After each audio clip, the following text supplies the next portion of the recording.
Thank you, teachers, and my dear colleagues. And my topic is apixaban. Is it superior in elderly and CKD?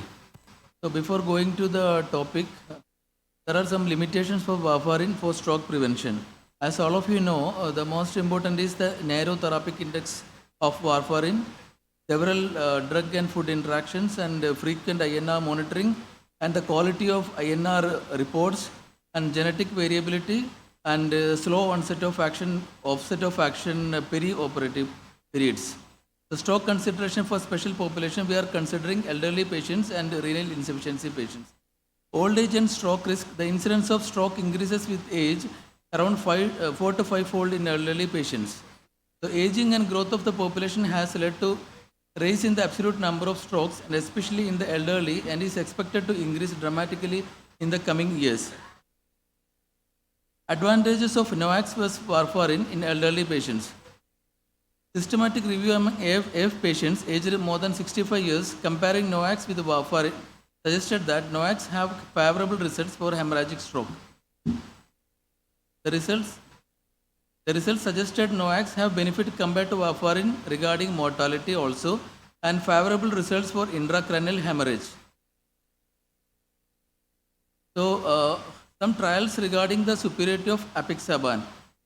Subgroup analysis. So, the first landmark trial for apixaban was Aristotle trial.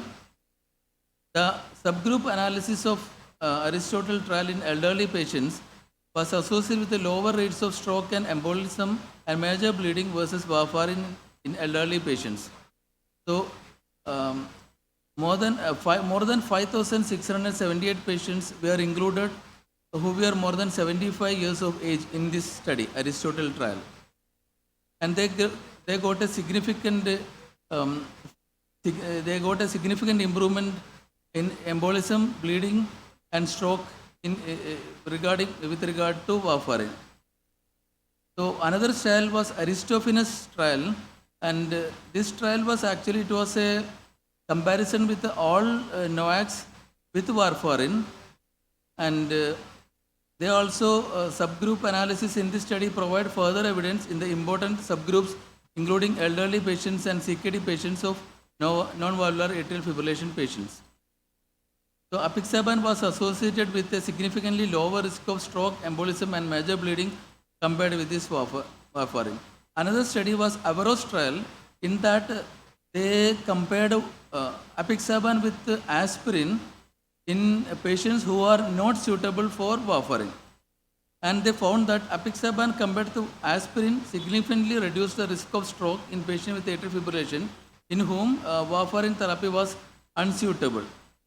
And they mentioned that aspirin was not suitable at all. So, advantages of NOACs versus warfarin in elderly patients was further proved in there is a FOTA classification for elderly patients and Delphi process, in that warfarin, dabigatran, and endoxaban and rivaroxaban were labeled as category B, means they are only beneficial, whereas apixaban was labeled as category A, that means that it is absolutely and most beneficial for the people who are more than 65 years of age. So, in elderly patients, NOACs has preserved efficacy and safety and lower rate of ischemic rates and better outcomes in Asian elderly patients also, and greater risk reduction of stroke and major bleeding, and they are considered as preferred choice of thromboprophylaxis, especially in people of more than 90 years old. So, compared to warfarin therapy, NOACs confers several advantages in terms of safety and efficacy in the elderly population. 2018 European Heart Rhythm Association practical guidelines suggest to prefer NOACs over warfarin due to greater risk reduction among elderly patients with AF. So next is going to renal impairment and stroke risk. Atrial fibrillation affects 1 in 5 people of CKD patients, especially more than 70 years of age, and they are at threefold higher risk. According to the data, patients with ESRD and AF had a 1.6 fold higher rate of stroke than those without atrial fibrillation.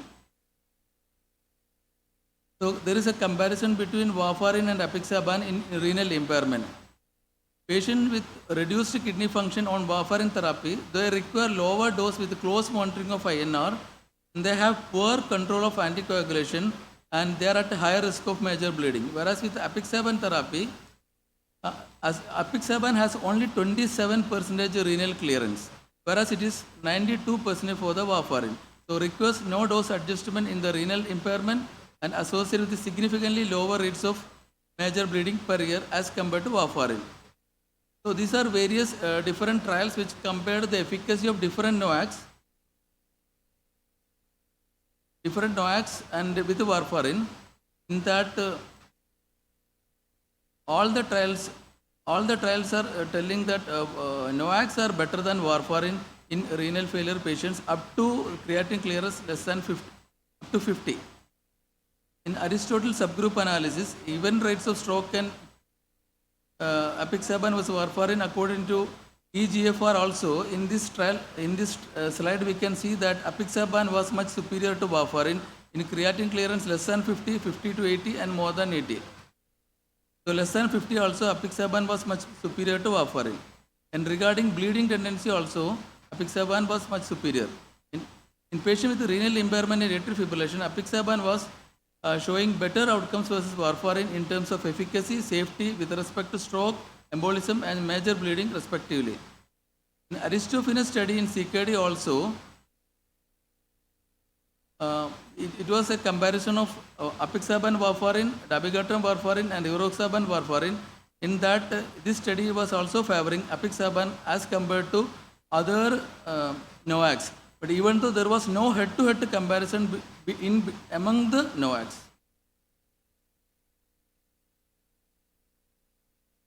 Apixaban confers favorable effect versus warfarin as compared to other NOACs versus warfarin in terms of stroke, embolism, and major bleeding in patients with renal disease.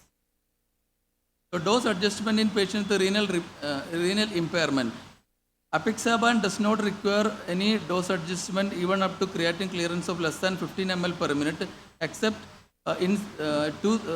if they have three things. Means if the body weight is less than 60 kilogram, age is more than 80, or if the creatinine value is more than 1.5. If 2 among the 3 is positive, then we have to reduce the apixaban dose to 2.5 milligram BD. Otherwise, we can continue the 5 milligram BD. Unlike other NOACs, apixaban requires no dose adjustment in atrial fibrillation with impaired renal function. Recent trials and small data publications, we are telling that even in dialysis patient also, apixaban can be used without any dose adjustments. Renal impairment is associated with a graded increased risk of ischemic stroke, systemic embolism in patients with atrial fibrillation as compared to warfarin. NOACs confer clinically meaningful and greater incremental efficacy and safety among subgroups at a high risk of stroke and bleeding. Superiority of apixaban. Apixaban is associated with lower rates of stroke, embolism, and bleeding versus warfarin in elderly patients, and is also suggested to be considered as a first choice of drug in patients more than 75 years. And warfarin is associated with high risk of major bleeding in patients with the previous history of GI bleed. Favorable outcomes of apixaban over warfarin in terms of stroke, death, and major bleeding remains consistent irrespective of the status of bleeding history. Apixaban is associated with lower events of stroke, bleeding, and mortality versus warfarin as compared to both rivaroxaban and dabigatran. Among patients with the GI bleed history, initiating OAC therapy, the incidence of upper GI bleed hospitalization was highest for rivaroxaban and lowest for apixaban. So NOACs is considered as in preference to warfarin or aspirin in AF patients with previous stroke as level 1 indication. The latest recent 2019 ACC guidelines and 2020 ESC guidelines.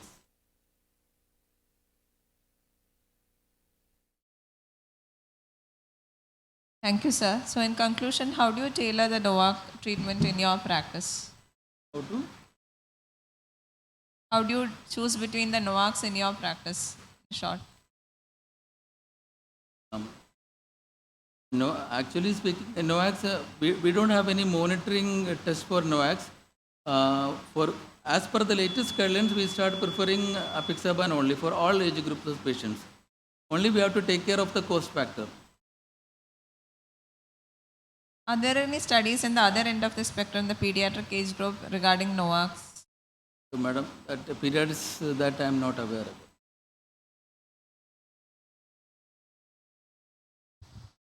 Can we move on to the next person, sir? Thank you. So we will call upon Dr. Sajan. The slide itself says that the next speaker is Sajan. So to enlighten us on PCI in HBR patients, Dr. Sajan Ahmed.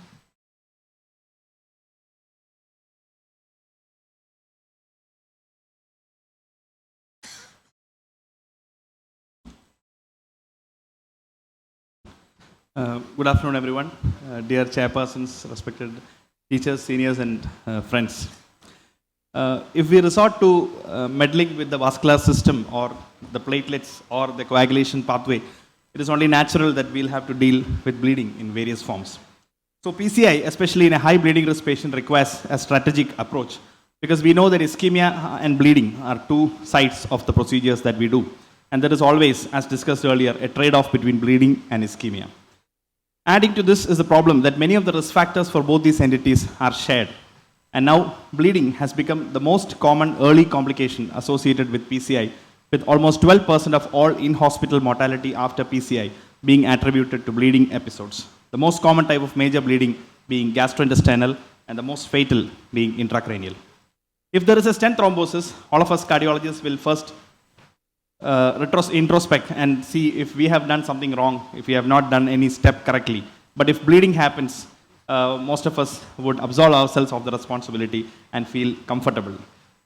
This is because very often we underestimate or miss bleeding because these patients may land up with people from other specialties and may not come to us directly. Bleeding can happen in hospital and on follow-up and can be access or non-access related. The maximum incidence of bleeding is within 1 month of discharge, and the subsequent death or MI risk is actually maximum within 2 months of bleeding. And on long-term follow-up, it has been found that people above the age of 75 years have almost 13% major bleeding rate. And the severity of the bleeding itself, the degree of hemoglobin drop, actually correlates with the risk of dying in the next 2 years. So it is very obvious that we cannot ignore bleeding in our assessment during PCI and requires targeting at various aspects, including the patient, the access, the technique, anticoagulant, antiplatelet strategy, the choice of stent, imaging, and follow-up.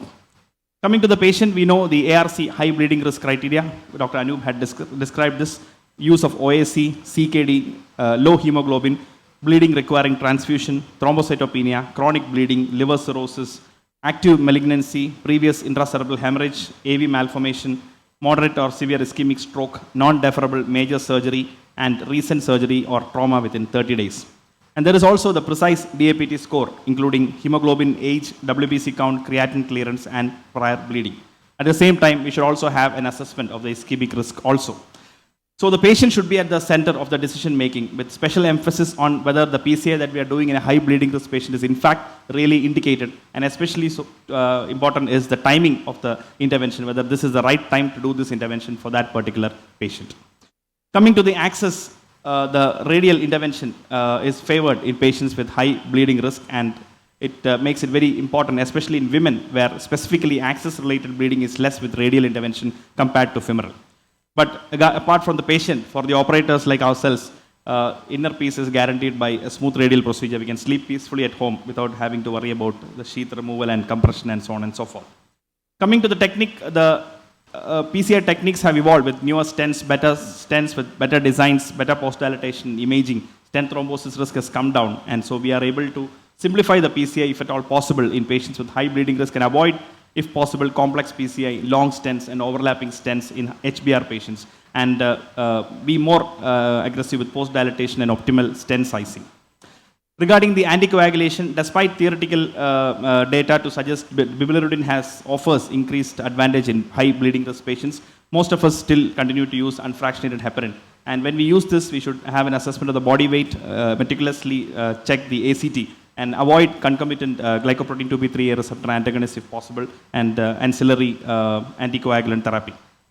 Now coming to the antiplatelet strategy, we know that despite being the most common interventional cardiology procedure, we have considerable heterogeneity in prescription pattern after PCI pertaining to the drug choice, the dose, and the duration.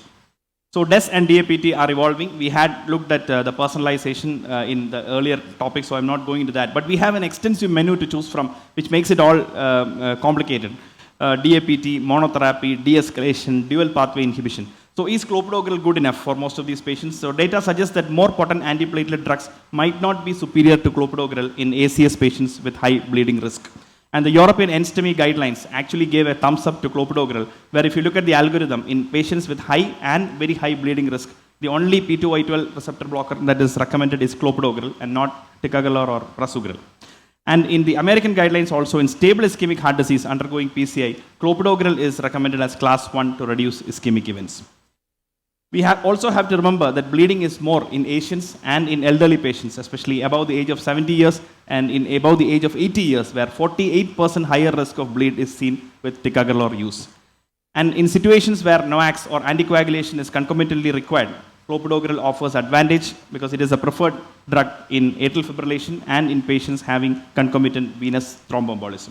So therefore, in most usual non-complex PCI, especially elective in high bleeding risk patients, clopidogrel is preferred in elderly, low body weight, CKD, anemia, past history of bleeding or stroke, patients with AF, LV clot, post-MI, femoral access, pharmacoinvasive therapy, GP2B3A receptor blocker use, and balloon angioplasty.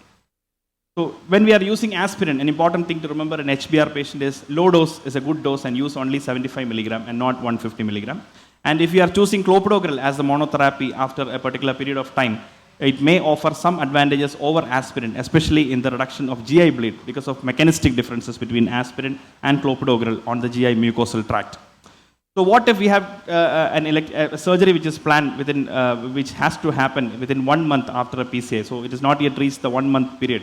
And one new option that has come is the use of IV cangrelor to bridge. So one of our patients post-PCI had developed a bladder malignancy, which was detected 2 weeks after the index PCI. So 3rd week the surgery was done. We had bridged with IV cangrelor. It's a safe opportunity, and it has now come in the, it's not come in the recommendations, but we have got the review articles. Now coming to the stent, the evolving landscape in coronary stents. So does the stent choice matter? We have so many trials. I think it had been discussed in the earlier topics. So the MASTER DAPT trial was the largest RCT of DAPT in high bleeding risk patients with 140 sites in 30 countries, and 1 month of dual antiplatelet therapy was non-inferior, and this looked at the UltiMaster stent.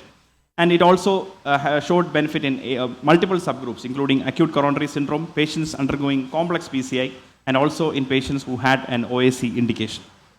The Onyx 1 trial showed the benefit in 1 month trial, and the Onyx 1 US Japan also showed that 1 month is safe. In Synergy, the 3-month DAPT was studied initially, followed by 1-month DAPT is safe in Synergy also. And the Science 28 and 90, 1 versus 3-month DAPT was studied and was found to be safe, and it was cleared by the, in Europe for HBR patients. In BioResort, Orsiro and Synergy were tried with Resolute Integrity, and it was also found to be safe in HBR patients. Drug-coated balloons compared to DES have got a trend towards reduction of severe bleeding events. Finally, does imaging make a difference? Toth et al. Presented in EuroPCR that imaging would help to bring down event rates in patients with HBR with shorter DAPT. So, and Dr. Roxana Meharan also suggested that it sounds logical to do a better PCI in HBR patients so that the need for mandatory prolonged DAPT is reduced. Finally, in follow-up, we have to ask, particularly when they come for follow-up, not just ask about dyspnea and angina, we have to ask whether there is any bleeding and also look for evidence of bleeding, because minor bleeds may be harbingers of major bleed in future. And also, along with the renal function assessment, when they come for follow-up, check the hemoglobin in between and consider de-escalation if it is required. And the additional use of proton pump inhibitor along with DAPT, especially in patients with high bleeding risk, is recommended. So we have looked at the patient, the access, the technique, anticoagulant, antiplatelet, stent, the role of imaging, and follow-up. Ultimately, these algorithms and strategies may not work in each individual patient, and when faced with a difficult choice, the question of how you would treat yourself would give an answer. Importantly, we have to be more proactive in trying to prevent bleeding, just as we try very hard to prevent thrombosis. And probably like Koshi sir always used to teach us, the middle pathway is probably the best. And try to keep asking questions, because we still don't have a real answer. Thank you. Good talk, Sajan. Starting from Shakespeare to Mahatma Gandhi, to everything was there in that talk. So, how much clopidogrel? You have mentioned that you will give only aspirin 75. Yes. So clopidogrel, how much you will give? 75 milligram once daily. 75. There is, Any other question? yeah. definitely only once daily should be used. For the initial period also, unlike Initial period usual also or- only 75 Okay, milligrams. thank you. So, anyone want to ask any question from the audience? Suppose your patient has to go for a surgery, and would you recommend 1 month after? In fact, the Synergist 10 showed that Yes. you could even stop DAPT at the end of 1 month. What is your take on that? Sir, stopping. If possible, we should try to continue aspirin 75 milligram, and the P2Y2 receptor, the other drug, the second drug can be stopped. It also depends on how long after the index PCI we are planning for the procedure. For example, if it is very short, so the patient I mentioned, it came with MI, we did PCI, he developed hematuria, that led to diagnosis of bladder cancer. Patient had to be operated on within 2 weeks after the index PCI. In that situation, we had used cangrelor bridging. In many patients, after 1 to 3 months, we may not have to resort to any sort of bridging. We can just stop the clopidogrel 5 days before and maybe stop the aspirin 1 or 2 days before and restart as early as possible after the procedure. Now, my question is there a choice on the stent then? For example, you Definitely. What would be your preference? No, sir, we have evidence. If we go by evidence, we now have evidence with the Ultimaster, Science, and Onyx. So these are the major the stent platforms that have got evidence. So the choice of stent may also be important. If we know upfront that this patient is likely to have a higher bleeding risk, we can make that choice. But very often, what happens is during the index procedure, we are not aware of this, and the risk manifests later. Thank you, sir. Thank you. Thank you very much, sir. Thanks to Jayagopal sir and Jittu for the invitation. Thank you so much. I invite Dr. Praveen Srikumar for enlightening us on leadless pacemaker.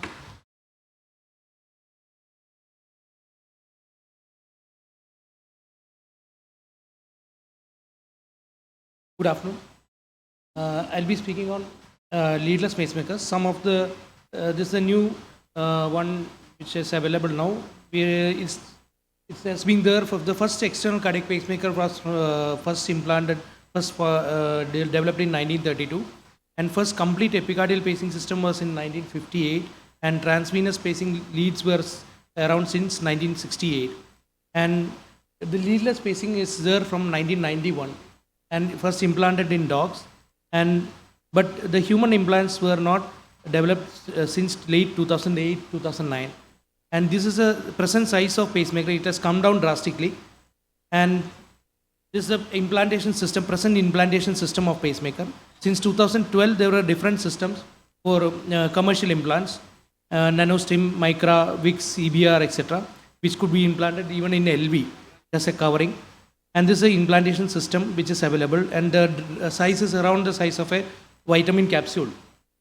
And the advantages which is there for a leadless system is less invasive, less implantation time. These days implantation time is almost less than 10 minutes, and less recovery time.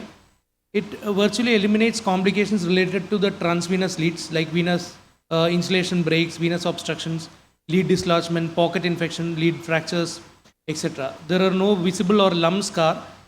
The shoulder mobility, some people have a permanent disability of shoulder after implant. The disability being mainly pain and fibrosing arthritis like phenomenon. Then no pocket hematoma or infection, that's another advantage. No hemothorax, we are not puncturing the upper part. Then less radiation, better quality of life. This is what is being generally talked of. But what is the reality that I'll come to later? And this is a microSEP data, which is the recent one that actually gives some indication for in this data, the most indications for elderly. The most implants were done for elderly. That is very elderly. Mostly the average age in this registry data was 80. So it's mainly for elderly, mainly for AV blocks. But for other indications like pocket infections, then other comorbidities, for example, renal failure patients requiring hemodialysis and mostly to preserve upper limb venous access so that lymphedema can be prevented. And suppose there is absent upper limb venous access. Those are the definite indications that we have now. And so in case of azygous vein sometimes, but the delivery system is not long enough. Suppose the azygous is joining quite higher up, the delivery system may not be enough. And grown-up congenital heart disease with complex congenital heart disease is another indication for leadless pacing. generally the known facts are, these are called known knowns. The known facts are the implant success rate is, in most of the meta-analysis data, it gives 95 to 100%. So it's not a problem to implant, just like implanting an ASD device. So, but the good thing is that capture threshold is always less. Usually we get a capture threshold of 0.2 to 0.4. And in the study, it's quoted less than 2 volt at 1 year in 98.9% of patients. And 91.5% of patients at 2 year. It is less than 2 volt. So definitely it will be better because it has a larger surface area than a lead tip. Lead tip is very thin, so resistance will be higher at the tissue interface. But this being a plate-like thing, the resistance should be lesser. Procedure technique, one change is like mid-septal implant is now more preferred because it is better than apical implant. It reduces the cardiac contaminant percentage by about 30%. So definitely now mid-septal is preferred. But the only downside of mid-septal implant is that it increases the TR because it can, the septal leaflet may hit the device frequently and may get damaged, and TR actually was found to be worsening in early studies. And always using a contrast injection is now advocated, and taking a lateral view is also advocated for safety. So there is the advantage of a septal implant is 30% reduction in cardiac tamponade, and there is better atrial sensing because it is more basal implant. It depends on the accelerometer, so blood will directly hit on the device. So the basal implant is better than apical for sensing, and less chance of intracardiac perforation because septal muscle is thicker than RV free wall, and less incidence of pacing-induced cardiomyopathy because it is similar to septal pacing in previously. And definitely operator training and experience matters a lot. So that reduces the incidence of pericardial tamponade and effusion. But even otherwise, even with the experience of operators, the incidence has been found to be quite, it is there. And like elderly, females, patient having COPD are found to have more chance of cardiac perforation in the data. And it is found that previous sternotomy, actually there is risk of perforation. Probably there is a lot of fibrosis around the heart. And atrial sensing, the sensing is slightly different. In the conventional pacemaker, because it is EGM based sensing, here it is a accelerometer based sensing. And the sensor senses movement in 3 directions, x-axis, y-axis, z-axis. And it is placed just inside the top of the device, just proximal to the battery. And that is a sensor. So sensing is usually better with the basal implant than apical implant. And the vector can be in any direction. That is one problem. So you can't pre-type a program the vector. So the vectors need to be programmed individually for each patient. The direction device depends on the device orientation inside the heart. So the sensing vector direction may vary on individual basis. So just post-implant programming of the vector is important for a proper sensing. So then regarding sensing, this is an integrated old single lead VVI pacing where you had an integrated IVC or atrial sensor on the top, along the lead, and that sensing was around 40%. But here definitely when compared to this VDD lead, leadless system is much better because it gives around 83% of sensing. This is sensing mode. It is almost akin to A1, A2, A3, A4 is very similar to S1, S2, S3, S4 of heart sound that we auscultate. So it's the same. A1 is tricuspid mitral valve closure, A2 is semilunar valve closure, A3 is corresponding to E-wave, and A4 corresponds to atrial systole. So what is done is A1, A2 part is blanked. So this area is not sensed. Purposefully we tell the device to blank this area, and A3 and A4 are sensed. So sensing mimics the heart sounds. So this is how it looks like. First 2 part is blank. Then there is a ventricular end period. After this is the proper sensing period. So it comes in marker channel as AM and a V pace. So this is around the A3, just after the A3 and just after the A4. So this is the ventricular contraction. So this is A3 and this is A4. So main thing we should note is A3 window, A3 amplitude threshold, and A4 amplitude and A4 window. So these are the main things which are programmable. And known unknowns. And the definite known unknowns are That is what it means is the clinicians are aware of these problems, but still it is unanswered. That means studies show this, but still we don't know whether what is the implication of this data. And one is a long-term electrical performance. And leadless trial has been there, and in that trial, the overall longevity was 12 years. And partly it's due to pulse width, reduced pulse width, and new Micra AV2 is coming with 16 years longevity. And stability also appears to be good. AV synchrony appears to be 86%, but in practice it is very good. Sometimes we get 90% sensing, AV synchrony. And better AV synchrony is there with standing. And it's also follow-up interrogation is more important. Pacing-induced cardiomyopathy is also found to be much less, 3% versus 14% with leadless pacing. So, but there is no comparison studies with conduction system pacing. Again, tricuspid valve abnormalities are reported, so we need to be careful with very basal implants. Ideally, a transesophageal echo or a transthoracic echo need to be done on table to prevent later long-term tricuspid valve injury. Cost effectiveness, definitely it is very costly, almost 4 to 12 times costly than the routine pacemaker. So there are no studies with cost effectiveness. And infection rates, definitely we know that it is less. It is biologically it should be less, but data shows that, Mayo Clinic data recently shows that there is no much difference between leadless and transvenous pacing systems. Definitely pocket infections can be avoided, but not lead infections. So device recalls and impact on what happens when we put multiple devices in the RV in the long term.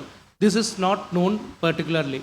So future is, if we can put a leadless in the conduction system and also in the atrial Bachmann bundle, that will be the best answer for pacing.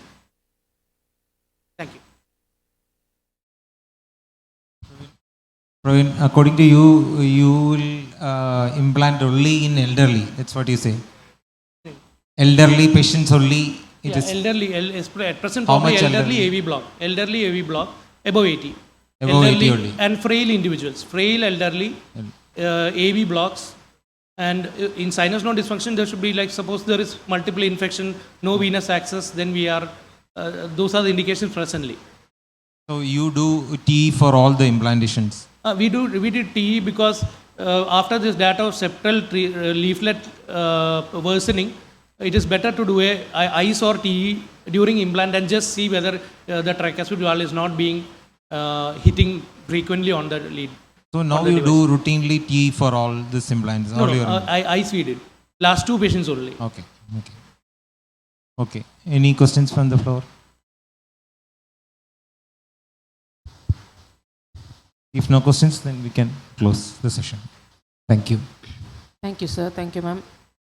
Move on quickly to the next session, challenging case presentations. May I please invite the chairpersons for the next session? Dr. Natarajan, Dr. K.U. Natarajan, Dr. Suresh Madhavan, Dr. Ramakrishna Pillai, and Dr. Vijay George, please. First presenter, Dr. Anish, PG.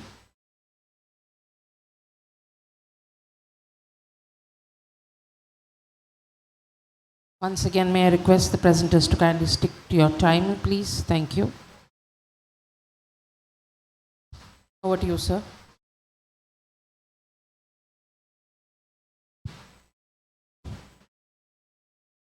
Good afternoon, colleagues and friends. We are into a very important session now. Challenging case presentations. We have 6 presentations in this session. So we will request the presenters to stick to time and tell us what the challenge was and how it was overcome. The first is knocking at the door, a friend or a foe. Dr. Anish is presenting. Good evening, everybody. I'm presenting a case, PCI-related complication, which happened 1 year ago. My patient is a 50-year-old male, diabetic, present with a history of coronary artery disease, post-PTCA nearly 3 years ago. Now present with history of effort angina of class 2, TMT was positive. His coronary angiogram relieved diffuse disease involving the proximal and mid RCA with the instant restenosis of the stent, and a moderate disease involving the middle segment of the type 3 LAD, and he was admitted for PTCA2, RCA and LAD. And the PTCA to RC was straightforward. The vessel was wired, pre-dilated and stented with a 3 into 48 millimeter drug-eluting stent, and the final injection showed a good result. And then I proceeded to PTCA to LAD, which was done through the right radial axis itself. There was a severe subclavian tortuosity, so I had very difficulty in engaging the LMCA using 6 French GBU. There was poor gate seating at the ostium of the LMCA. Wired the LMCA, wired the LAD. This was the contour of the vessel. There was a large 2 diagonals in close proximity in the proximal segment, and the lesion was in the mid segment distal to the D2. The mid LAD was pre-dilated and stented using 2.5 into 80 millimeter drug-eluting stent. Exactly at the time of inflating the stent, the gate which was poorly seating at the ostium of the LMCA got dislodged from the ostium and engaged deeply into the, jumped deeply into the LMCA and deep into the LAD.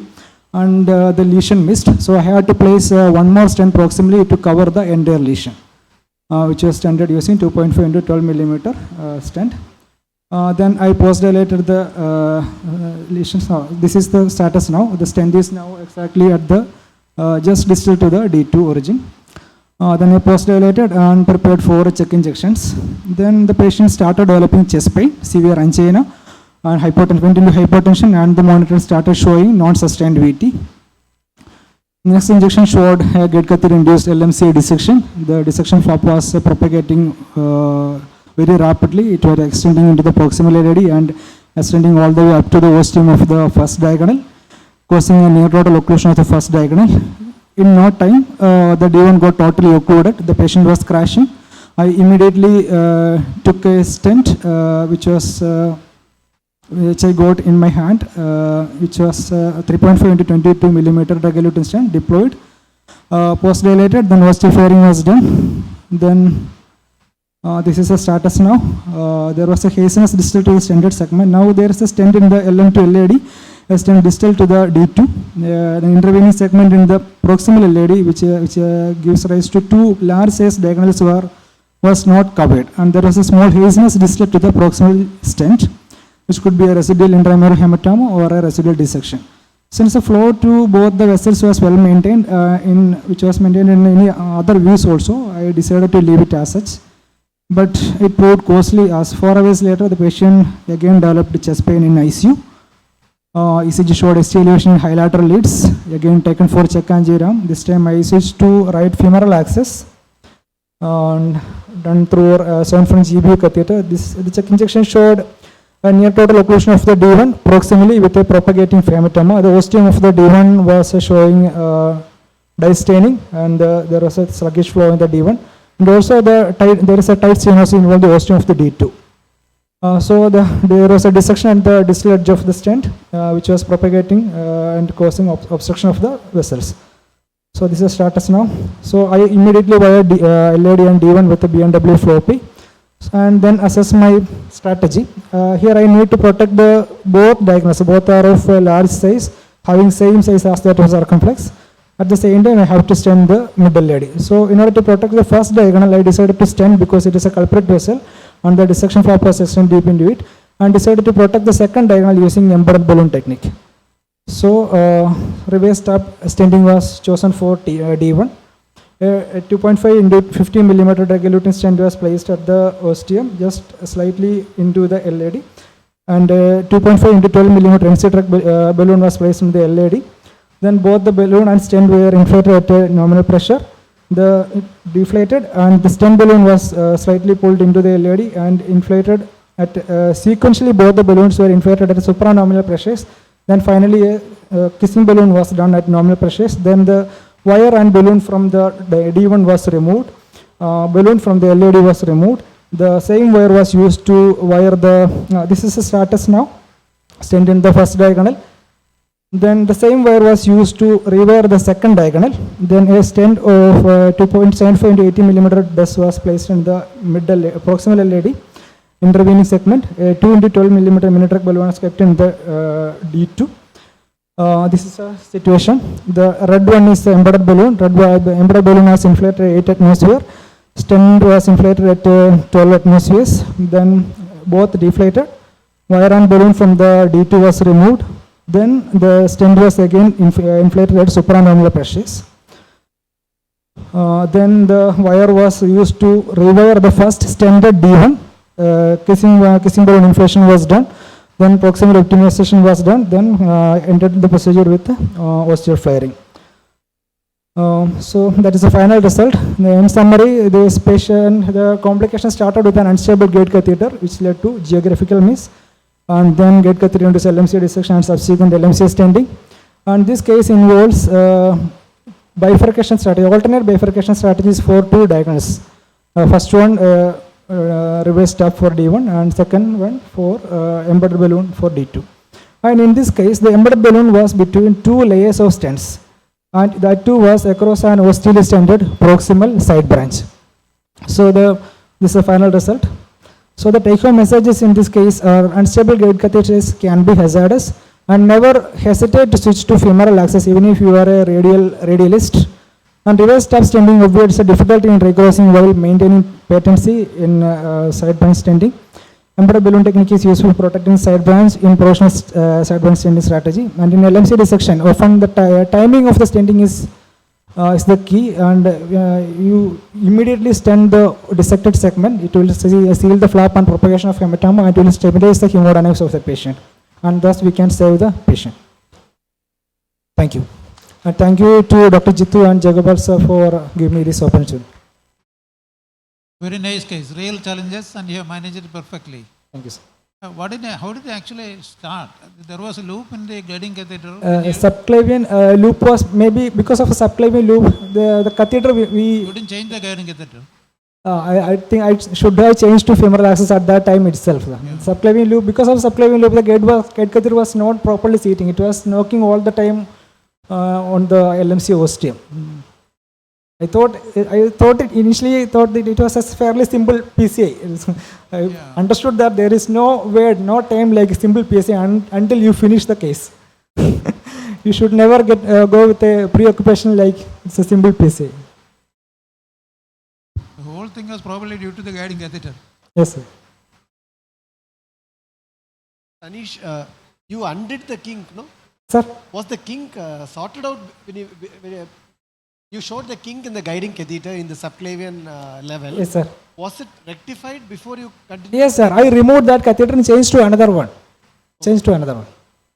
Why, how did The kink was shown only to say that there was a tortuosity in the subclavian. That's all. and knocking at the door means the guide And was the gate partially. catheter was constantly knocking at the door. Actually, before the crash happened 4 hours back, the last angiogram actually showed if you go back to your angiogram, there is a dissection flap which is seen when you completed the first procedure. I thought there was a small flap. Between the stents, there was a flap in the last angio that you showed after removing the wire. That's what I thought. Anyway, great save as Dr. Pillai sir also said. Thanks. Anish, the cause of D1 dissection was edge dissection, surely. Mostly. But there was an intervening stentless area in the first attempt, and it was hardly 10 mm, and also in between two stents. Yes. So usually we cover that area. Then Yes, I should have covered that area, but because of covering, placing one more stent, I was reluctant to already because of there was actually the government schemes actually permit only 3 stents during a single admission. I already covered that, so I thought I will take because only a small segment, but I decided to leave it because of both the branches were flowing freely. So it was actually a mistake. Actually, I should have stented it first. But thinking in the now, if I had I stented that, it might have resulted in obstruction of both the diagonals. If I didn't plan for any bifurcation strategy at that time, straight away stenting that segment alone without planning any bifurcation, that might have resulted in obstruction of the diagonal branches. May have to go for a professional, but still it is possible, but I would have found it difficult to recross then. I think the LMC ostium was also not fully covered because that was the epicranial view. It was LMC ostium, whether it was covered. No, maybe he was more privy to more information with the other angiograms. The circumflex ostium, I'm sure, as well as the LMC ostium, he must have checked. Thank you, Dr. Anish. Excellent case and wonderful save. So we go on to the next presentation by Dr. Kranti Kumar from Amrita Institute of Medical Sciences. a case of zero contrast complex PCI, severe calcified triple vessel disease, and chronic kidney disease.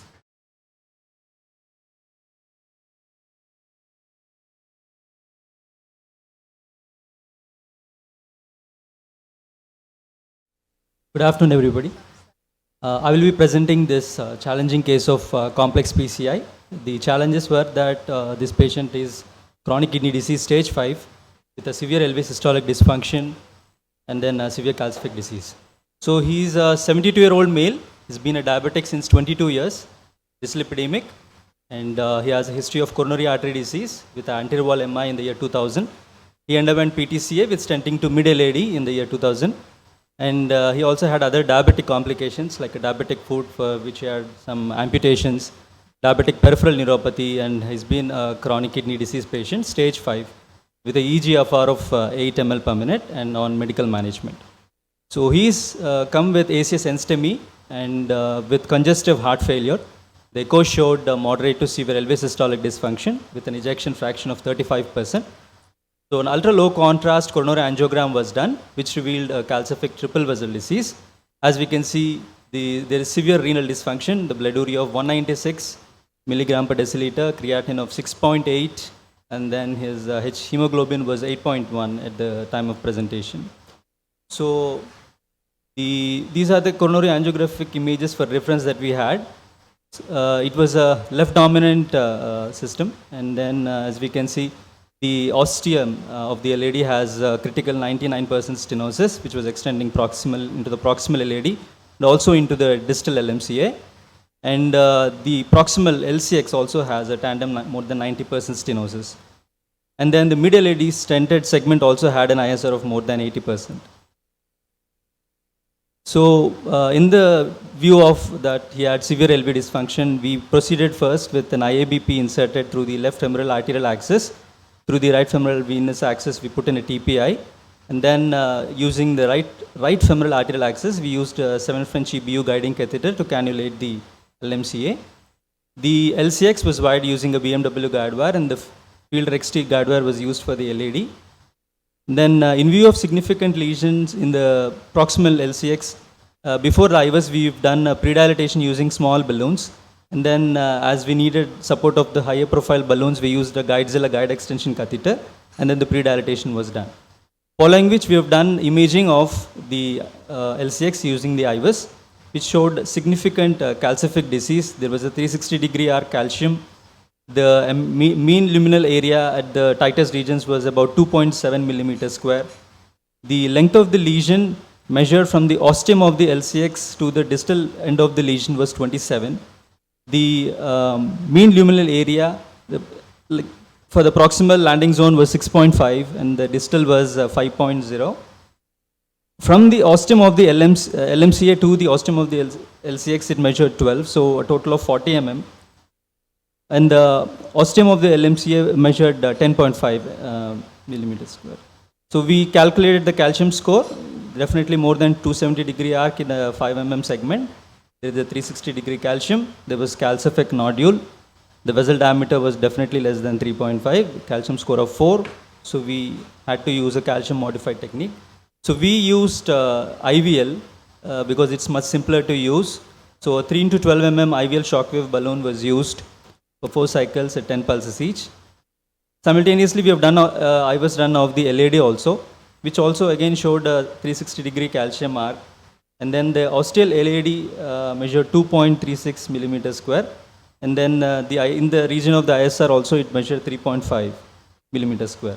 The length of the lesion was 44 mm. So we again used 3 into 12 mm IVL shockwave balloon for the calcium in the LAD for 4 cycles. After the IVL, we've used a T stenting technique. We first stented the LMCA to LCX using a 3 into 48 mm synergy stent. And then we've done a proximal optimization using a 3.5 into 12 mm NC Trek balloon. And then rewired the LAD. Then we've stented the LAD using a 2.75 into 48 mm ISAR summit stent from the ostium of the LAD to the distal LAD. So at this point, we've seen that the left main part of the LMCA to LC stent was deformed. So again, port was done using a 4 into 8 mm NC-TREC balloon, and then we've stented the LMCA using a 4 into 12 mm Science Alpine stent. Then followed by kissing balloon dilatation of both with using a 3 into 15 mm NC-TREC balloon.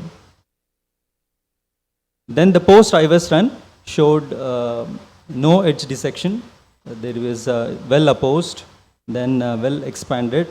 When we see from the proximal to the distal region, the mean stent area was more than 5.5. And then in the LAD also, there is no edge dissection, well opposed, and the expansion was also good. At the ostium LAD, the MSA was 6.0, and distally it was 5.1. So after stenting the LMCA also, the LM ostium is well covered. The mean stent area at the LM ostium was 12.6, and it did not compromise the LCX. The LCX ostium was well opened. So we've done one angio shot using 2 ml of contrast, and then just to rule out any perforations or any slow flow or anything, but there was nothing of that sort. But at the ostial LAD, there was still, it appeared that there was still some residual stenosis, but we didn't chase because the MSA was definitely more than 80% of the reference area, and then there was good flow. And then this total procedural time of 3 hours 30 minutes, a fluoro time of 1 hour 30 minutes. It was uneventful. It was discharged later. And the follow-up also showed that the ejection fraction improved to 40 to 45%. Creatinine also improved to 4.9 from 6.8. And the patient also was symptomatically much better. The take-home messages are that in patients with renal dysfunction, where the contrast use is detrimental, complex PCI like this could still be done using high-definition IVUS without the use of contrast. And then the availability of IVL has made tackling of the calcific lesions much simpler. Thank you.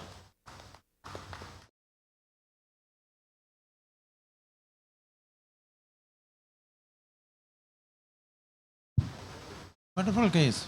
Very well done. When the deformity in the LMCA stent was recognized by clear stent acquisition or by IVUS? By the fluoroscopy only, sir. How did you select this V technique? Sorry, sir? Why did you select this bifurcation technique for this case? The anatomy was suitable for T technique is what we felt. The T technique, sir. We didn't use a small protrusion, T stenting. Oh, he said V technique. T. Okay. So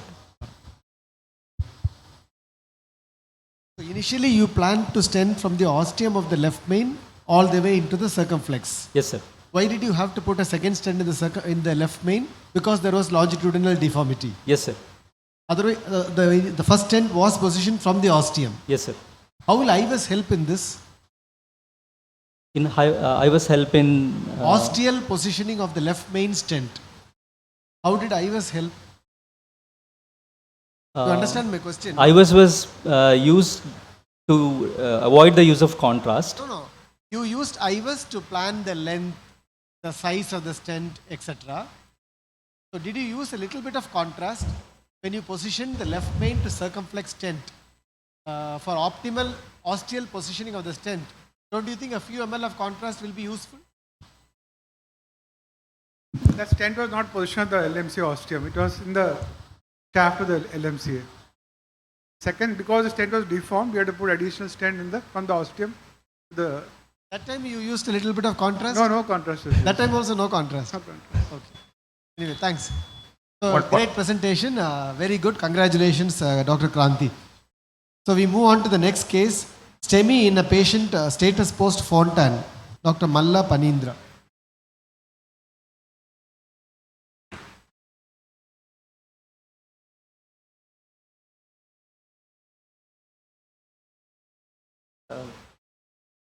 Good afternoon, everyone. Today I will be presenting a case of a STEMI in a patient with Fontan.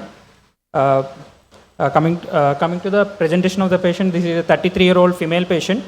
Diagnosis of cyanotic congenital heart disease, cytosoltus levocardia, with tricuspid atresia. She underwent BT shunt at 2 years of age, and following that she underwent lateral tunnel single stage Fontan at 5 years of age. Recently she was admitted, this was a baseline ECG showing a counterclockwise loop and left axis deviation, which is consistent with the diagnosis of tricuspid atresia. Recently she was admitted in neurology for acute onset flaccid quadriparesis, and a diagnosis of Guillain-Barré syndrome was made, and she was planned for plasma exchange. And during this admission in neurology, she had intermittent episodes of atrial tachycardias. After 3 cycles of plasmapheresis, she had a sudden onset chest pain, and she had ventricular VF on the monitor, which was shocked 5 times. And immediately after baseline ECG was showing ST elevation in 1 end AVL. So she was immediately shifted to cath lab. Left coronary injection was showing proximal LAD total occlusion, and lesion was wide, and as we thought it might be a thromboembolic, so we have initially pre-dilated the lesion, and we have used the export AP aspiration catheter, and thrombus was aspirated. And after the thrombus aspiration, TIMI2 flow was there, so we have again post-dilated, and another run of aspiration was done, and satisfactory flow, TIMI3 flow was achieved in the LAD. And after that balloon dilatation, we have observed that clot has moved into the diagonal. So again the diagonal was wide, and diagonal aspiration was also done. And the final result was TIMI3 flow both in the D1 and the LAD. And RCA shot was taken, which was showing the normal coronary. So on follow-up, patient has come again with Fontan failure with symptoms of pedal edema, abdominal distension, and puffiness of face. And echo has showed severe LV dysfunction. We have done CATs. We have planned for a repeat CAG, but initially CAT study was showing a elevated LVED of 23, and so she was started on guideline-directed medical therapy. So conclusion: Fontan has a high risk of systemic and pulmonary thromboembolic events, and all patients have to be kept on echosprin. And if there is an extra cardiac TCPC, they have to be started on oral anticoagulation. And nowadays the increase in the survival of this congenital heart disease, and with complete surgical procedures, and patients might be having a baseline ECG abnormalities due to the heart diseases or surgeries, and on top of it they will be having the multiple coronary anomalies. So patients with grown-up congenital heart disease presenting with MI is a difficult task, and guidelines should be framed regarding this. Thank you.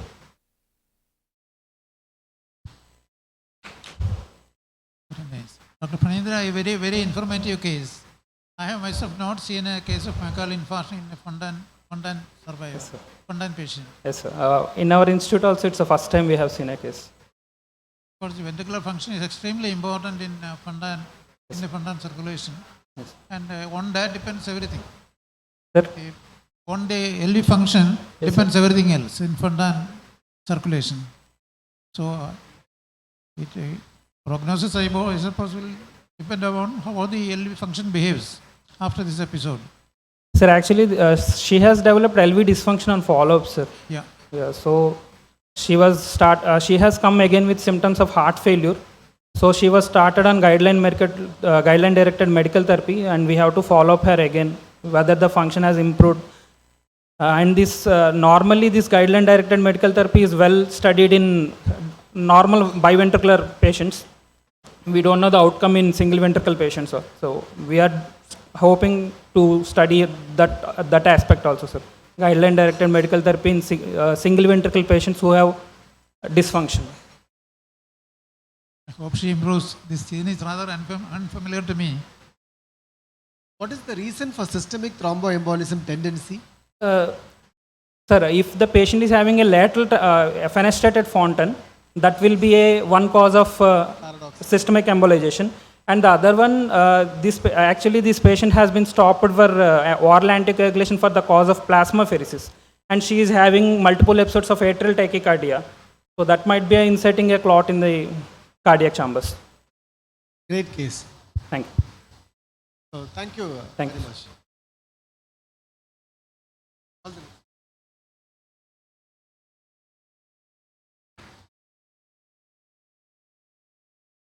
There. Next presentation is Twitching Belly by Dr. Naeem Khurshi.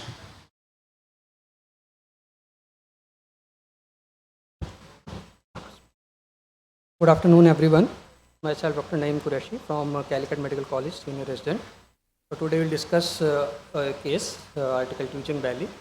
So we had a case of 44-year-old male with a diagnosis of non-ischemic dilated cardiomyopathy, which presented with a complete heart block and severe LV dysfunction. Patient, because of financial constraint, patient could not afford the CRT-D. So we decided on implant the CRT-P on 30th May of 22. Patient procedure was successful and there was no post-procedure complication, and patient remains asymptomatic for 1 year. This was the post-procedure ECG. Page T-dum, QRS duration around 126 millimeter. There is no much R wave in 1N AVL, but if we are improving the amplitude of R wave, that QRS getting longer. So this was the post-implantation device interrogation. Mode was DDD mode. Base rate was 50 beats per minute. Upper track rate was 130 beats per minute. Sensor rate was 120 beats per minute. Ventricular pacing was 97.3 and atrial pacing was 2.7%. We did the, this is the lead parameters, specifically of LV lead, because threshold was 1.375 volt. Impedance was 931 ohm. Pulse amplitude was 2 volt and pulse width was 0.4 millisecond. And the polarity of LV lead from LV1 to LV2 and LV-RV delay was 10 millisecond. So current issue, patient after 1 year, patient remain asymptomatic for 1 year, but now complaining of abdominal muscle twitching, hiccups and suspected palpitations. So he consulted in the local hospitals where he is treated with the injection Pantop and advised for the cardiac evaluations. In our evaluations, patient was super responder. Echocardiography was showing his EF was significantly improved up to 62%, and ECG was showing the same finding as the previous one. QRS duration was 120 milliseconds and there was no arrhythmia detected. Then on examinations, there was abdominal muscle contractions was noted, which was subtle. So after seeing this contraction, the first question in our mind came, why this has happened after 1 year. So first we see the X-ray to confirm whether it is problem of LV lead repositioning or lead dislodgement. So we took an X-ray of PA view as well as lateral view, but the lead position was in stable position, atrial as well as both ventricular leads. To confirm the lead position as well as diaphragmatic contraction, we did the fluoroscopy. On the fluoroscopy, there was along with heart contraction, there was abdominal diaphragmatic contraction was also noted. So, but still we were in dilemma whether this diaphragmatic contraction because of LV lead or RV lead. So we did the device interrogation again and was showing that phrenic nerve stimulation was by LV lead only, that was not RV lead. So we came to the conclusion of patient was non-ischemic dilated cardiomyopathy, status post CRT-P, and patient was super responder. Now the issue was phrenic nerve stimulation by the LV lead. So what we did, we changed the pacing electrodes from LV1, LV2 to LV1, LV3. This gets increased the output up to 3 volt. Pulse width get increased up to 0.8 millisecond and threshold increase up to 1.5 volt. So initially before this changing this pacing electrode, we tried to decrease the cardiac output and increase the pulse width.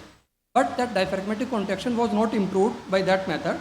So we did this changing the vector pacing electrode of LV lead. And after changing these parameters, that threshold was 1.5 volt, and when we hiking the output up to 5 volt, then diaphragmatic contraction was started. So that was we accepted because it was the more than 3 volts of more than 3 times of the threshold value. So the incidence of phrenic nerve stimulation is around 2 to 37%. Late presentations are rare. Patient presented the abdominal discomfort, hiccups, and distance between cardiac veins and phrenic nerves are variable, and it depends on the intervening adipose tissue. So the chances of develop phrenic nerve stimulation in the left lateral position, then supine, then sitting. And if we use the posterior lateral vein, then the anterior vein. And if apical position of LV, then basal. Or if we use the unipolar or bipolar lead in place of quadripolar leads. And symptom of phrenic nerve stimulation depends on the permanent or intermittent nature of the contraction. And a patient having abdominal uncomfortable and alter the quality of life. So before a procedure, CT thorax should be taken, identify the phrenic nerve course and decide the vein of insertion. So the recommendation to avoid and manage the phrenic nerve stimulation during implantation, prefer a bipolar lead or superiorly quadripolar leads, avoid the apical portion of the coronary veins, map the course of a vein to find a PNS free site and change the pacing configuration and retest for PNS. Or target the another vein if available, especially if lateral or posterior. After implantation, we have two options, either it is non-invasive or invasive option. Non-invasive, reducing the pacing output, provided that an acceptable safety margin is present, or use the automatic determination and management of LV site threshold. Invasive option, either we have to reoperate or reposition the lead to another site, or retract the lead towards the more proximal position with a steerable ablation catheter, or surgical isolation of the phrenic nerve from the pericardium. So the learning point, what we trying to highlight in this case, that late onset phrenic nerve stimulation is not uncommon despite the stable lead position. And in our case, possible explanation of developing late onset phrenic nerve stimulation was edema gets resolved as patient ejection fraction has improved and pericardial fat could have disappeared. So the change of vector resolved the issue, repositioning is an alternate option. So now the current literature is that synchronized diaphragmatic stimulation for the treatment of symptomatic heart failure. It's a novel implantable therapy concept now. Thank you, sir.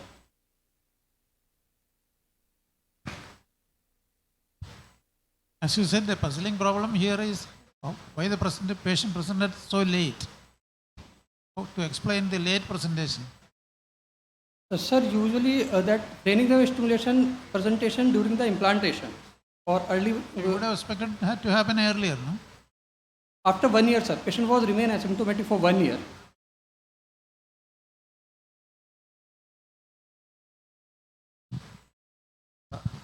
Nice case, and oftentimes phrenic nerve stimulation which was not there during the initial implantation, which happens a year later, is often a sign of micro displacements.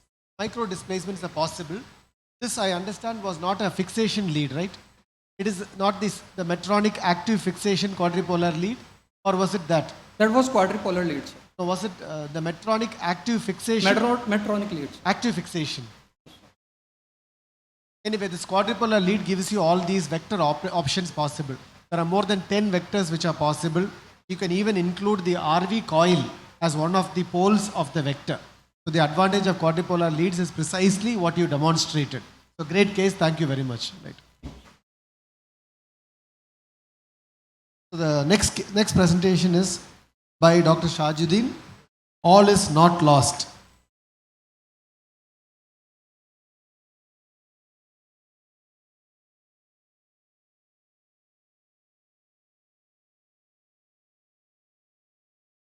Good afternoon, Chairperson, seniors, and my dear friends. I'm presenting a interesting case from the Department of Cardiology, Maitra Hospital. It's about different from coronary. It's regarding infrapopliteal CT or revascularization via transcollateral approach. My patient is a 84-year-old male with a critical limb ischemia, Fontaine stage 3, presented with a non-healing ulcer for the duration of 2.5 months. He underwent two endovascular procedures in 2017 for left SFA and in 2013 long back for carotid.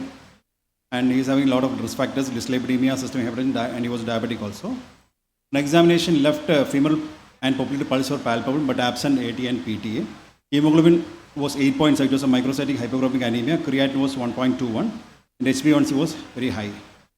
As it was a limb-threatening ischemia and there was a non-healing ulcer, it was decided for PTA. So this was the image. This is the P1 segment of the popliteal artery and it is reformed at the PTA distally. And this is the foot, this is a knee joint line. Okay. So this is the P1 segment reformed via collateral from the distal SFA. AT is faintly seen here and peroneal artery is not seen. So there is occlusion at the popliteal artery, peroneal and ATA and also PTA. So initially we tried of antegrade approach. So we wired using a command ES wire, it's a 014 wire, by using a Rubicon microcatheter. We were able to negotiate the peroneal artery. Great difficulty, we were able to enter into the peroneal artery followed by dilatation. Sorry.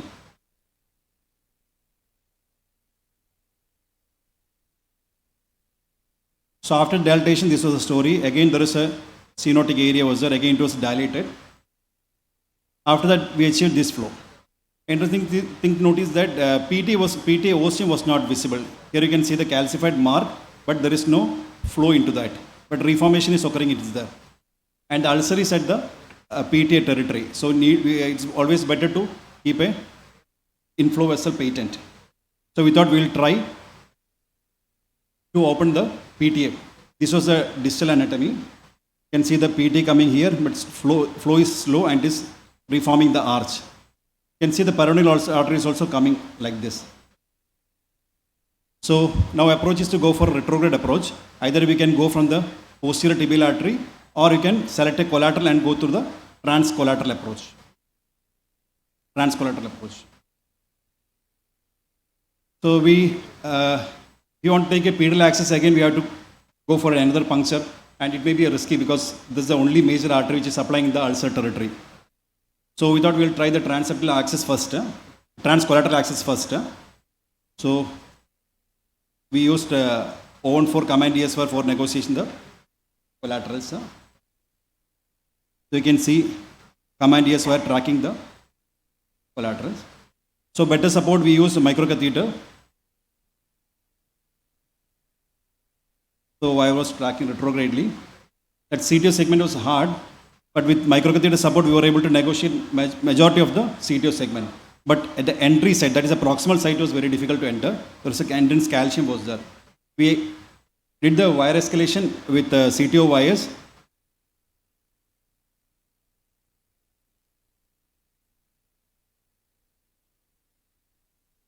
This is the hardest point. Using a CTO wires, we were able to cross a lesion, then wire was again exchanged to command ES, then it tracked the.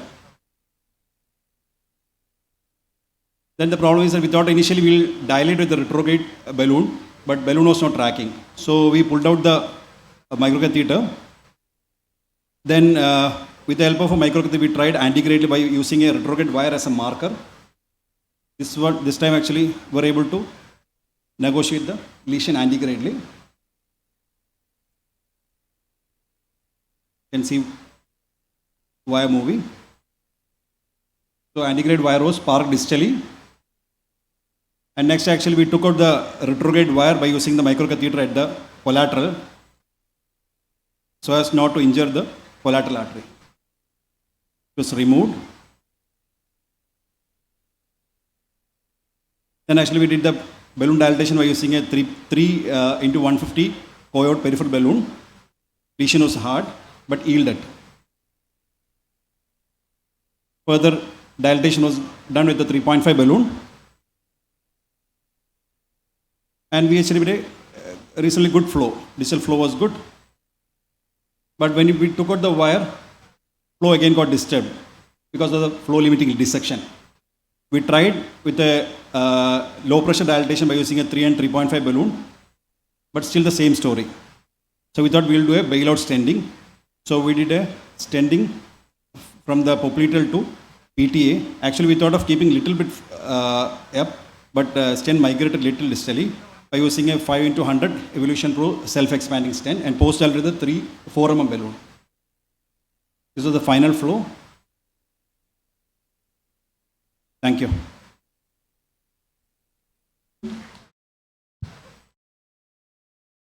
Very nice. Another demonstration of a very good peripheral vascular work from your institution. We are doing regularly. Congratulations. Thank you, sir. Two things are especially commendable. One is your choice of vascular access, the way you crossed into the popliteal artery, and finally tracking the dissection. Yeah. Very nice, very, very well done. Thank you, sir. Thank you.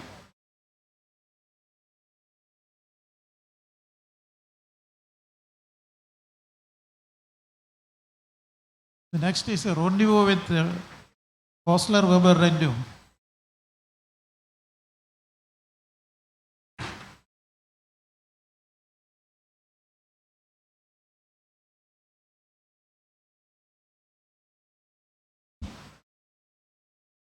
Good afternoon to everyone. I'll be presenting a case from our institute, Rendezvous with Osler Weber Rindu, in which we closed multiple pulmonary AV malformations with the minimum amount of devices. So the patient was a 32-year-old lady who had functional class 2 dyspnea on exertion, fatigue, and presyncope for 1 year. She also gives history of recurrent episodes of spontaneous epistaxis since her childhood, with similar epistaxis episodes even in her father and elder son. On examination, she had central cyanosis, pan-digital clubbing, multiple skin telangiectasias, and platypnea deoxia, orthodeoxia was present, wherein her saturation in supine position was around 90%, which worsened to 82% on standing. Otherwise, the CVS examination was essentially normal. In this patient, we had done a coagulation profile was normal, and her X-ray was showing multiple homogeneous rounded opacities, as we can see in the right middle lobe and in the left lower lobe. So we had suspected pulmonary AV malformations, as this patient was having dyspnea, cyanosis, clubbing. So pulmonary AV malformations were suspected. Echo was essentially normal, but contrast echo was showing that there was a contrast seen after 3 cardiac cycles suggestive of pulmonary AV malformation. And then the CT thorax had diagnosed the patient with pulmonary malformations. Other screening done for the brain and abdomen showed that there was no other PAVMs anywhere else. She fulfilled the Kurosawa criteria for definite hemorrhagic telangiectasias. The pulmonary angiogram had showed us that she had 2 discrete AV malformations in the right, middle, and lower lobes, and also in 2 discrete AV malformations in left lower lobe. She was planned for staged occlusion plugging of the larger feeder vessels of the PAVMs. So we had initially we had planned for the left lung. As we can see here in the LPA angiogram taken with a 5 French pigtail catheter in the LPA AP view, there are 3 large AVMs, which in this view we can make out there is 1 large AVM and 2 smaller AVMs. Lateral view confirmed the presence of 3 such, of which 2 of them were arising from 1 main feeder vessel around 8 millimeters, and the other one was separately arising from around 5 millimeter feeder vessel. So we used a JR catheter to deploy to initially reach the distalmost aspect of the feeder vessel, which could be used for the occlusion plugging. And after the GR guide catheter was in optimal position, a 12 into 9 millimeter Amplatzer vascular plug was deployed.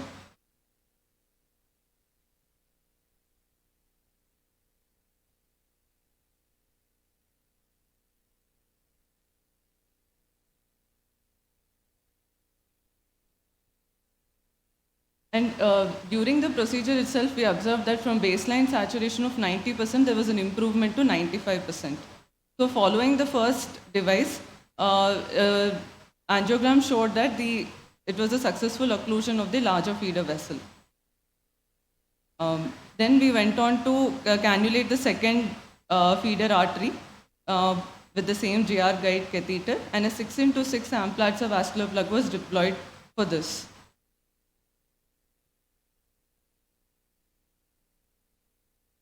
And the saturation on table had improved to 98%.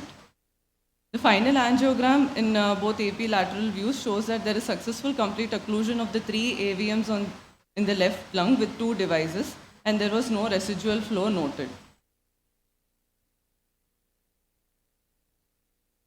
So this patient did well in the perioperative period. Her saturation was 96% at discharge, and her 12-month OPD visit shows that she is doing well. She is currently not having any complaints. Saturation of 95%, and X-ray shows no evidence of any pulmonary infarction or fibrosis. So catheter-guided embolization with either plugs or coils is a treatment of choice. However, in moderate to large AVMs, vascular plugs are more optimal, and multiple angulated views are playing an important role here, so that we could locate the common feeder arteries and decide on the vascular plug sizes. And lesser number of devices are to be used by locating appropriate feeder arteries. Vascular plug up 30 to 50% larger than the feeding artery is recommended. And an Amplatzer vascular plug 2 profile allows for a much faster occlusion with lesser risk of embolization, and so that was preferred in our case. Thank you.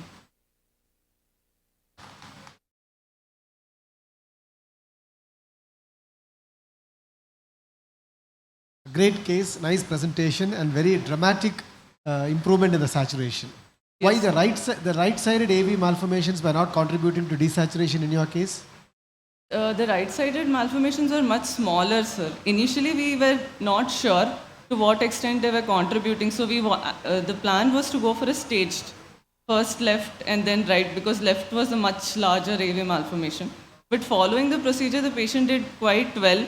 So we are keeping her on close follow-up. She's planned for a repeat CT now after 1 year.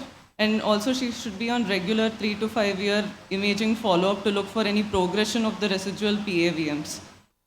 And are they known to recur new channels opening up in this particular condition? Unlike the usual common garden variety of pulmonary AV fistula, in this Osler-Endow-Weber syndrome, Yes, are they known for new channels opening up, etc.? Yes, sir. Considering the hereditary predisposition, there are cases where they are likely to recur. That is why the recommendations say it's very important to follow up these patients.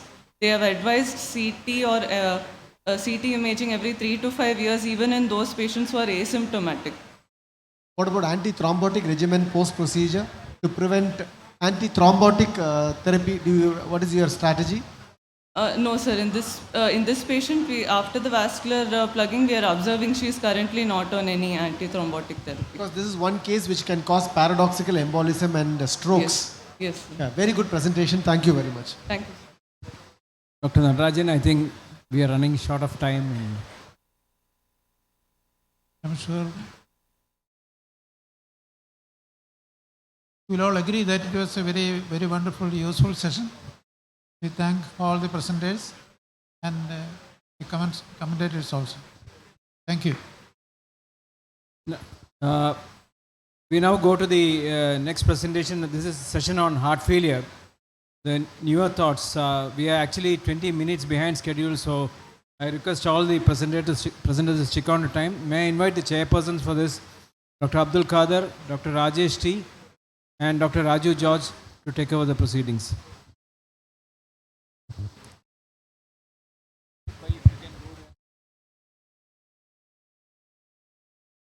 First presentation by Dr. Abhilash. I hand over the proceedings to our esteemed chairpersons now.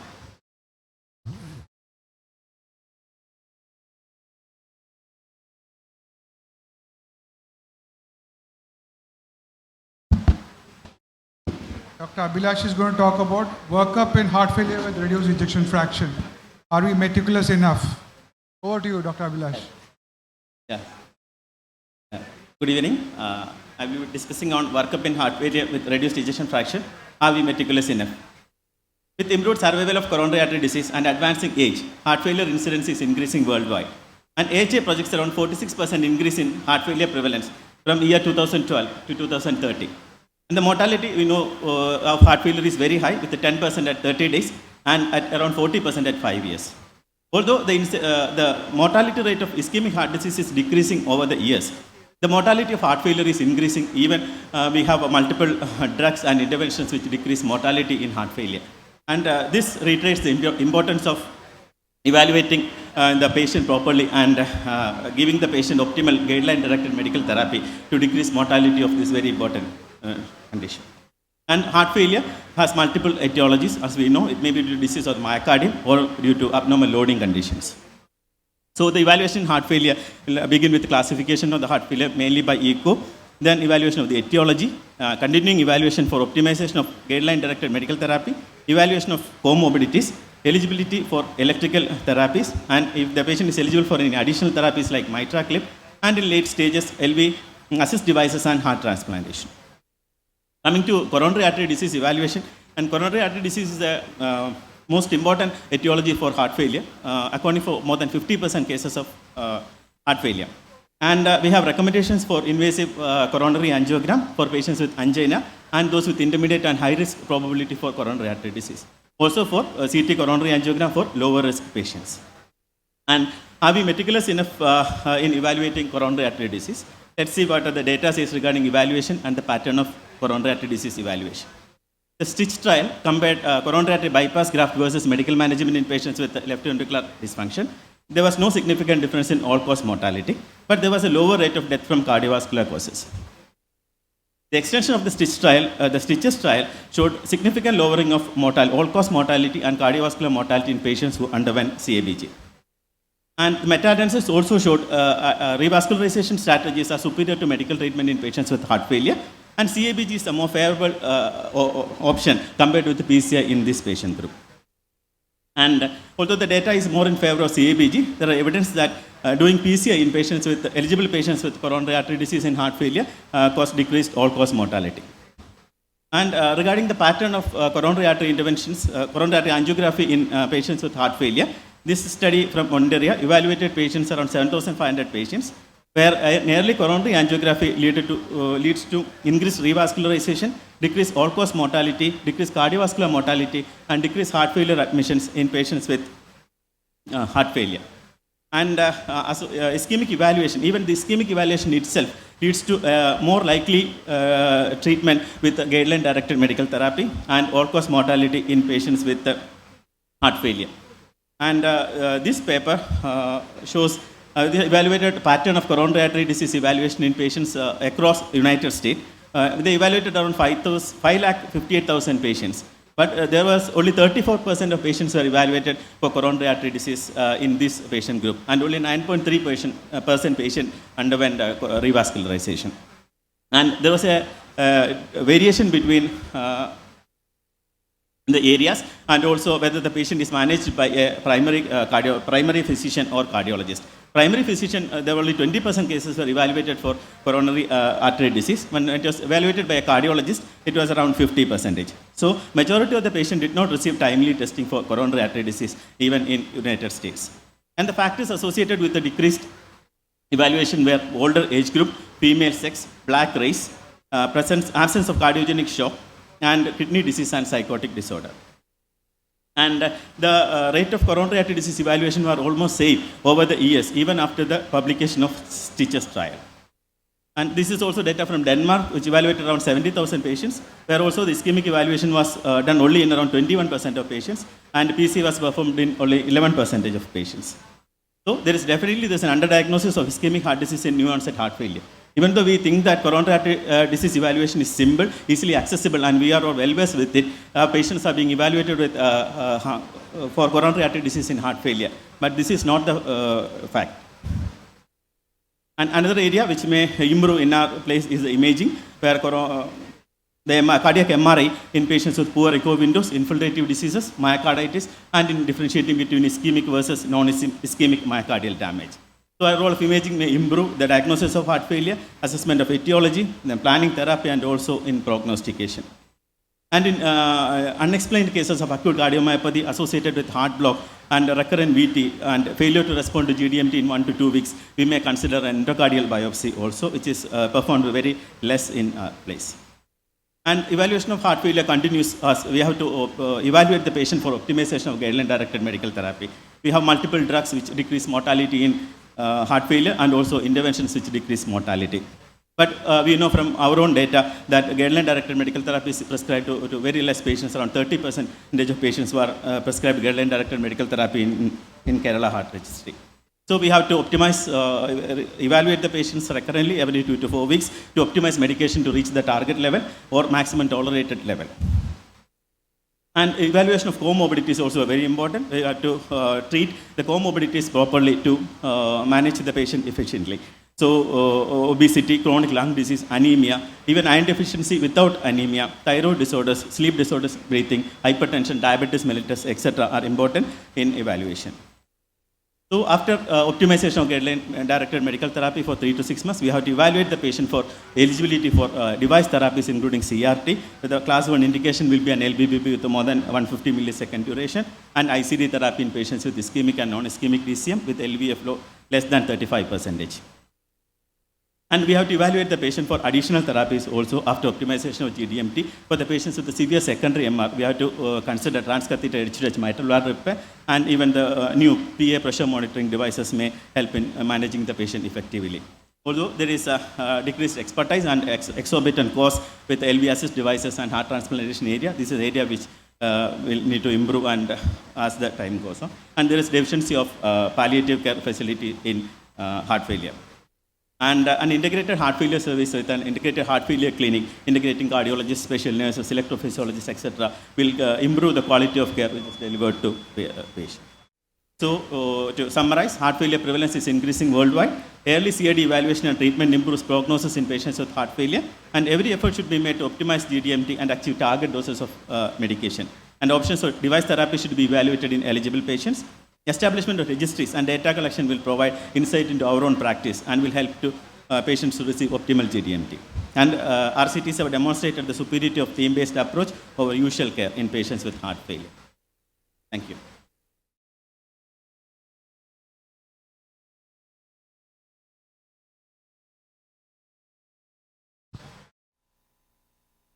In the evaluation of the heart failure, how often you are using MRI? Cardiac MRI. In acute heart failure, if we suspect myocarditis, we are using cardiac MRI. Okay, so although the availability is less, definitely the MRI use will increase in the near future. Open to the audience. Open.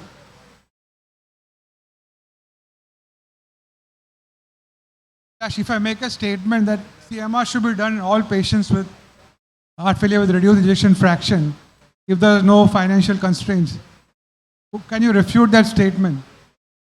Sir, if for all patients it may not be required, sir. If there is coronary artery disease and it's evaluated, no.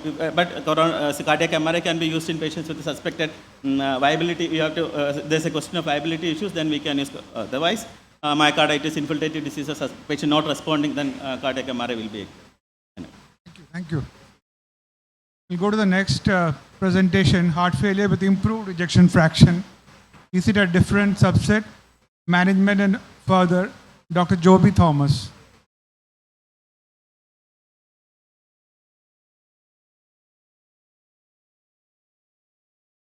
Good evening.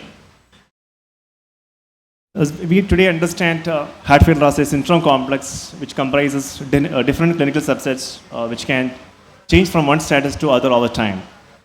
We used to have classically this heart failure with a reduced ejection fraction to begin with. Subsequently, we had HFNF or heart failure with a normal EF. It was later renamed as heart failure with a preserved ejection fraction, and heart failure with a mild reduced EF later on. And of late, we have this new term, heart failure with a recovered ejection fraction. And almost 1 year back, it was again renamed as heart failure with the improved ejection fraction. As such, because there is not much recovery involved, it's more of improvement in EF than recovery.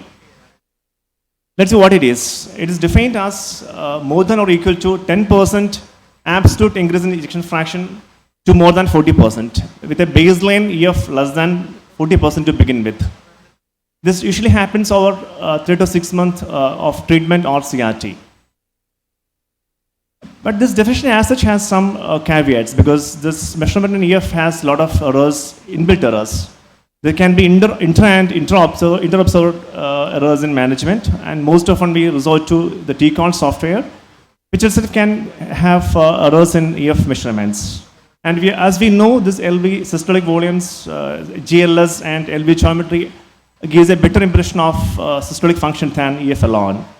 And this baseline GLS at the outset predicts the improvement in EF later on rather than the baseline EF as such. So this definition can possibly change in future.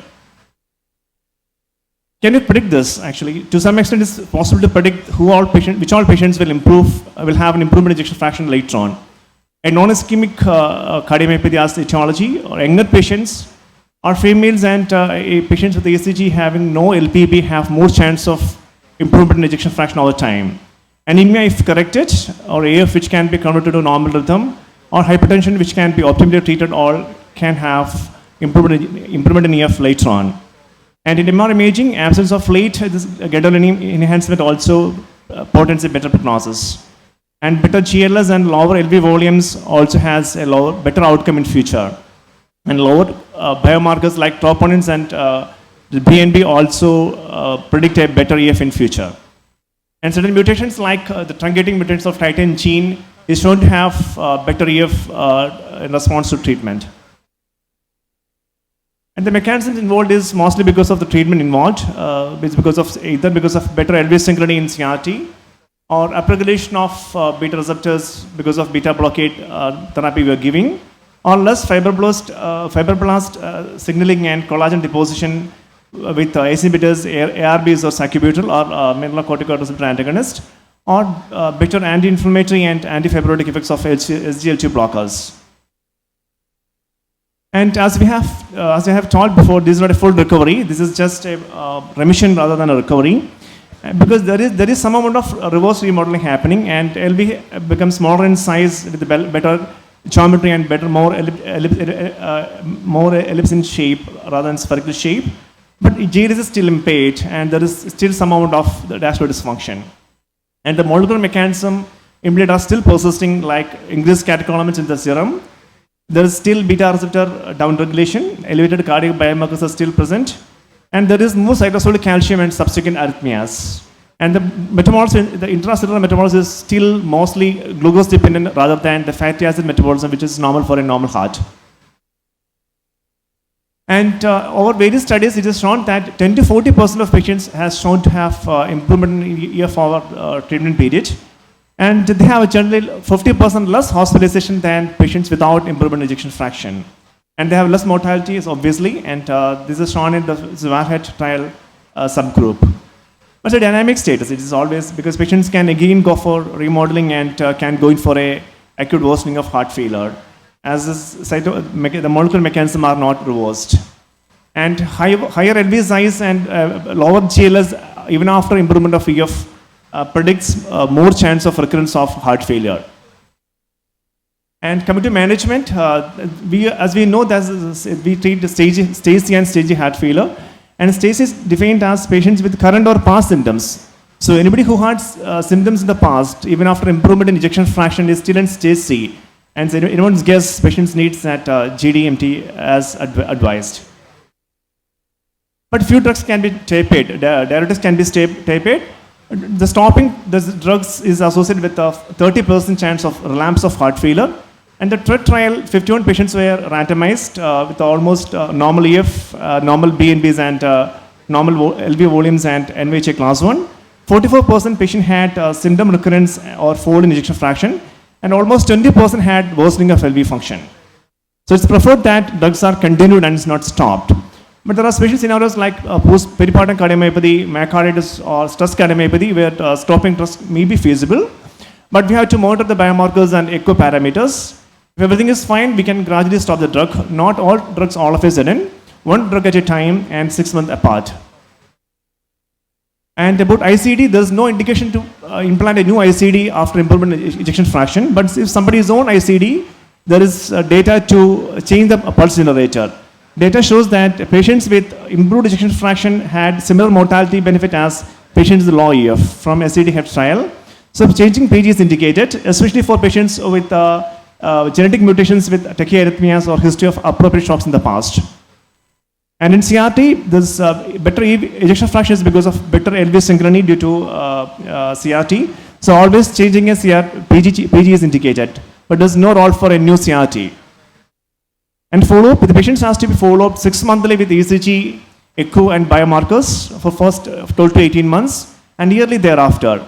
And genetic study has drawn to prognosticate the patient better. Certain mutations like truncating mutations of titin gene has shown to have a better outcome, and mutations of laminin gene and ACE and beta-1 receptors are shown to have a bad outcome in long term. Concluding, this is not a different form of heart failure, rather a group of phenotypes with different etiologies that share a better prognosis. It's a remission and not a recovery. Thank you. And especially thanks to Jeetu and Jayagopal sir. Thank you so much. Thank you for the excellent talk, Dr. Joby. I think it is more difficult to manage or convince the patient with this improved ejection fraction rather than the heart failure patient. What's your comment? True, sir. We also have a lot of patients like that who stop drugs after clinical improvement and coming back with the worsening of heart failure. That's a fact, actually. Yes, sir. All patients, you cannot predict whether they'll improve or not. Like, for example, in the RELIEVE BCIS trial, patients who had viability assessment with MRI, post-PTC, they didn't show any improvement in ejection fraction.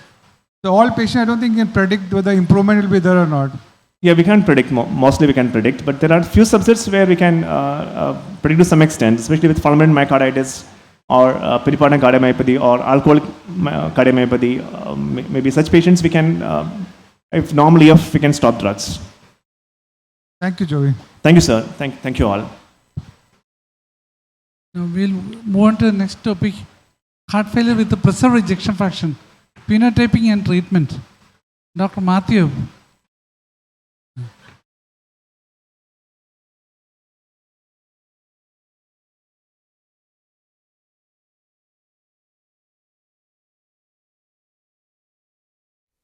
Respected senior members of the faculty, respected chairpersons, dear friends and colleagues. My topic today is heart failure with preserved ejection fraction, specifically about phenotyping and treatment. In the first part of my talk, I'll glance through the various therapies available in heart failure with preserved ejection fraction, followed by my specific topic, that is phenotyping and therapy based on phenotyping. So the standard treatment for heart failure with preserved ejection fraction.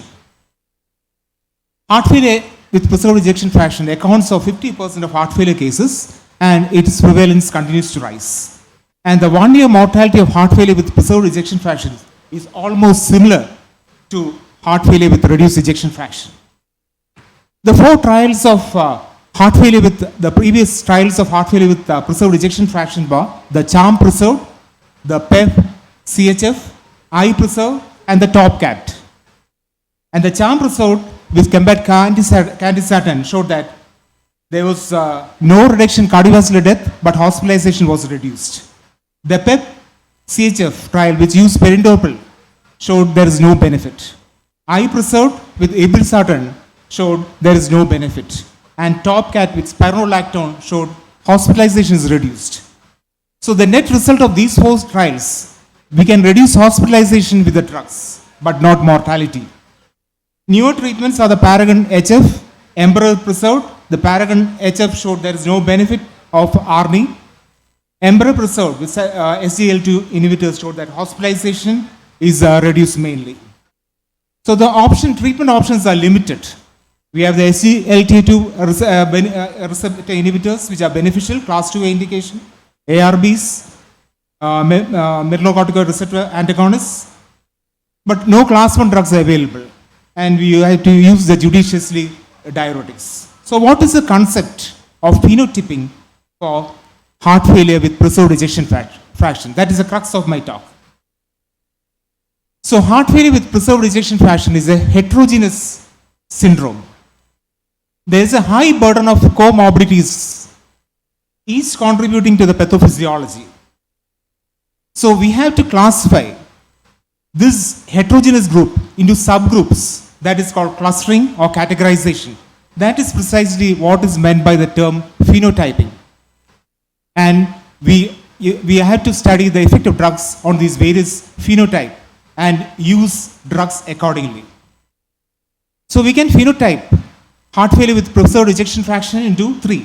basically there are three types of phenotyping. One is based on comorbidities, second based on pathophysiology, and third, which is the most important, that is based on multiple parameters by using artificial intelligence. Phenotyping based on comorbidities, you know that heart failure with preserved ejection fraction associated with the age, obesity, hypertension, diabetes, CAD, PAH, AF, etc. You target these comorbidities in addition to heart failure, and you will get a good result. So in future, you may have heart failure with preserved ejection fraction in the elder, obese. You have to divide in the elder, obese, hypertensive, diabetic, renal failure, CAD, AF, PH. Target separately. Study the effect of drugs on these subdivisions. Phenotyping based on pathophysiology. You have LV myocardial ischemia causing heart failure with preserved ejection fraction, LV myocardial inflammation with RV dysfunction, arterial stiffness, etc. You study drugs on these pathophysiologies. And coming to the most important, that is based on multiple parameters. Phenotyping by clustering methods. You have two methods. One is machine learning and the second is the latent class analysis. They use the computational statistics. The machine learning use algorithms to identify pattern relationships within a group, whereas latent class analysis use model-based clustering technique, use a probabilistic method. Basically, it is artificial intelligence using computers. Cohen et al., there are different studies on this. This is actually a new topic.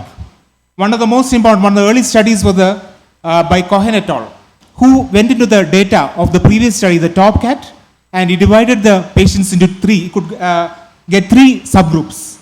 Phenotype 1 is young smokers, phenotype 2 elderly with LVH, and phenotype 3 obese, diabetic with renal failure.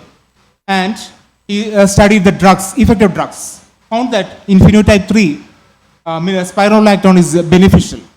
There are numerous other studies. Shah et al. Studied the data of I-preserved and CHARM combined, and he could divide the into 6 phenotypes.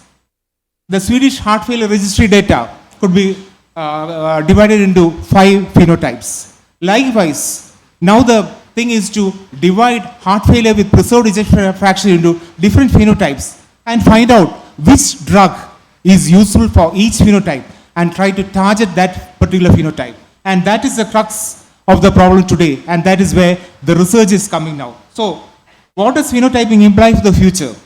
We have to find out a different phenotype for the heart failure with preserved ejection fraction. We have different studies, but there is no uniformity.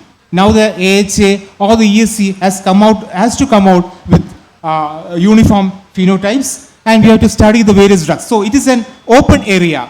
So in conclusion, this area is still in infancy, more research is needed. We have to include biomarkers and imaging. We have to standardize the heart failure with preserved ejection fraction phenotyping, and we have to get more tailor-made management options. Thank you.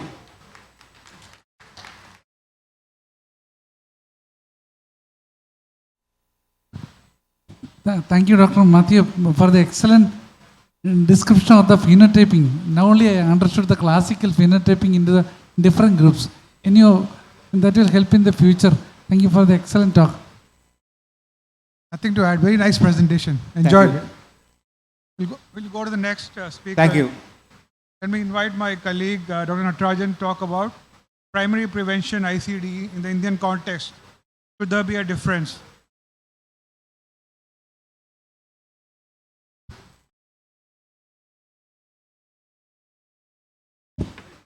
So thank you for the kind invitation. Respected Chairperson, dear friends. Now in the next 7 to 8 minutes, we will address this important question, which is more socially relevant. ICD for primary prevention, peculiar to the Indian context, should there be a difference? If you strictly answer this question based on guidelines, there is no difference whether the patient is having an indication in India or elsewhere in the West. There is no difference. But we should discuss the unique social challenges that we come across when we have a patient who needs an ICD as per guidelines versus what we do in practice. So we will go through the following topic with these points in mind. What is the evidence for ICD in primary prevention? What is the guidelines based on current evidence? The Indian scenario, what about the annual deaths in our country? What are the estimated deaths due to sudden cardiac arrest? Who are the population which are eligible for primary prevention? These are gross estimates. You cannot have absolute figures. You can have only projected examples. What about the real ICD implantation in numbers which happens in India, which is a gross underutilization of the therapy? What are the reasons for underutilization? Better, more stringent implant criteria to prioritize patient selection, not necessarily by these guidelines. Does it matter in India? Especially keeping in mind limited government-related heart care spending. What are the issues and possible solutions? And what are the advances in pharmacological therapy in heart failure which have happened in the last 2 decades? What is the impact of this advancement in pharmacological therapy on impact on the incidence of sudden cardiac death? And do these contemporary medications blunt the value of implantable cardioverter defibrillator? All of us know the indications for primary prevention: LV dysfunction, EF less than 35%, class 2, class 3, so on and so forth. Annual deaths in India, it's about 10 million deaths per year. 10 million deaths. And the approximate estimate of sudden cardiac death is about 10% of the total deaths. So out of 10 million deaths, 1 million death per year is probably due to sudden cardiac death. And of this 1 million, about 10% is what is preventable by a primary prevention ICD, which makes it a figure of 1 lakh or 100,000 patients in India will need ICDs if you go by current guidelines. That's a huge number. If you look at the number of ICDs implanted annually in India, if you include both single chamber and dual chamber, as against a requirement of 100,000, we just have about 5,400 implants way back in the year 2021, which may be now around 6,000, sorry. So there is a significant underutilization of ICDs in India as against the true requirement based on current guidelines. It's about 3%. What are the reasons for this gross underutilization in our country? If you look at the biggest economies in the world, India is only next to China and the United States in terms of total GDP in trillion US dollars. We should be very proud to know that we are only ranked number 3 among all countries in the world in terms of the total national GDP in trillion US dollars. However, the per capita GDP that you see is abysmally low. It's about 2,000 to 5,000 US dollars. The significant reduction in the per capita because of the huge population that our country has. And if you look at the public health expenditure among this GDP, it is just 1.29% when it comes to health expenditure in the country. And this translates into 621 rupees 10 years ago to 1,112 rupees about 5 years ago. So there is a significant paucity of government funding when it comes to healthcare expenditure, which is very, very important in our country. And if you look at out-of-pocket spending, nearly 3/4 of health expenditure is by out-of-pocket expenditure. That is very, very important to keep in mind. The government funding is very, very poor. And if you look at this particular data, the disparity between indications and utilizations of ICD, if you look at our country, this particular data which came in the circulation in 2017, out of 1,029 patients, only 4.9% of patients actually ended up having defibrillators in our country.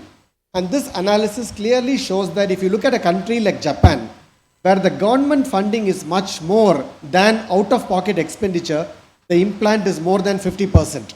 If you look at a country like India, where out-of-pocket expenditure is much higher and the government funding is very low, the implantation is only about 5%. This only tells you that out-of-pocket expenses spending is one of the main reasons for devices being underutilized in a country like India.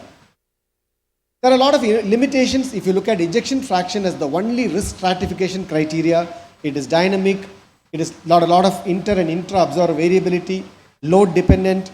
Majority of patients with experienced sudden cardiac death actually do not have a very low ejection fraction. Not all patients with low ejection fraction experience sudden cardiac death, and that is the limitation of ejection fraction. So is it possible to further risk stratify these patients moving beyond ejection fraction. What are the markers of risk beyond low ejection fraction? Wide QRS complexes, fragmented QRS complex, non-sustained ventricular tachycardia in Holter monitoring, inducible ventricular tachycardia in EP testing, micro T-wave alternance, LV ejection fraction, very poor LV ejection fraction, persistent sinus tachycardia, NT-pro-BNP elevation, QT prolongation, cardiac MRI, history of syncope. All these are factors that you should consider beyond ejection fraction, especially in a country like India where there is resource constraints. And not to forget the importance of cardiac MRI to look at scar burden.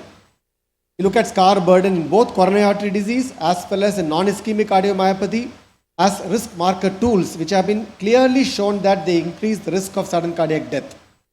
This study is very important to understand. This was conducted in the Asian context where there are resource constraints. Primary prevention with more stringent criteria for therapy. Does it improve patient selection? And India also participated in this trial, about 813 patients, where what they did was, as against the conventional primary prevention, they included 4 other criteria: non-sustained VT, frequent ectopics, ejection fraction less than 25%, and pre-syncope or syncope. If it is added to the primary prevention criteria, they called it 1.5 primary prevention, something in between primary and secondary prevention. And what was the finding here? The 1.5 prevention arm was, the therapy was not as good as secondary prevention. However, when you look at 36 months of follow-up, it catches up. Meaning, more strict risk stratification definitely makes for a case in a population like India. And lastly,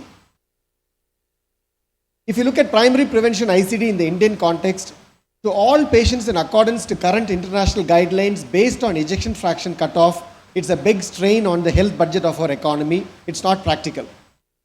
Patients that qualify for primary prevention ICD who can easily afford the therapy, ICD implantation obviously should be given. Patients that qualify for primary prevention ICD who cannot easily afford the cost of therapy, you have to definitely do further risk stratification, identify the super high risk among the high risk population, and then offer therapy, either out of hospital, out of pocket funding or government sources. So what are the issues and solutions? Patients who might, this is my last slide, patients who might benefit from primary prevention ICD not presenting for evaluation. They don't even come to the hospital. What is the solution? Physician education for prompt referral is a possible solution. Patients who might benefit from primary prevention ICD who cannot afford the cost of therapy, government reimbursement, government sponsored insurance schemes, increased budgetary allotment for health. These are the possible solutions.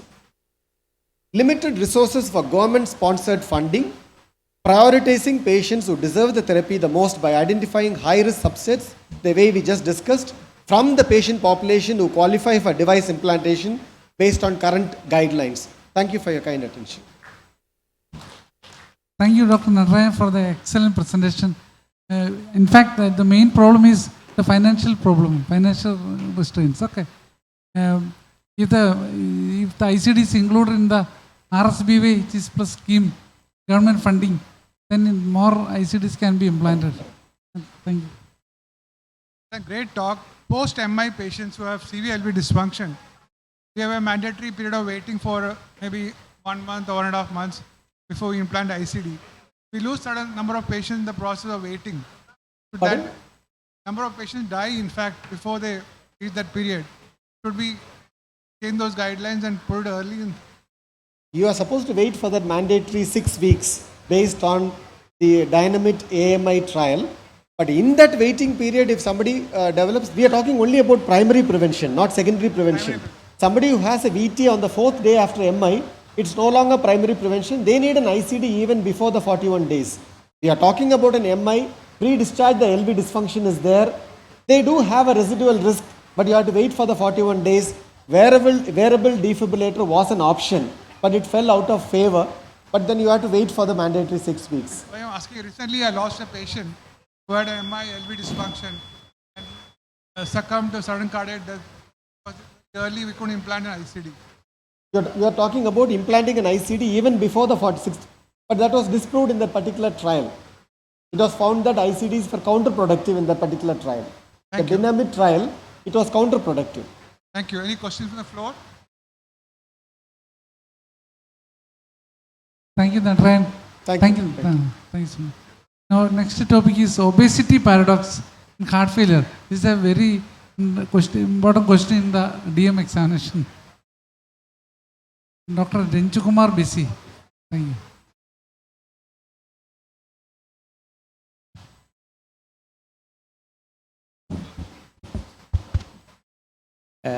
Good evening to all. Today's my topic is obesity paradox in heart failure. We'll go to the topic. And obesity, WHO defines obesity as excess fat mass that negatively affects health. And the WHO classified the weight status based on the body mass index, weight in kilogram divided by height in meter square. And obesity means the BMI more than 30 is classified as obesity. And it's again classified into class 1, class 2 and class 3 obesities. And the problem with BMI is BMI does not take into the consideration of whether the excess body weight results from different body composition compartments. So there are other measures which can take into account of like waist circumference, waist hip ratio, waist height ratio, skin fold thickness, bioelectrical impedance analysis of body composition, dual energy X-ray absorptiometry, CT and MRI, of which the first four are anthropometric measures, which does not require any sophisticated equipments. If you take the visceral fat mass, there are two types of fat mass, visceral fat mass and subcutaneous fat mass. The accumulation of visceral fat mass is a major cardiometabolic risk factor, and which is mainly measured through the waist circumference or waist hip ratio or waist height ratio. And there are two phenotypes. There is a pear-shaped obesity which has got a less visceral fat with a lower cardiometabolic risk. There is a apple-shaped obesity with more visceral fat with a higher cardiometabolic risk. And you can divide the total body mass into two components, fat mass and lean body mass. The fat mass is actual fat mass in the body, and lean body mass is also called as fat-free mass, is the total amount of non-fat parts of the body, and it composed of muscle, bone, organs and water. It's 73% water, 20% protein and 6% minerals and 1% ash. And if you take the disparity of BMI, this is four phenotypes which has got these three phenotypes has got a BMI of more than 30, of which one is an athlete and another one is a non-sarcopenic obese, another one is a sarcopenic obese. If you take the athlete, it has got a fat mass of, the fat mass is decreased, but the lean mass is increased. He has a BMI of more than 30. In an athlete, the cardiorespiratory fitness is increased, whereas in non-sarcopenic obese, the fat mass is increased, lean mass is increased, but there is an impairment of cardiorespiratory fitness.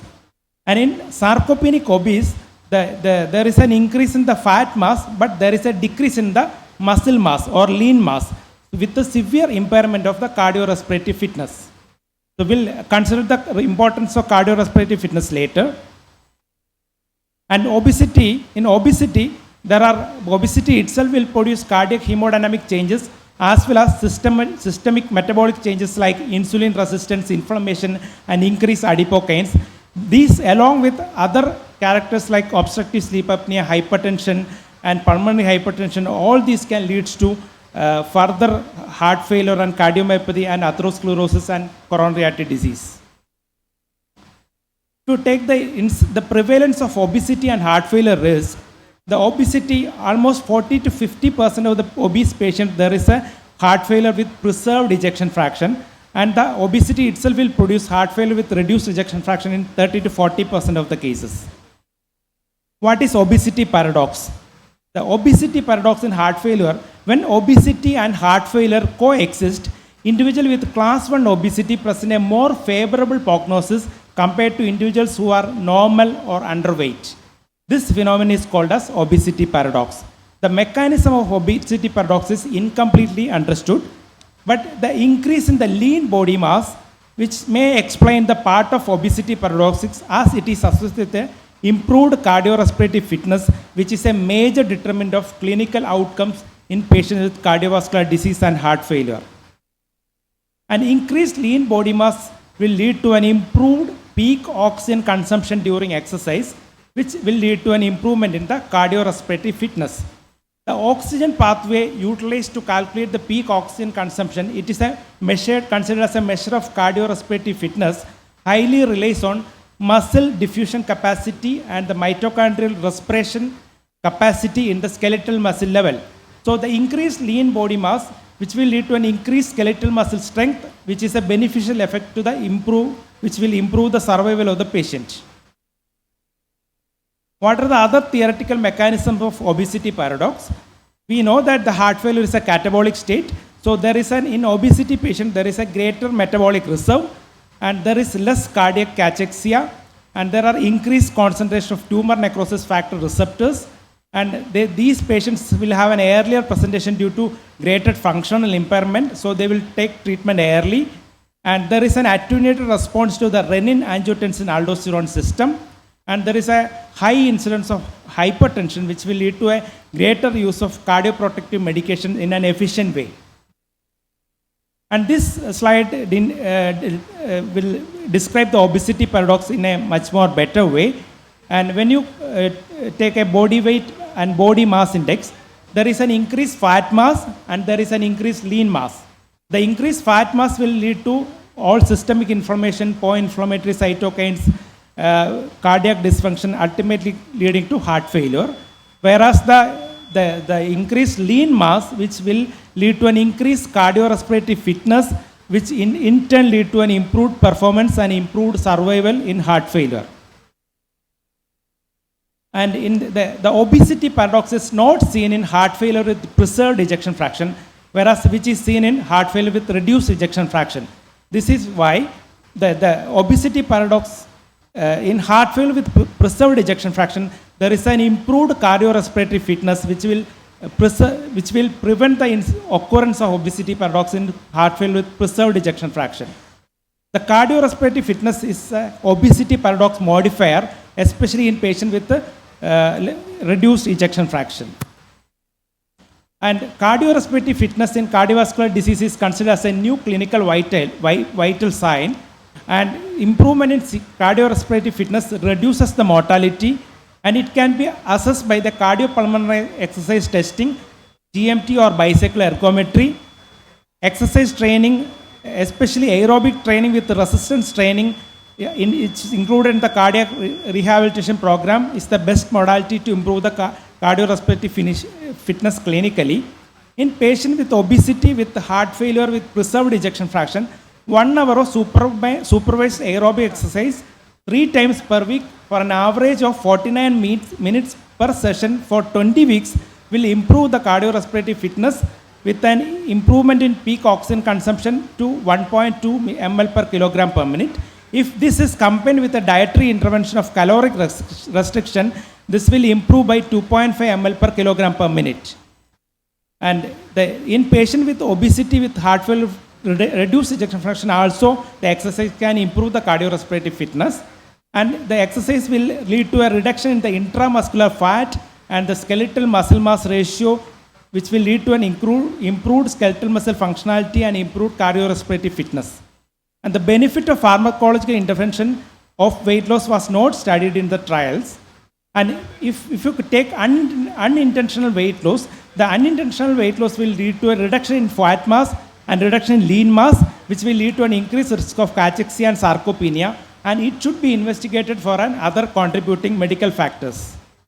And this is a slide which will shows that if you take the obesity itself, there is an increased fat mass, increased lean mass.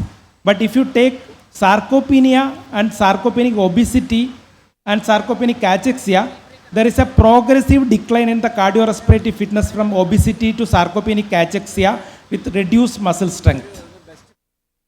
And in conclusion, the overweight and obesity are strong risk factors for the development of cardiovascular disease, especially heart failure and CAD. When the obesity and heart failure coexist, the prognosis of patients with obesity seems to be more favorable to us compared to those who are normal weight or underweight. The increased amount of lean mass with typical obesity phenotype is a major driver for increased cardiorespiratory fitness. The greater cardiorespiratory fitness is associated with improved survival, and which it will partially explain the beneficial effect of obesity. An individual with a reduced amount of lean mass or sarcopenia, even in the setting of obesity, that means sarcopenic obesity, present with a worse cardiorespiratory fitness and outcome, and strategies that can increase lean mass, exercise training, and dietary intervention represents the effective therapeutic strategies. Thank you. Thank you, Ranju. Nice talk. Sorry, we don't have time for discussion. We are running behind schedule. We'll go to the next presenter. Thank you. Strong heart failure trial. Is it feasible in real life? Dr. Nigel Cletus.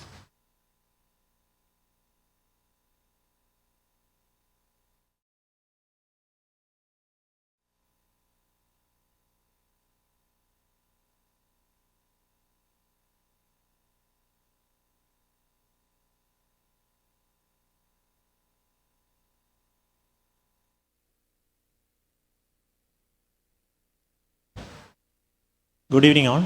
I'll be talking about a strong heart failure trial and regarding its feasibility in real life. As we all know, after episode of acute heart failure, there's a vulnerable period. That is the first few weeks to months after an acute heart failure hospitalization. That's a period when about 1/4 of the patients, they either die or they get readmitted in 1 month. And if you look at the readmission rates following heart failure, it is almost the same as the 1980s. That is approximately 50% of the patients, they get readmitted with heart failure at a time of 1 year. And our own data, there is a Kerala heart failure data, registry data of 7,507 patients. It was shown that the guideline directed medical therapy, the full dose was achieved by only a very small proportion of patients. That is only approximately 28%. And even in patients who are followed up very closely, like in the ECAD-HF trial, it was shown that there was no difference in all-cause death or the first unplanned hospitalization during the 6-month follow-up.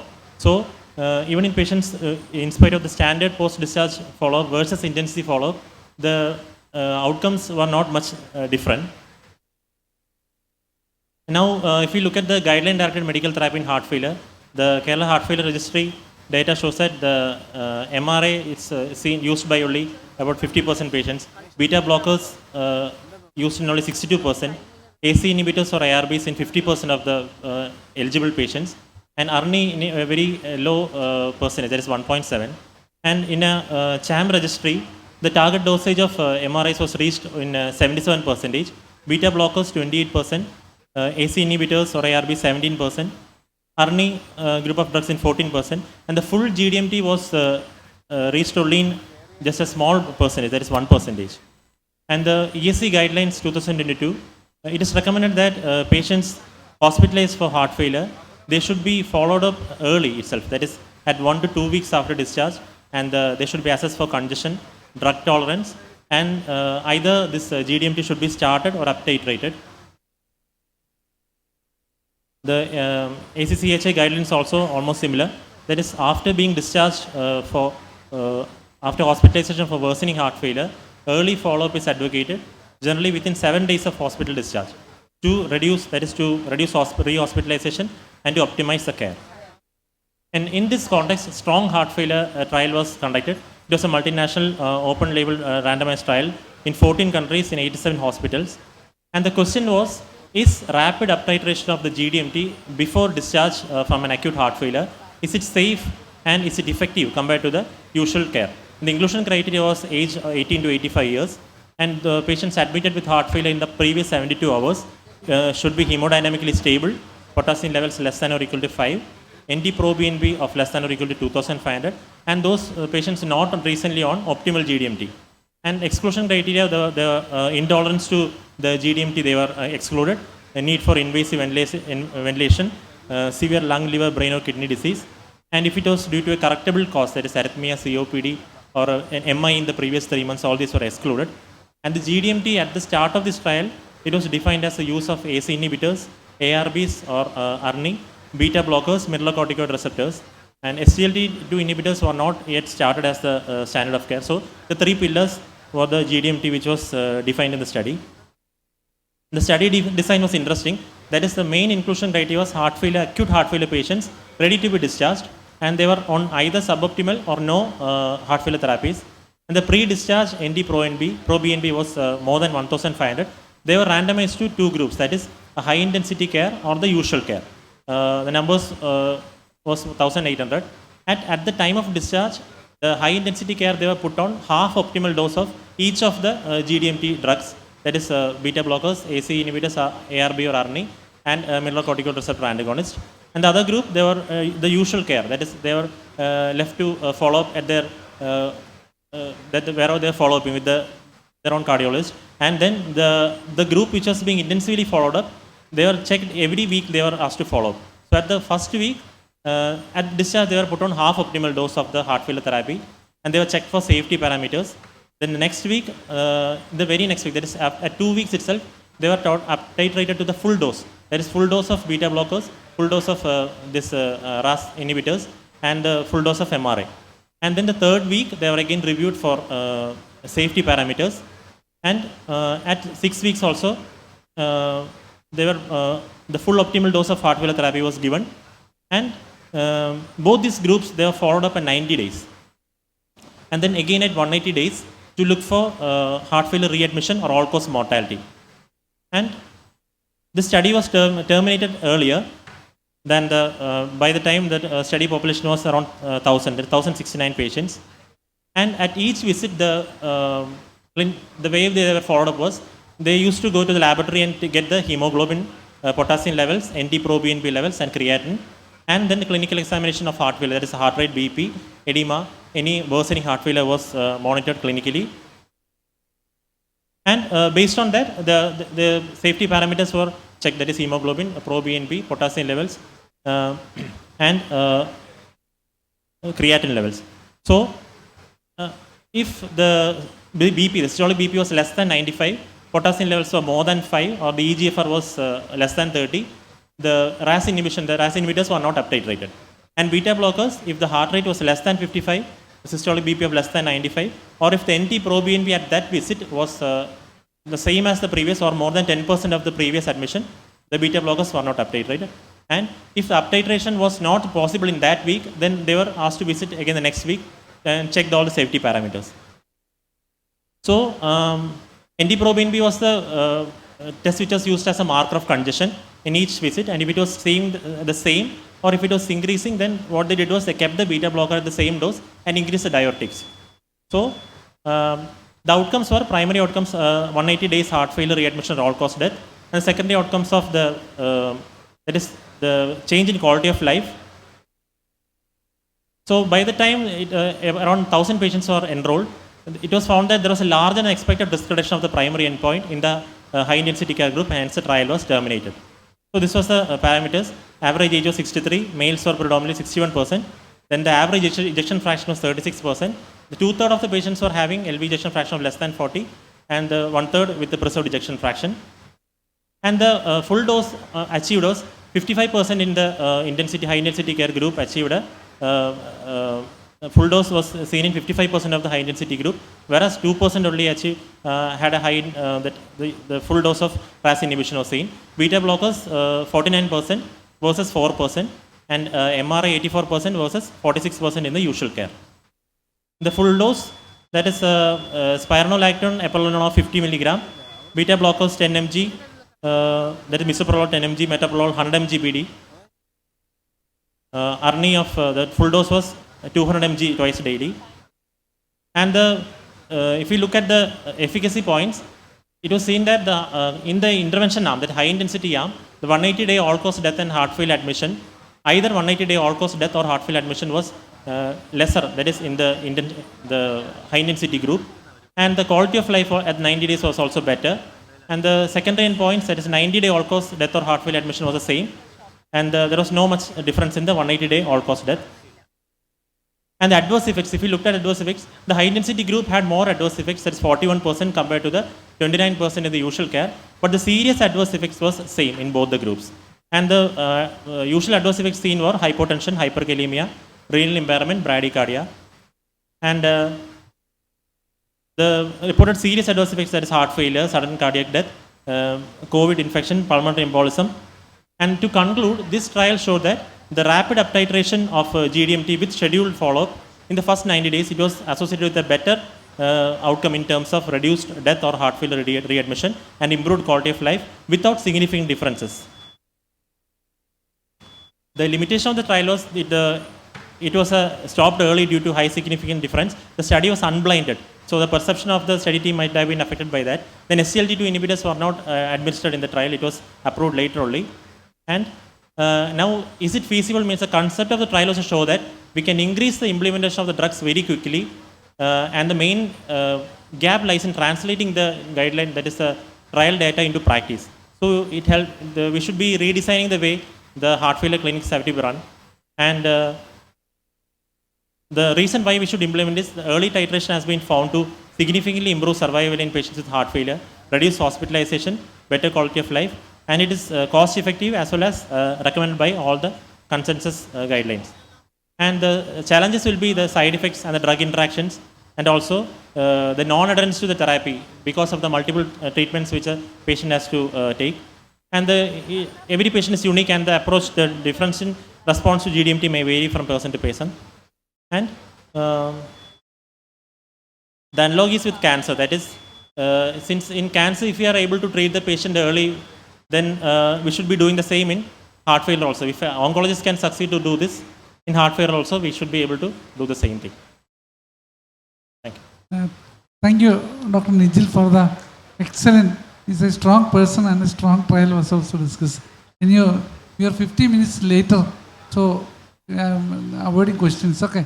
Thank you for the excellent person. We declare that the session is closed.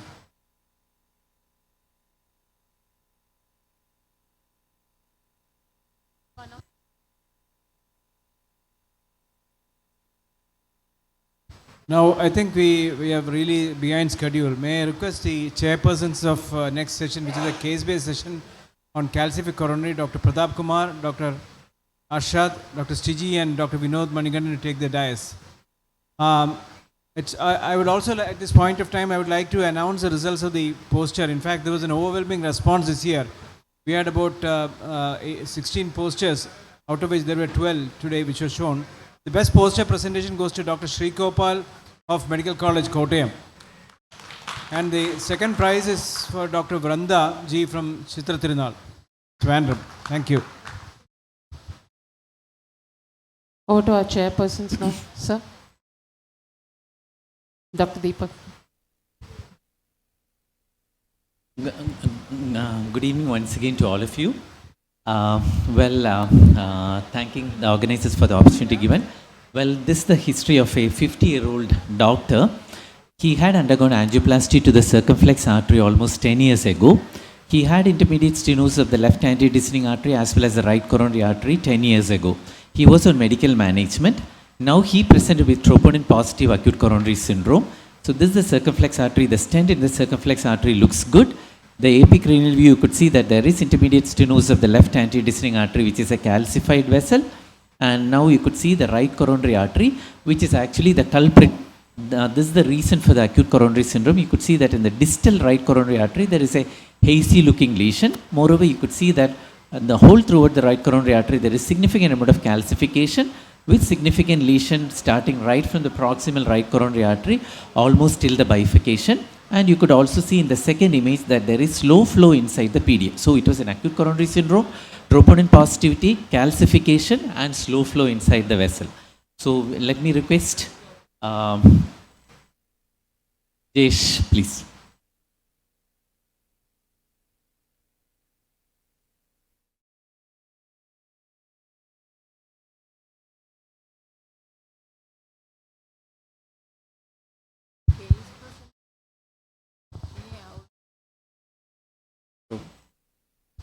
Thank you, Deepak, for bringing that excellent case. The first impulse on seeing this angio was to call up secretly Deepak and ask, Deepak, in the case of cheyan pattu. Looks very tough case actually. Now the challenges here are, I'm sure Deepak has done the case. I secretly asked him actually, and he has finished the case actually. So there is heavy calcium there, lead pipe-like calcium in the proximal and mid RCA. And there is a critical lesion in the mid RCA with circumferential calcium. Probably this may not be, this may be a balloon uncrossable lesion. And there is another very tight lesion in the distal RCA. Probably that's the one that's causing the acute ACS. And that's going to be a challenge in crossing. So the entire RCA is going to be uncrossable with a regular balloon. But there are some encouraging points here. The RCA has a very favorable takeoff. Won't be very difficult to get good engagement and support. And the proximal RCA is relatively disease-free. So probably we might be able to engage deep with an AL1 catheter. And there is absolutely no tortuosity in the RCA. So these are the encouraging points here. And when you have such a heavily calcific lesion, the first point to be considered is whether it can be crossed with a balloon or not. Definitely this is unlikely to be balloon crossable. So directly you have to go to rota or orbital atherectomy. Now I didn't have any experience with orbital atherectomy, but definitely rota. So again, if after rota you get optimal expansion with, after rota, if you get, if you can dilate it, then directly go for IVUS and stenting, IVUS or OCT and stenting. Or if you cannot dilate it, then we'll go for IVL. So we need very good support. Since it's an RCA, preferably radial, of course, with a temporary plan for a temporary lead in situ. And 6 French should be enough because we'll be using 1.5 millimeter burr. I would prefer to cross it directly with a rota wire, especially with the new torqueable wire. Definitely we are going to be able to cross it. If not, we might use a Field XT and cross with a micro catheter and exchange, or otherwise try to put a small 1.25 or 1 mm balloon there and cross with a micro catheter and do. But definitely in experienced hands, direct crossing with a rota wire is the first choice.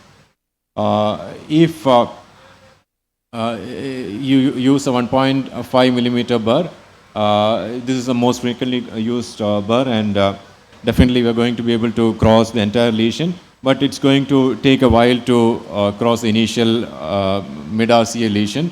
So slow cutting, you take several minutes, several runs to cross the RCA with the 1.5 mm burr, and only then go to the distal lesion. And do an IVUS and OCT, definitely you're going to see almost 360 degree arc of calcium there.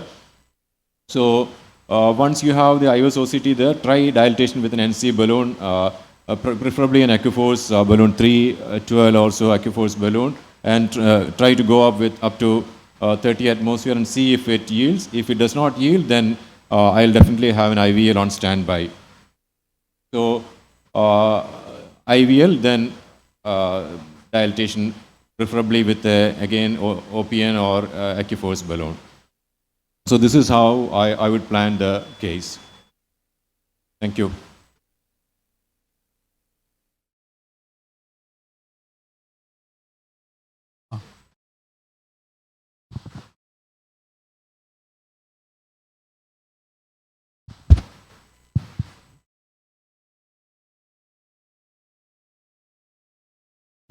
The respected chairperson and colleagues, as Dr. Jayesh mentioned, you can use any of the calcium debulking strategy except the cutting balloon, which will be practically difficult. So if you see the calcium predictors, you have a large population comorbidities including calcium risk factors. That almost 18-20% of advanced age, of the total PC is having high calcium load. So we may deal very high number of calcium patients in future. So in my talk, basically the theoretical part and also the atherectomy data and the practical insights. So here the orbital atherectomy, the new armamentary that reached in India, that is, it has got dual mechanism action. That is, one is atherectomy and the second is the calcium modification. So the atherectomy is the superficial part, the bidirectional differential sanding, just like the rotablator. And the calcium modification that is in the medial layer, that's made by the pulsatile force generated by the device. So this is the atherectomy part. You can see that superficially it is debulking by the rotation. It reduces the superficial calcium by sanded by the diamond surface. It has got almost 30 micron diameter with a 10 micron expo. That is actually eccentric rather than concentric as in the rota burr. And it potentially minimizes the damage the medial layer of the vessel. So you see that calcium particulate almost always less than 99% is having the diameter less than the RBC and other cells like WBC, and the particulate matter is very, very small. And majority are less than capillary diameter and the RBC. So it can easily wash out. So that means the slow flow effect is very less. Now you have a pulsatile force. That is, the deeper plaque may be affected by the pulsatile mechanical force. You can see that the crack in the medial calcium. And that is evidenced by, you can see that OCT data show the fractures of the deeper calcium. So it has got both deeper calcium and also the superficial calcium. Now, how it has happened? Changing compliance uses the centrifugal force. There is a differential sanding, and that can make the particular size of 2 microns, and that will debulk the superficial calcium. And healthy elastic tissue fluxes away from the crown and minimizes the damage of the vessel. And second, the pulsatile force, you can see they demonstrated the experimentally that is high frequency, that is actually represents the rotation of the eccentric crown over the wire, producing the pulsatile mechanical force that will make some breakage in the medial calcium. So now, how to differentiate the rotational atherectomy versus orbital? Dr. Jayesh mentioned both bar method. You can use both. It is unidirectional. You can see the rotational atherectomy is unidirectional, but it is bidirectional, just like orbital movement, how the Earth is moving around the Sun. So it has got both bidirectional differential sanding, and it can rotate 360 degree, and you can even treat up to 4 mm in case of orbital atherectomy, whereas rotational atherectomy only unidirectional, and centri, it is on one direction, and to focus on that, and it may not allow the blood and micro debris to flow past the burr, whereas it will allow the continuous flow of blood and saline during the orbit. That means that the slow flow effect is very, very low when compared to rotablator. And here it is 6 French compatible, but rotablator can be from the 5 French to even 8 French, depends on the burr size. And again, that shows you can see that 6 French here, and the longitudinal shadow, it's pulsatile movement, here it is only one direction. So now we have to differentiate the same case. We can use the even IVL. So how the difference between lithotripsy and orbital atherectomy? The lithotripsy is balloon designed to modify the calcium without atherectomy, whereas orbital there is definitely desanding. The sanding is there, and crack intimal medial calcium without removing the calcium. So there is a energy delivered in here, and that will crack that area without removing the calcium. So the longitudinal shadow showing the lithotripsy balloon, and is the orbital atherectomy, how it is moving. So the deep calcium modification, the orbital atherectomy facilitates the post-10 calcium fracture even in the regions of thick calcium as assessed by the OCT. 7 minutes over? No, it's okay. So this is the OCT data showing the fracture of the calcium and post-DS, and both the clinical success of superficial differential sanding and the medial calcium modification for pulsatile force made the post-ending with a good opposition. So what is the safety data when compared to atherectomy, rotablator? You can see the orbit trial showing the perforation dissection chances very, very less, only less than 1%. That is the landmark trial, that is Orbit 2 pivotal trial, and the different meta-analysis. And you can see that the low TLR rate is 3.4% at 1 year, and very low even at the 3 years follow-up. So technical insight, the slow transverse speed, the 1:1 crown movement, manage wire position, and consider the glide assist, and low treatment speed, assess the treatment duration, and assess the treatment endpoint. So I will skip the different slide if the time permits for 1 minute additional. If the chair permits, I will continue. Okay. So this is the low transverse, I don't want, okay. So manage the wire position and the wiper wire movement and the low treatment speed. And the glide assist, that will enable the crown to spin at slow, the non-therapeutic speed of almost 5K RPM. And the treatment should not exceed more than 30 seconds. Rationally, resting between the treatment runs may enable the particle to clear, may avoid temperature buildup, and provide time to assess the patient status. And here the treatment endpoint, the required number of runs will be vary based on the morphology. You have to use the IVUS And also you should not exceed the 5 minutes. The rationale is the exhibit signs of wear and result in a device malfunction. And this is the last slide. You can see that this is the console just like orbit rotablator, and the console there is no need of nitrogen gas, and this is only the 10-second video showing that how it is. The matter is you have rotablator, you have 1.25 to 2.25 like that bar is available, but it has only 1.25, and that can accommodate different vessel size including 2.5 to 4 millimeters. So you can see that that will ablate, it depends on the speed. If the diameter is large, you can take the entire diameter of the vessel with the increasing speed. So slow 1 millimeter per second, and you can use any vessels from the small vessel to large vessel. Don't be the very small vessel that can cause the perforation, just like rotablator. We still thank you for the patient attention because it's only 7 minutes. They actually more than 20 minutes talk is there, so I can't say such way. Thank you.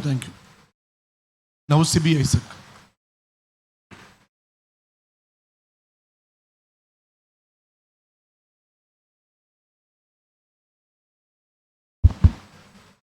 Respected chairpersons, teachers and dear friends, my talk is on how to modify calcific coronary lesion, what is the role of rotablation and intravascular lithotripsy. There are 4 main techniques to deal with severe coronary calcification: rotational atherectomy, orbital atherectomy, intravascular lithotripsy, or a combination of all these techniques, rota plus IVL or OA plus IVL. Imaging is very important to assess calcification. Thickness of calcium is not assessed well in IVUS, while OCT is useful. This is a flow chart to how to manage calcium. First you do imaging in the OCT if there is nodular calcium, either rota or orbital, and look at the calcium angle. If the calcium arc is less than 180, NC or scoring balloon sufficient. If the calcium angle is more than 180, look at the thickness of the calcium. If the thickness of the calcium is less than 0.5 mm, rota or orbital is sufficient. And if the thickness of the calcium is more than 0.5 mm, intravascular lithotripsy. This one case where rota and NC was used, calcium dependent OCT guided. There is a severe calcific lesion. When atherectomy rota was done, there is actually, it has reduced the thickness. And after that, NC balloon was used and there is calcium fractures. And finally, when the stent was used, there is well apposition. What are the situations in which rotablation is preferred over orbital atherectomy? Very tight stenosis, balloon uncrossable CTO with calcium, or vessels of small caliber, aorto-ostial lesions, lesions inside a stent, and rota is better than tortuous lesions, and those who are allergic to egg yolk phospholipids or soybean oil, which is a must in orbital atherectomy, it's a lubricant. And OA is preferred in calcified lesions in larger vessels and eccentric lesions in straight vessels. We'll see 1 or 2 cases. First case is 76-year-old hypertensive reformed smoker, bypass surgery done in 2004, TVD, dual chamber pacemaker done in the past, now with new onset effort angina. You can see that there's a heavily diseased proximal and mid LAD, very tight stenosis, heavily calcified vessel. And there is a occluded, totally occluded right coronary artery. Luckily, the radial graft from Lima supplying the PDA, diagonal and OM are patent. That is a Lima to LAD. There is no flow to the LAD. And CT angiogram showed extensive calcified plaques in the mid and distal LAD, almost totally occluding the lumen. So it was planned for rotablation, femoral approach, 7 French guide. However, the microcatheter could not be passed. So very small balloon was taken. It was, but it got ruptured at the site. So the rota wiring was done, just keeping the microcatheter at the lesion, rota wiring done. Because it's a very tight stenosis, started with 1.25 mm rotator, proximal segment done. But after that, there is no further progression of the rota burr. By this time, patient started having chest pain. There is slow flow phenomenon in the LAD.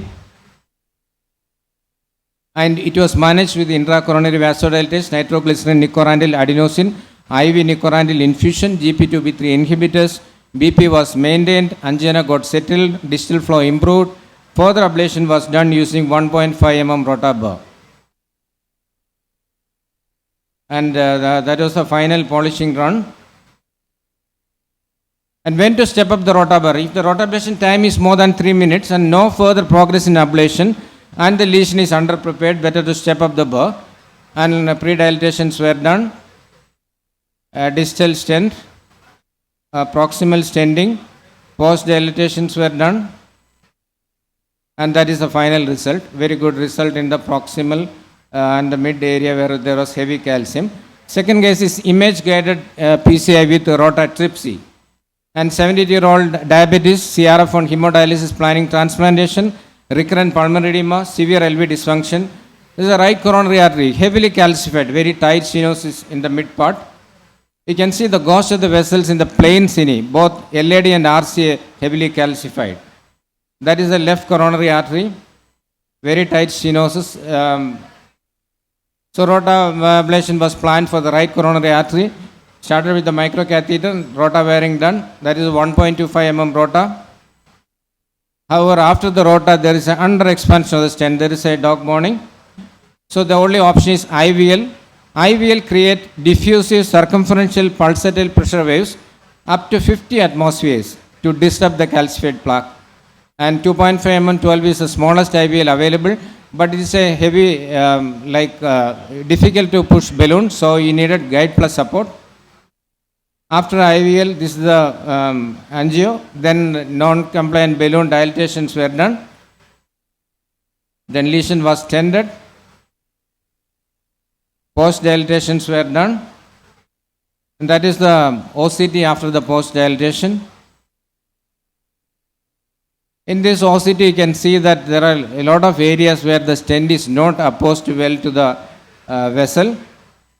So there is a larger balloon was taken and a high pressure dilatation was done. And then the further OCT showed a well opposed stent with a good result. That was the result in the right coronary artery. And rotablation to LAD was also done. That is a post-rota result. However, in the LAD also the balloon didn't expand. A regular balloon. Again, IVL was done. That is a post-IVL result, almost like a standard result. And finally, it is finished with the distal stent and a proximal stent. And post-dilatation was done. That was the final result. In short, heavily calcified lesions, you require judicious use of various methods based on imaging, the rotablation, orbital atherectomy, and some cases intravascular lithotripsy.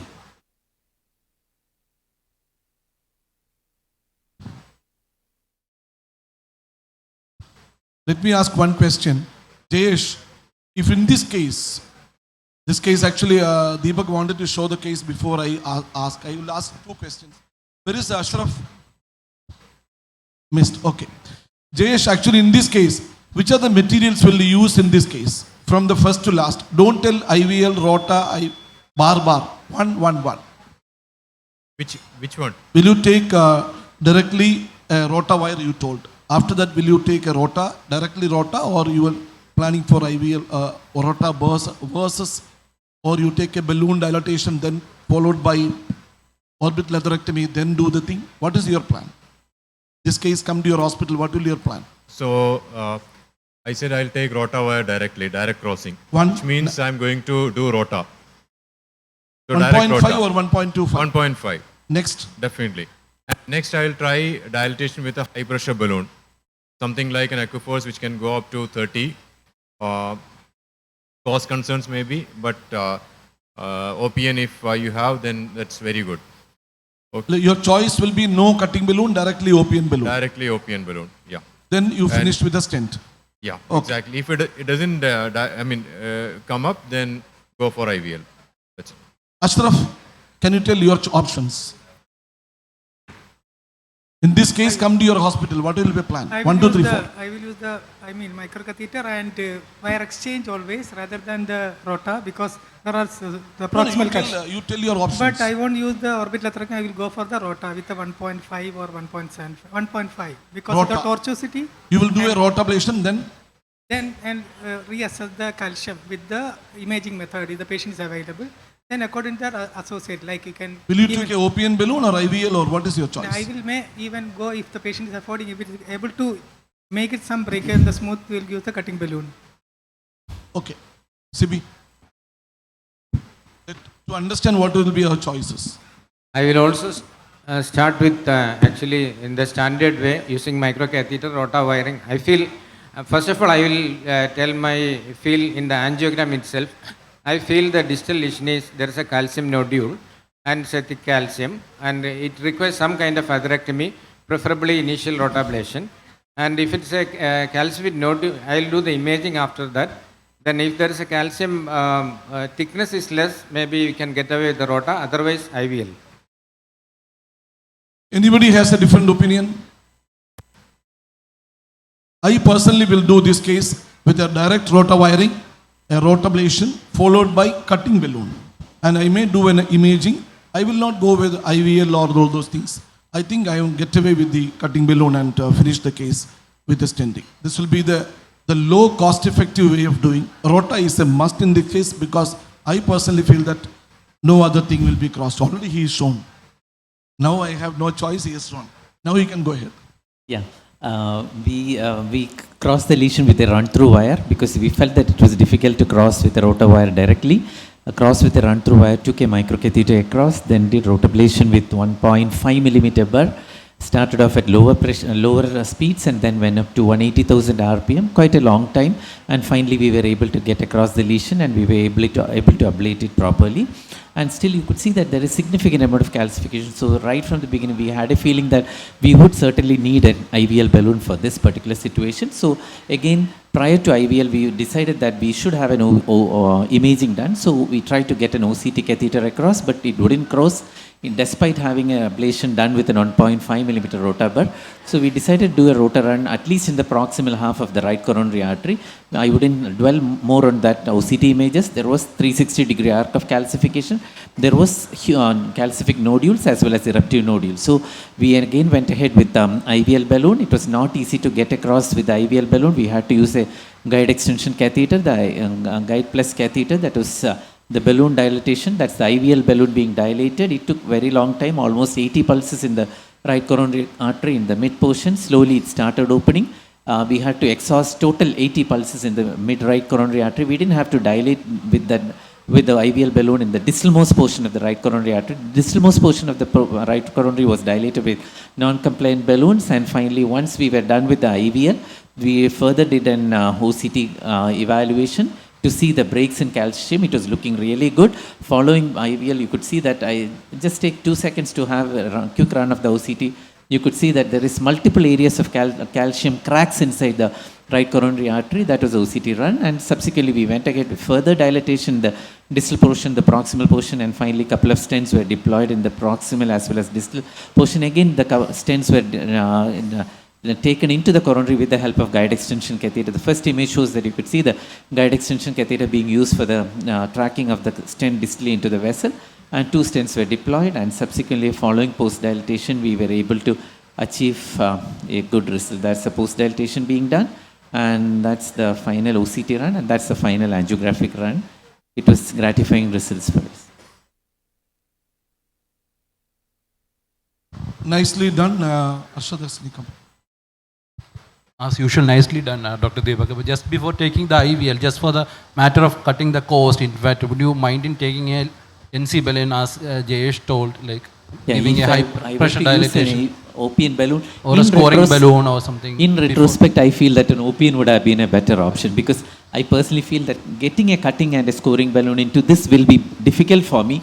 So I would prefer, if at all, an OPN balloon.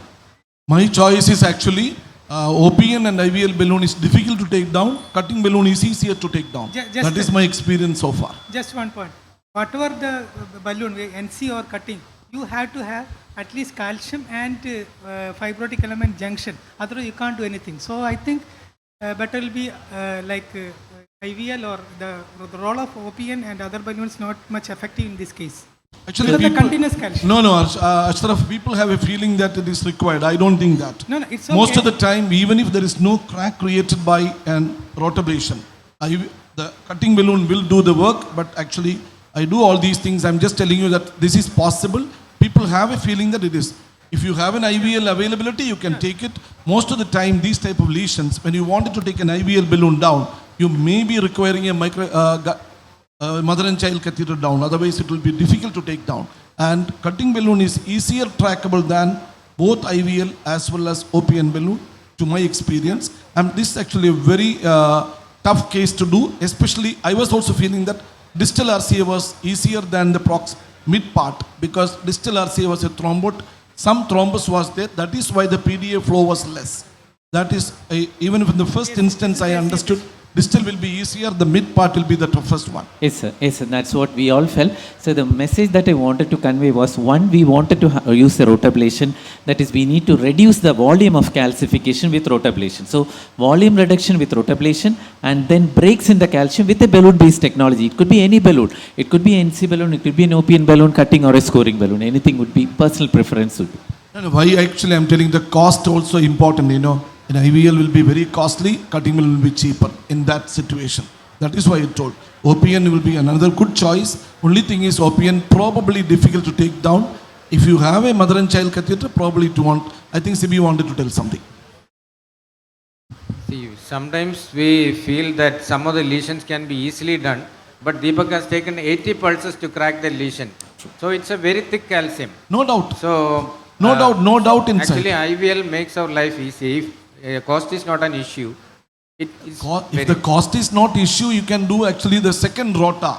Actually, you can do in a 1.75 rota. That is actually the ideal way of doing. When you do in Japan and all, in this case, they will take a first rota bar will be 1.75, then they will go to 2 or 2.25. The ratio is 0.7, not 0.5 or 0.6 like us. That's a different way of doing. But in the thing, you will be having another problem is actually slow flow situation in that. That is also there. But these are the lesions. When you have no IVL in the system, in the hospital, no orbital atherectomy also can be done. That is what is my point. If you have every facility is available, take IVL. IVL does not cross, you take a cutting balloon, or you do a upsize a rota bar and then go and do the case. Thank you, sir. Thank you so much. I think he has to stop. That is why Thank you, sir. He is telling to stop it. Thank you very much for the wonderful case and the discussions. Thank you, sir. Thank you so much. Thank you to our esteemed chairpersons. Move on quickly to our next session, Cardiology Today, session titled Cardiology Today. Chairpersons, may I invite Dr. Biju Mon, Dr. Harsha Jeevan, Dr. Krishna Kumar and Dr. Rajesh, please.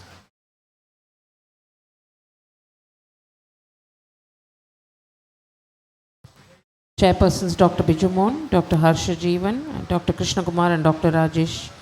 First presenter, Dr. Shiva Prasad.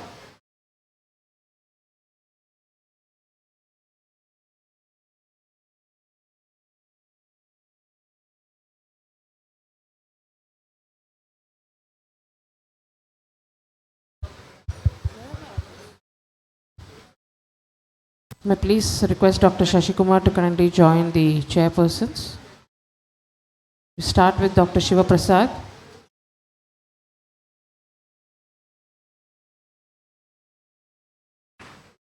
I also request Dr. Mohan to take the chair. Good evening, respected chairpersons and colleagues. Thanks for the opportunity given to me. Good evening, everyone. Without wasting time, we'll start the first talk. I'm sorry. First talk is by Dr. Shiva Prasad. Dr. Shiva Prasad. Thank you, sir. Today, I thank Dr. Jayagopal and the team cardiology, team CSI organizers for giving me this opportunity. I will give you the first scenario of a 64-year-old man admitted to the inferior MI with exertional dyspnea and palpitations, and on examination he is in atrial fibrillation with mild hypertension and had a pansystolic murmur over the apex. And an echo was done. We know that there is the significant MR, and we all understand that this is functional MR due to the abnormality which happened in the left ventricle. Conventionally, we believe that it is due to the displaced papillary muscle bearing segment of the LV wall which causes leaflet tearing and hamstringing of the leaflets leading to mitral regurgitation. I'll give you another scenario. When this topic was given to me, I was really wondering what should I talk. I was not familiar with this very much. This is the story of a 68-year-old lady, man who came to us after admission in a medical ward for heart failure. He was in atrial fibrillation and mild hypertension without any significant murmur except for a short systolic murmur of the left sternal border. ECG, she was in atrial fibrillation. X-ray showed cardiomegaly and increased pulmonary marking. And this was the X-ray echo which was seen. You see, there is dilated RA, dilated LA, normal LV function, 61% ejection fraction. LA volume index is around 200 ml, which indexed to around 106 per meter square and has got torrential MR. You can see that this is a posterior eccentrically dilated, directed MR jet. And this is the classical case of atrial functional mitral regurgitation with good LV function, normal mitral valve. And this is what it is, the definition. Functional mitral regurgitation occurring with LA dilatation with preserved LV systolic function and structurally normal mitral leaflet. If you take the mechanisms, why is this happening? This is due to the mitral annular dilatation with insufficient leaflet remodeling, which I will be describing later if there is time, and atriogenic leaflet tethering. Don't get upset by this word, I will explain it later with cartoons. Just before going into the details, this is the microscopic anatomy of the LV inflow tract along with LA inner border, posterior mitral leaflet, the posterior mitral annulus. You can see that posterior mitral annulus is actually an inflow structure which is sitting at the crest of the LV free wall. As the LA enlarges, you watch that arrow, the posterior mitral leaflet and posterior mitral annulus shifts towards the crest and causes a displacement of the posterior mitral leaflet and also leads to mitral regurgitation. This entity was first noted by Getz in 2011 when in a series of 53 cases of radiofrequency ablation for atrial fibrillation found that there is recurrence in a group of patients where they had significant LA dilatation. And these patients had more than 3 times the MR compared to the persons who were in sinus rhythm, and found that a mitral annular dilatation is the strongest predictor for this phenomenon. The prevalence, if you take it, varies between 7 to 28%, sometimes even more in patients with long-standing AF. The most important 2 conditions, one is chronic atrial fibrillation, second is the heart failure with the preserved ejection fraction is one of the very important cause of atrial functional mitral regurgitation. And this slide depicts the fact that as the years of atrial fibrillation increases, the chance of atrial functional mitral regurgitation increases to the tune of 28% or even more. Now, I told you that I will speak about atriogenic leaflet tethering. This cartoon explains it. On the cartoon on the left, which shows that there is normal position of the posterior mitral annulus. As the LA starts enlarging, posterior mitral leaflet, the annulus shifts towards the crest of the LV wall, and then there is annular enlargement and coaptation point becomes less and less, and there is central jet of mitral regurgitation. As it enlarges further, you can see here that the posterior annulus is going on to sitting onto the crest of the LV wall, and the posterior mitral leaflet is drawn across the crest and it is shortened in the LV fall. This leads to hamstringing effect, which you see here in systole, and leads to deficient coaptation during systole and causes posteriorly directed eccentric mitral regurgitation jet. This is what is called as atrial leaflet tethering. And in our patient, I examine in detail, the arrow shows that the posterior mitral leaflet tethering, posterior position displacement of the annulus, and also the pseudo prolapse of the anterior mitral leaflet due to the tethering of the posterior leaflet leading to a posterior mitral leaflet jet. There are 3D examinations on this and found out that there is tethering of the posterior mitral leaflet, which you see here, and the MR jet, which starts from here and which is eccentrically directed. There is another abnormality also happens when there is LA dilatation happens. You know, normally mitral annulus is a saddle-shaped structure, which is seen here as a pink saddle, and these are the 3 types of movements that undergoes. One is the translational movement from LA to LV, then intercommissural folding, and a sphincter-like constriction of the annulus. These movements are altered in atrial fibrillation and in atrial dysfunction, adds to mitral regurgitation. Then another important fact which I learned now, adaptive leaflet growth in mitral valve, which occurs due to endothelial mesenchymal transition which happens in the valves which are stretched. Pluripotent endothelial cells lining the valve will go into the valve interstitium, differentiates into fibroblasts and mesenchymal cells, elaborates ECM and fibroblasts and leads to thickening of the valve, which may help in reducing the effect of annular dilatation. But if the fibrosis becomes more, then it becomes a runaway fibrosis which adds adversely to the leaflet stiffening and thickening and adds to the MR. Echocardiography, as I told you, normal LV, normal ejection fraction, dilated LA, paradoxical basal posterior valve motion, mitral annular enlargement, the criteria is given on the side. MR with structurally normal hearts, reduced PML height, anterior mitral leaflet pseudoprolax, wide posterior mitral leaflet angle, all these things I have shown. And 3D is also useful in identifying the abnormality, provided you are going to plan a device closure. Strain imaging, which in the morning Meera alluded to, is also an important tool to identify reservoir strain, which is often less than 15%. I did in my case, which came around less than 15, it is around 8 or so. What is the implication of this? Presence of MR of moderate degree or more, or presence of even TR, carries a worse prognosis in atrial fibrillation as well as in patients with heart failure with the preserved ejection fraction. These are the various survival, heart failure, hospitalizations, everything is reduced in patients with, will increase in patients with MR. And also if you do some intervention to reduce it, the survival improves. Treatment, as you know, we have only one guideline, 2020 Japanese circulation guideline, shows that standard medical therapy along with the treatment for arrhythmia ablation will help in reducing the MR. And in patients who are symptomatic despite optimal medical therapy, either surgical management or even percutaneous management can be attempted.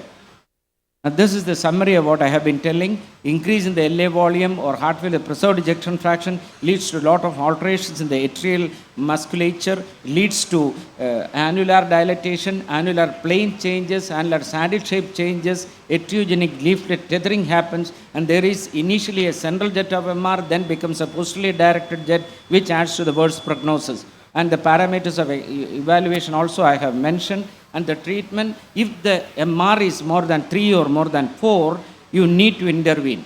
First and foremost step is treatment of heart failure as per standard guidelines. Then, if possible, control the atrial fibrillation back to sinus rhythm by ablation. And then you can consider either a surgical treatment if the patient is fit for surgery. If not, you can consider the percutaneous interventions which are under evaluation in this, like the MTR, mitral clip or Pascal, or you can use a device which can reduce the annular size, direct by cardioband or millipede. All these things are have been tried in very small number of patients and found to be effective in reducing the grade of MR as well as in improving the outcome. Thank you very much for the kind. Thank you, Shiva Prasad. And just one quick comment. You have given the FF phenotypes, and is basically the AF phenotype which merits. But have you any experience with the other FF phenotypes? In almost 15 to 40% of the heart failure with preserved ejection, whatever be the phenotype, they at one time or other they present with atrial fibrillation, and that worsens their clinical scenario. On to which already the LA is dilated or RA is dilated in heart failure with preserved ejection fraction, on to which when atrial fibrillation sets in, atrial function deteriorates, and the changes which happens in the annulus as well as in the posterior mitral leaflet, that tethering of the posterior mitral leaflet, all these things happen and adversely affects the prognosis of those patients. It is not, as such, we are not very sure whether it is limited to one particular phenotype of heart failure, the preserved ejection fraction or not. But what we understand is 40% of heart failure, the preserved ejection fraction, can at some time develop atrial fibrillation. Thank you, and thanks for educating us on newer terminologies. May I invite Dr. Anil Balachandran to talk about cardiac sarcoidosis diagnosis. Are we missing it?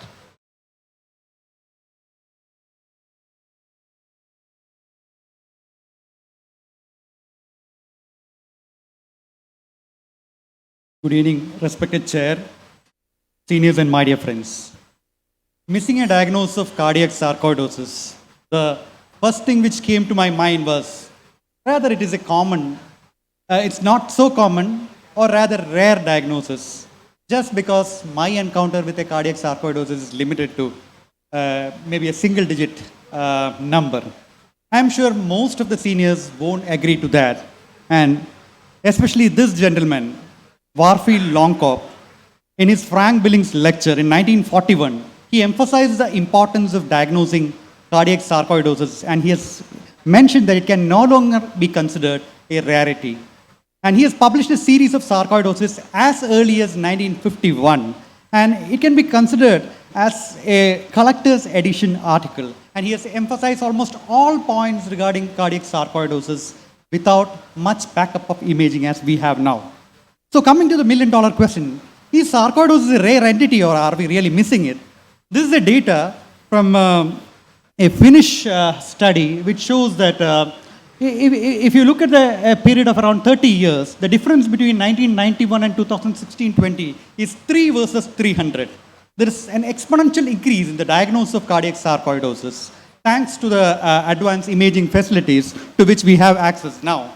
So do we have any Indian data? And it feels really proud to see a name of our own colleague, Dr. Ajit Tachil and Dr. Narasimhan, who have their own series on cardiac sarcoidosis. So cardiac sarcoidosis is basically a granulomatous cardiomyopathy characterized by the formation of non-caseating granulomas. You can see the multinucleate giant cells. The clinically manifest cardiac sarcoidosis is just 5%, whereas autopsy bar imaging proven cardiac sarcoidosis is 25%.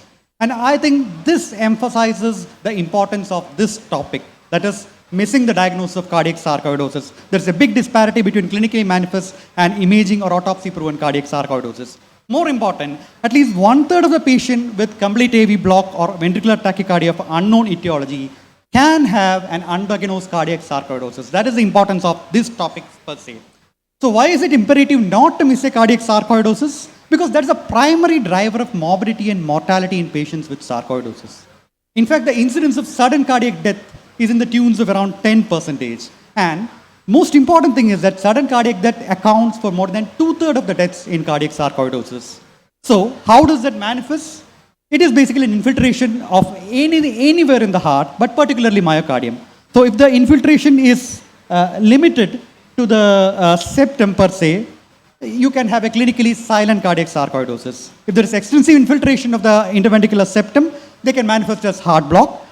And if you have a re-entered circuit because of the infiltration, you can have a ventricular tachycardia of unknown etiology.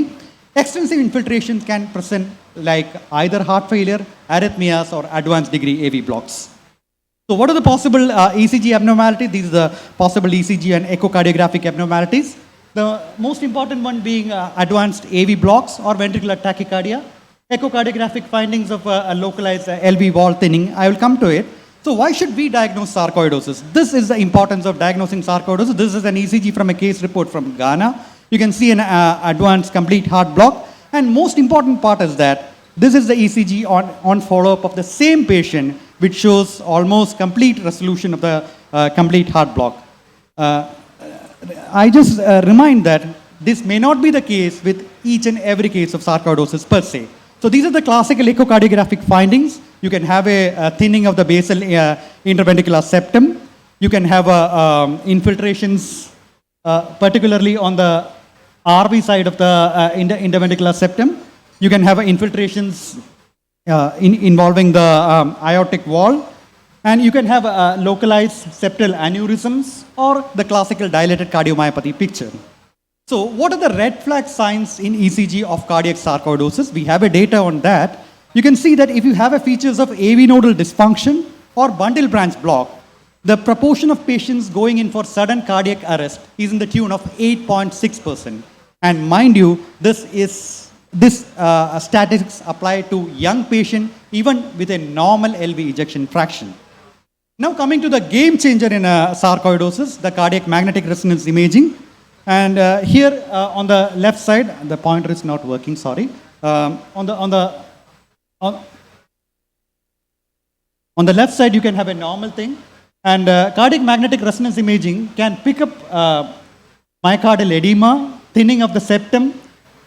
You can have focal infiltrations or multifocal infiltrations involving the ventricular wall, or extensive late gadolinium enhancement, which is very particular of cardiac sarcoidosis. Now coming to the impact player, that is the FDG PET imaging.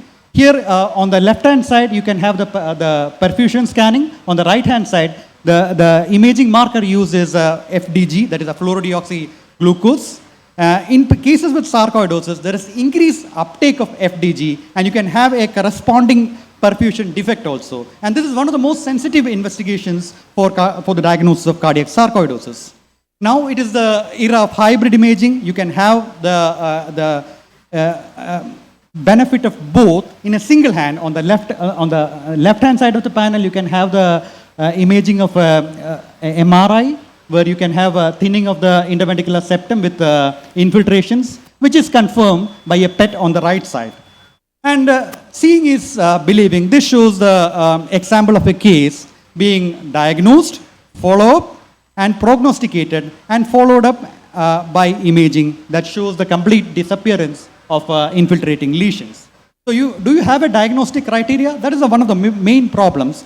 This is the two most common diagnostic criteria. And there are two pathways, that is the histological pathway and a clinical diagnostic pathway. The histological pathway is the main problem with the diagnosis of cardiac sarcoidosis, because the yield of endomyocardial biopsy in sarcoidosis is only in the tune of 25%.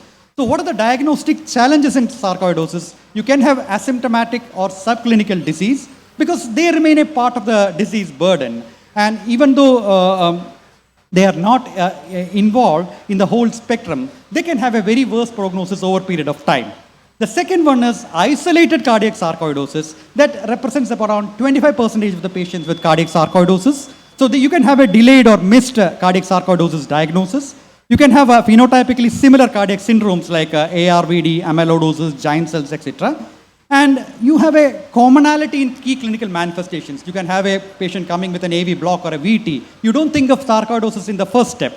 And there's a lack of universally available diagnostic testing and interpretation, as well as common diagnostic criteria methods. So when to suspect sarcoidosis? In biopsy-proven sarcoidosis, if you have symptoms, abnormal EKG or abnormal echocardiogram, you can go with an imaging either in the form of CMR or PET.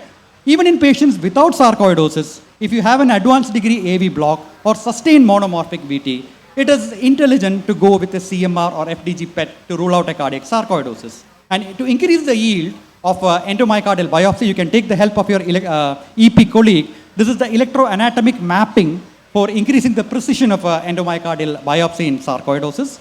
So the take-home points are cardiac sarcoidosis can mimic cardiomyopathy in different stages. You can have infiltrative cardiomyopathies, dilated cardiomyopathies, etc. It is increasingly prevalent and warrants improved recognition. Diagnosis obviously owes a challenge, because there is limited expertise, there are a lot of phenotypic overlaps, and dependence on often elusive histopathology, where the yield is around 25%. So the key to the diagnosis is the awareness and careful interpretation of symptoms, laboratory and imaging findings, which may be indicative of a cardiac sarcoidosis. So after preparing this talk on cardiac sarcoidosis, the thing which I understood was that the same thing which one of my medicine professor used to tell us, the eyes don't see what the mind don't know. I have only revealed a part of the iceberg of cardiac sarcoidosis. Thank you so much for your patient listening, and early bird welcome for the CHIP Summit in November in Cochin. Thank you. Thank you, Anil, for the excellent overview. Earlier, as you said, EMB was considered to be the gold standard. Now with the PET-FDG and the CMR, is there any gold standard? Yes, because in cardiac sarcoidosis, it is more of a diffuse infiltration. So if you take EMB from a particular spot which doesn't have an infiltration, the yield is somewhere in the tune of around 25%. So that is one important limiting point till now in most of the diagnostic criteria. In fact, almost all the diagnostic criteria have come with a newer modality, that is clinically probable possible cardiac sarcoidosis in the absence of a histological diagnosis. Does biomarker help? Biomarkers help? No, as of now, there are no specific gold standard investigation per se till now for cardiac sarcoidosis. That is one of the problems of diagnosis of cardiac sarcoidosis. Thank you. Thank you very much.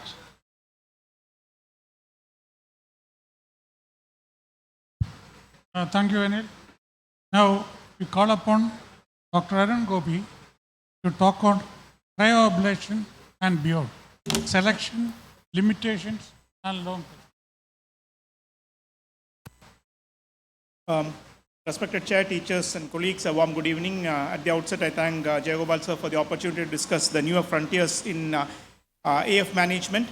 To put this ball rolling, let me elucidate a case of a colleague, a 54-year-old doctor, recurrent hospitalization with atrial fibrillation requiring pyrendramyodron, develops some side effects of amiodarone, so shifts to flecainide with metoprolol, gets up to the maximum tolerated doses, but still continues to be symptomatic. Echo essentially normal, LA size of 39 mm, undergoes radiofrequency ablation for AF twice at different premium institutions in the country, still continues to be symptomatic, recurrent hospitalization with tachyarrhythmias, almost daily basis symptoms, terribly depressed, quite impaired quality of life. What do you do for him?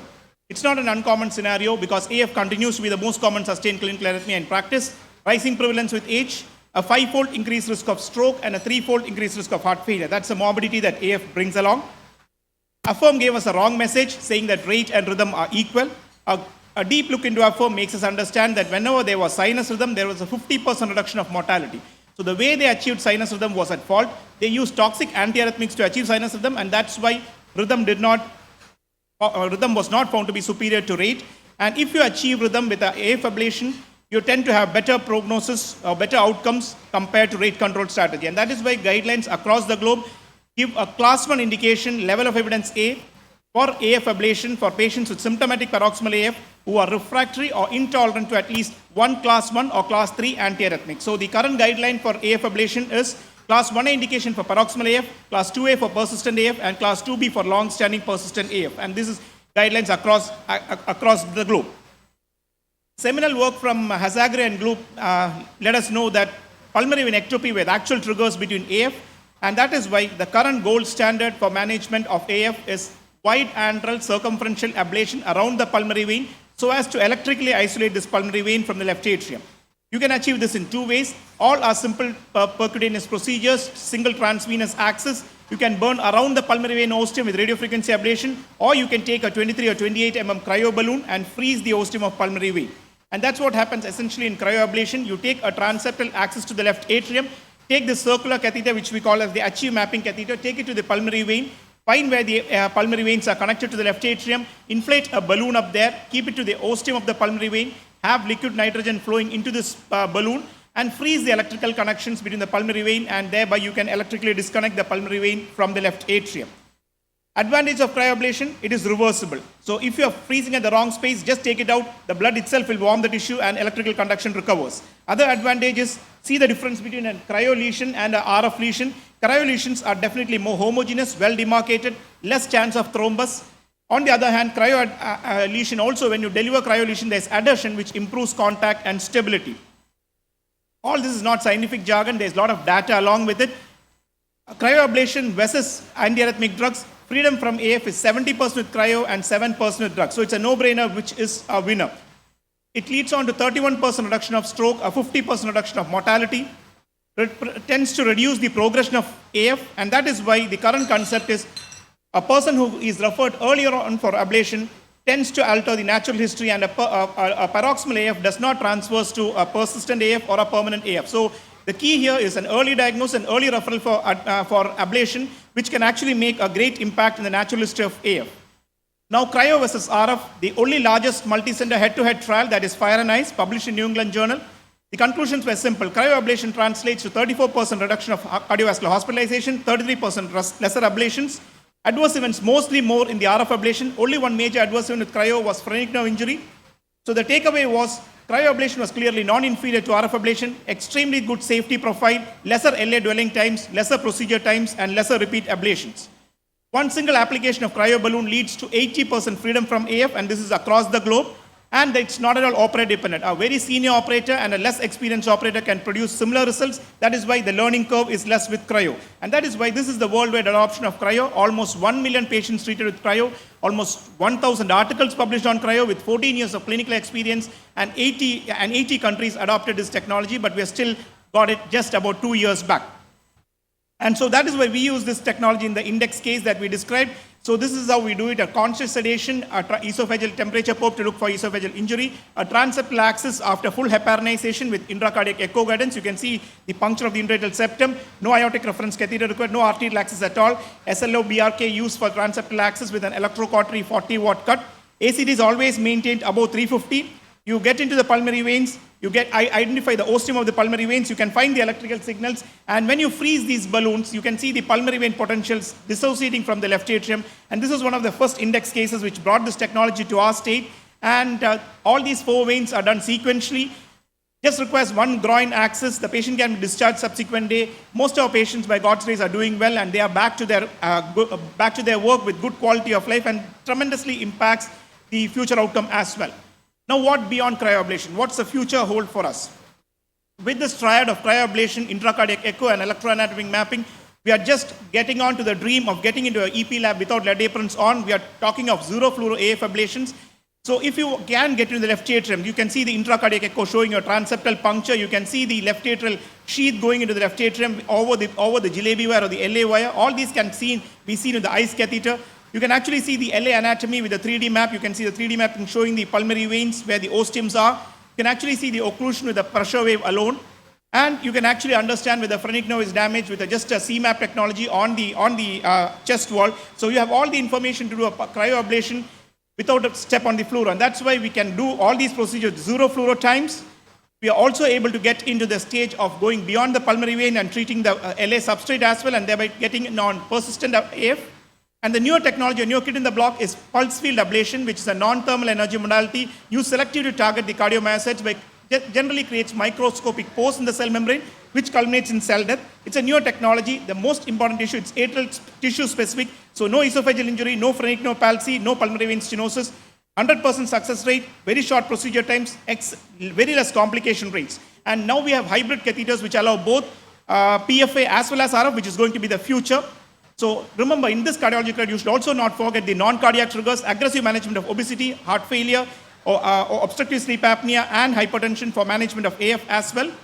So to conclude, whenever you're dealing with a patient with AF, when you're trying to have these outcomes as the end point, I would definitely, at this moment of time, go for cryo, because it's definitely a safer procedure, definitely more effective, more efficient, and reproducible, which makes it the first-line therapy for paroxysmal and persistent AF.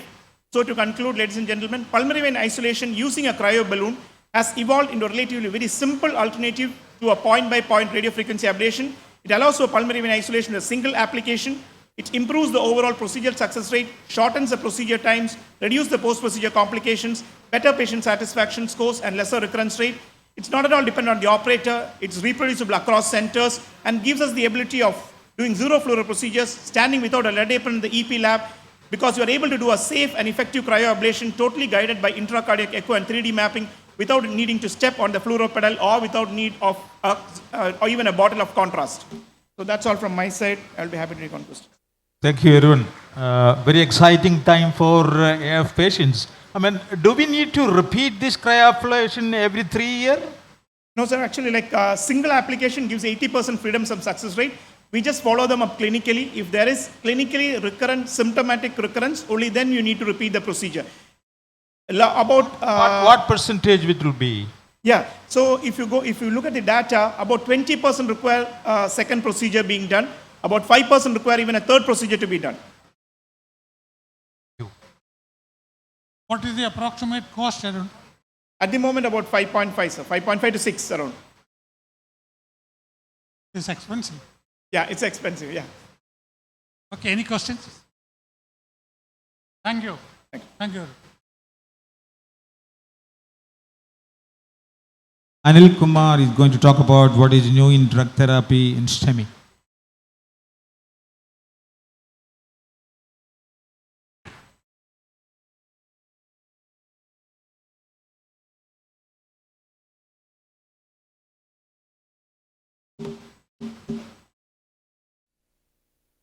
Respected chairpersons, respected teachers and senior colleagues and dear friends. First, let me thank Jayagopal sir for having given me the opportunity to talk on what is new in drug therapy in STEMI. Healthy lifestyle, control of the usual risk factors, antithrombotic therapy, PCI have all improved the outcomes in ACS and established CAD. Despite treating to guideline-based recommendations for statins and antithrombotics and achieving targets of LDL cholesterol, recurrent events do occur at the rate of 5 to 7% annually in post-ACS patients. In such patients, tailor-made, personalized novel therapies may mitigate the risk and improve outcomes. What are the novel risk factors and what class of drugs are now used to target them? LP-little-a has been making news for the last 2 decades, but of late it's created more interest because we have more molecules available to target the LP-little-a. Anti-PCSK9 monoclonal antibodies, small interfering RNAs, antisense oligonucleotides are all now available to the practitioner to decrease LP-little-a. The inflammatory stimulus and the inflammasome, beautifully discussed by Dr. Govinandan sir in the morning. I'm not going to talk much about that now. Basically monitored by the HSCRP and then addressed by giving colchicine or monoclonal antibodies against the cytokines. And then a bit about gut dysbiosis, targeting the gut microbiome. LP-little-a is a plasma lipoprotein composed of an LDL-rich particle, ApoB100, bound to an ApoA plasminogen like glycoprotein containing the pathogenetic crinkles. You should measure it at least once in adults, preferably with the first lipid profile, and desirable to keep it under 30 milligram per deciliter. High levels are linearly associated with ASCVD. Risk is 3.6-fold if the LPA level crossed 120 milligram. Risk is independent of the LDL cholesterol and statin therapy and may therefore be a target for primary prevention as well. What is the evidence? The Copenhagen General Population Study noted that LPA levels above 50 milligram per deciliter were associated with increased MACE in patients with ASCVD, again independent of LDL. A study by Yoon et al. Published in JACC Intervention in 2021 high levels of LPA were associated significantly and independently with the recurrent events and revascularization in post-PCI patients. And high levels of LPA were a predictor of recurrent MI after ACS. So all the 3 subsets of populations, one a stable CAD patient, one post-PCI, and a post-MI ACS patient, all have adverse MACE if their LPA was elevated. And how do you reduce it? The most definitive therapy is lipoprotein apheresis, which is invasive, expensive, and a bit risky, and therefore not acceptable to patients. The old drug niacin reduces LPA by 21%, but has not translated into risk reductions, as is the case with most of these niacin trials. PCSK9 inhibitors are the most promising. You have 2 good molecules, the evolocumab and the alirocumab. You can see these drugs in this table. The first one is evolocumab. It inhibits ApoA secretion. It was studied in a trial called the Fourier trial, which enrolled more than 25,000 patients. And the findings were it significantly reduced LPA by a median of 27% and reduced the risk of death, MI or PCI by 23% in patients with a baseline LPA more than the median value.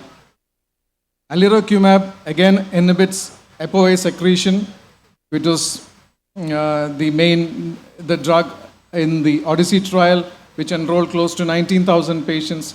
And again, alirocumab was found to significantly reduce LPA by 23% and independently reduce the risk of cardiovascular adverse outcomes. Inclisiran is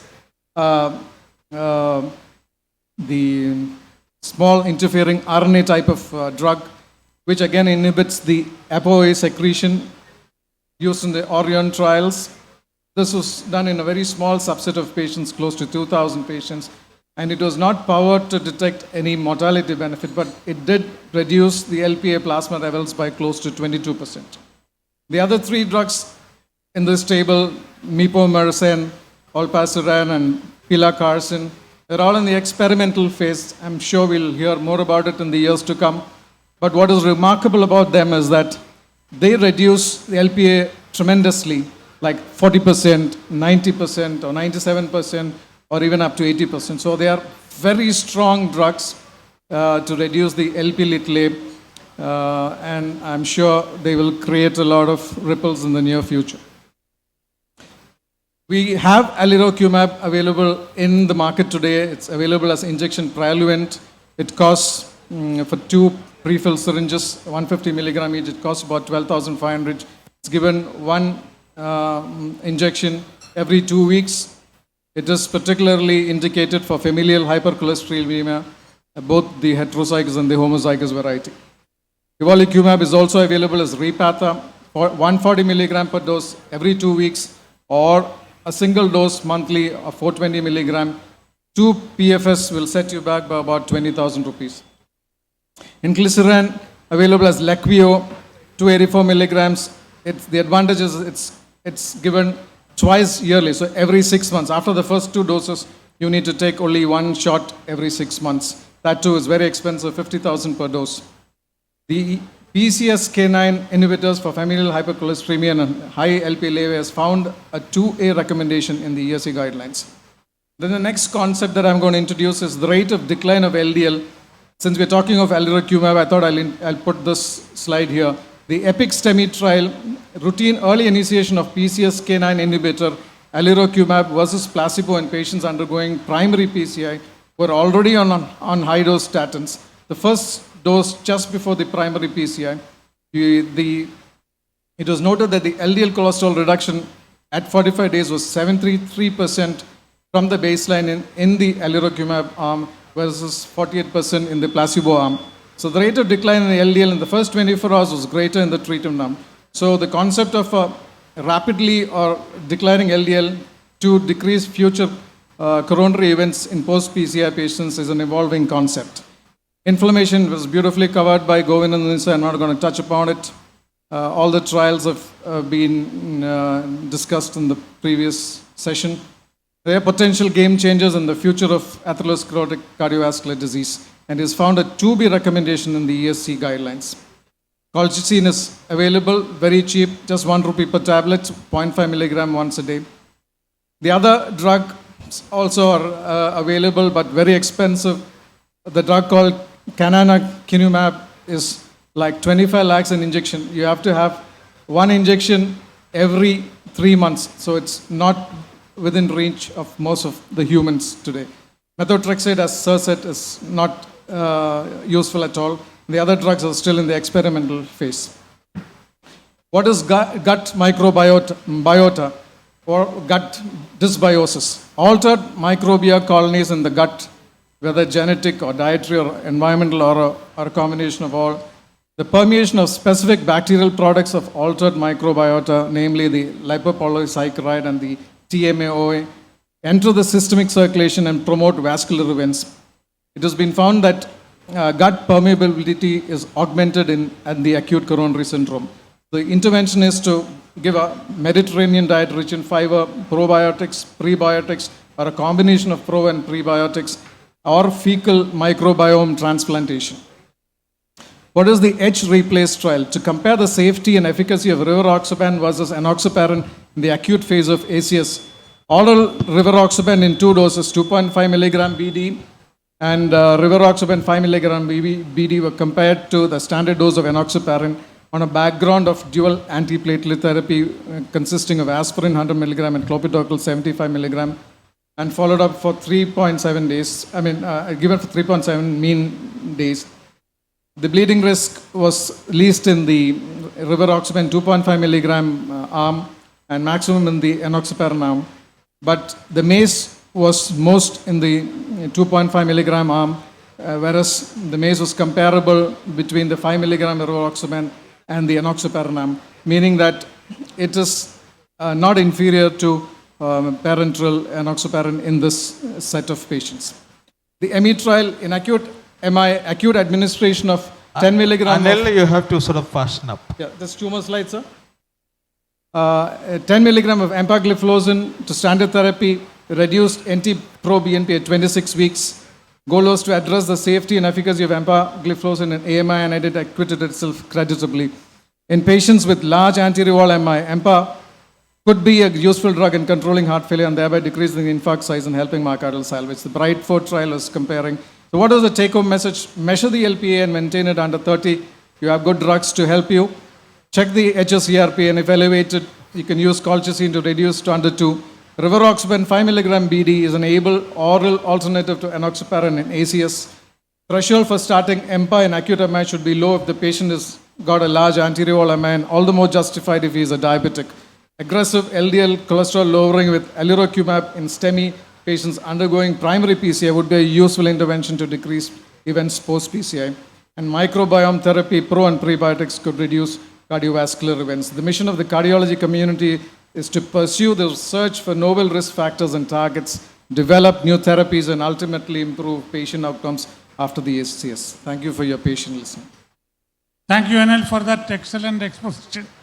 I think due to shortage of time, we will not have any questions. I call upon Tushra to give a talk on PBC and cardiomyopathy, chicken or egg.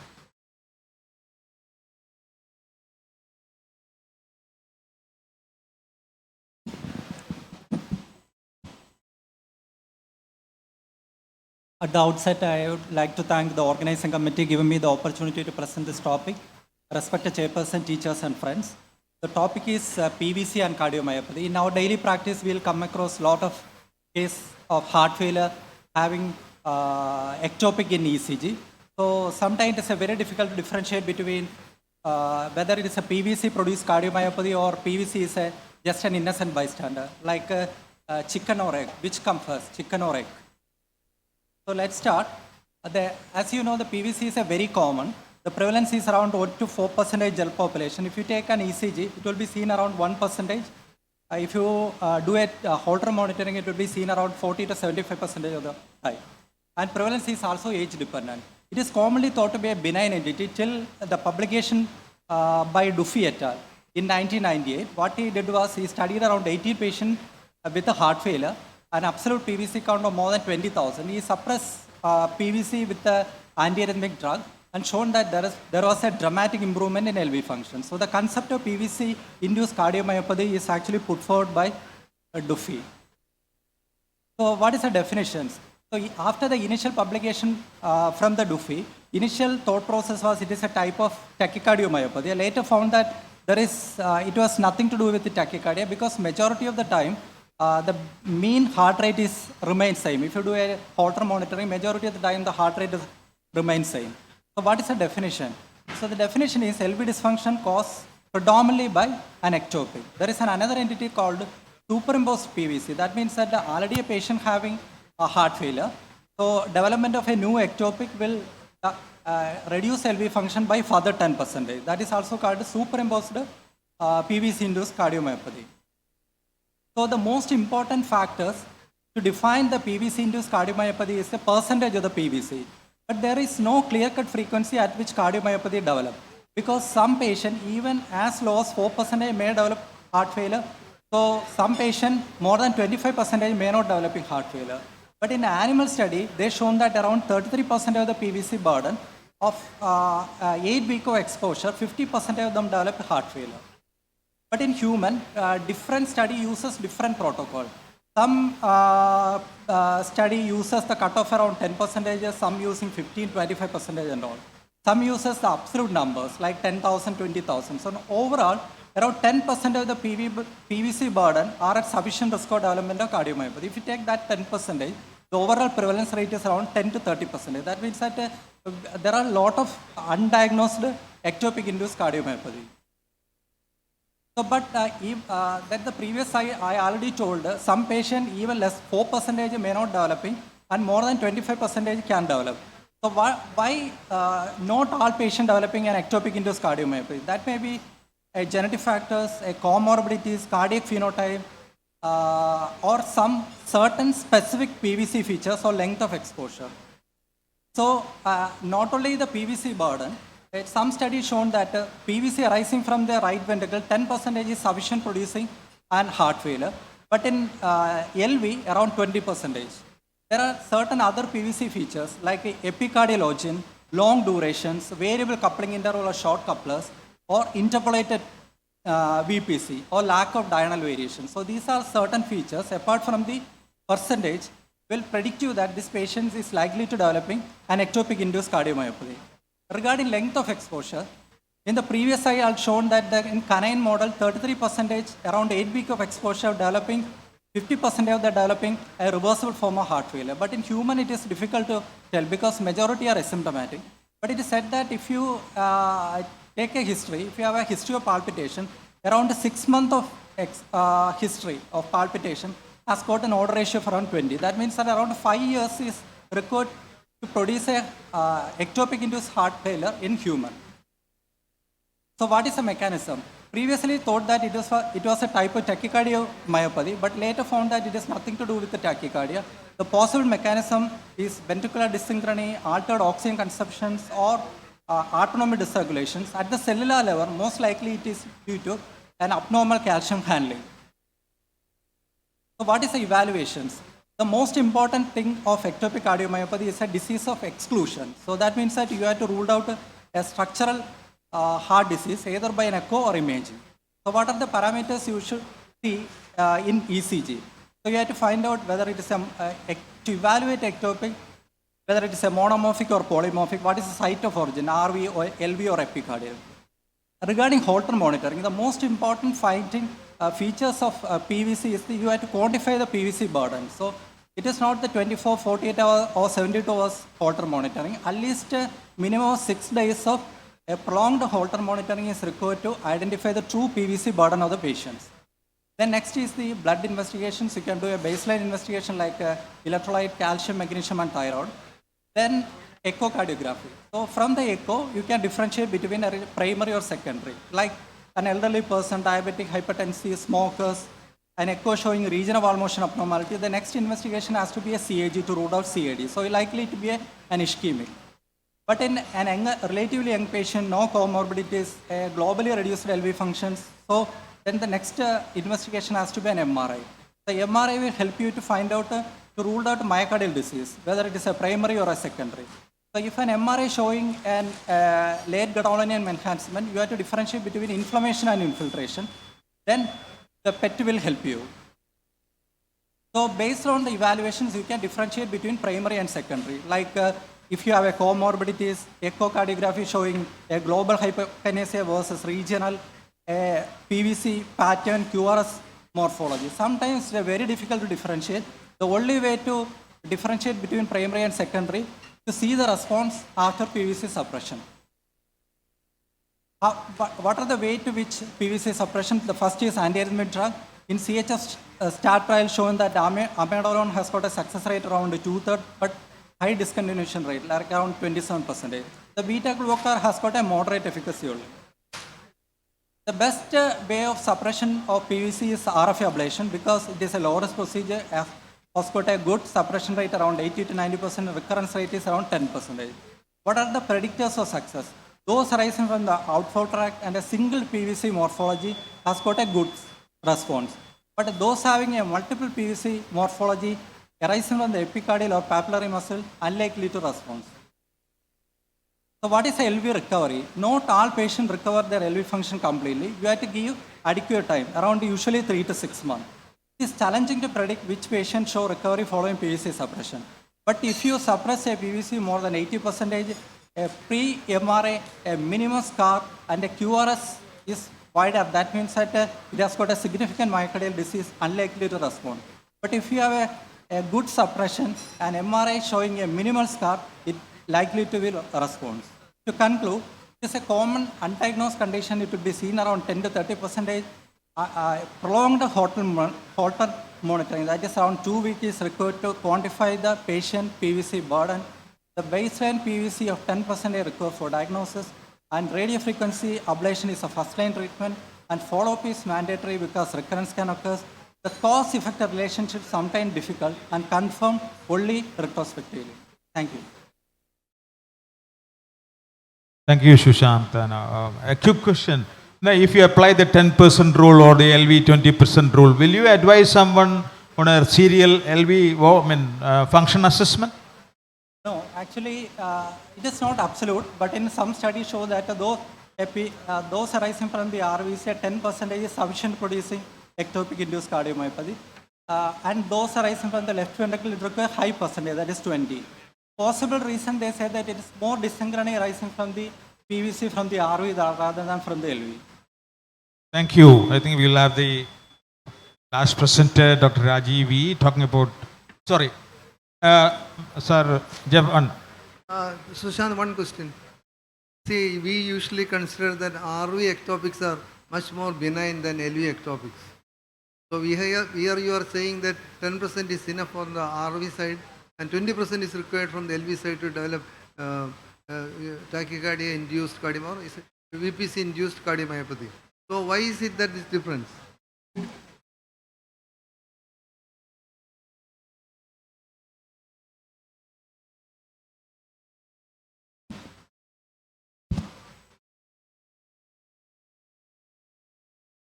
So actually, in some studies, they shown that those arising from the RV is 10% is sufficient. The lowest percentage, 10% is sufficient to producing an ectopic induced cardiomyopathy. But those arising from the left ventricle, at least high percentage burden required for developing cardiomyopathy. That is around 20% or more. Why? Most likely because those arising from the RV has got a more electrical dysynchrony, which is followed by mechanical dysynchrony. That is one of the reasons for ectopic induced cardiomyopathy.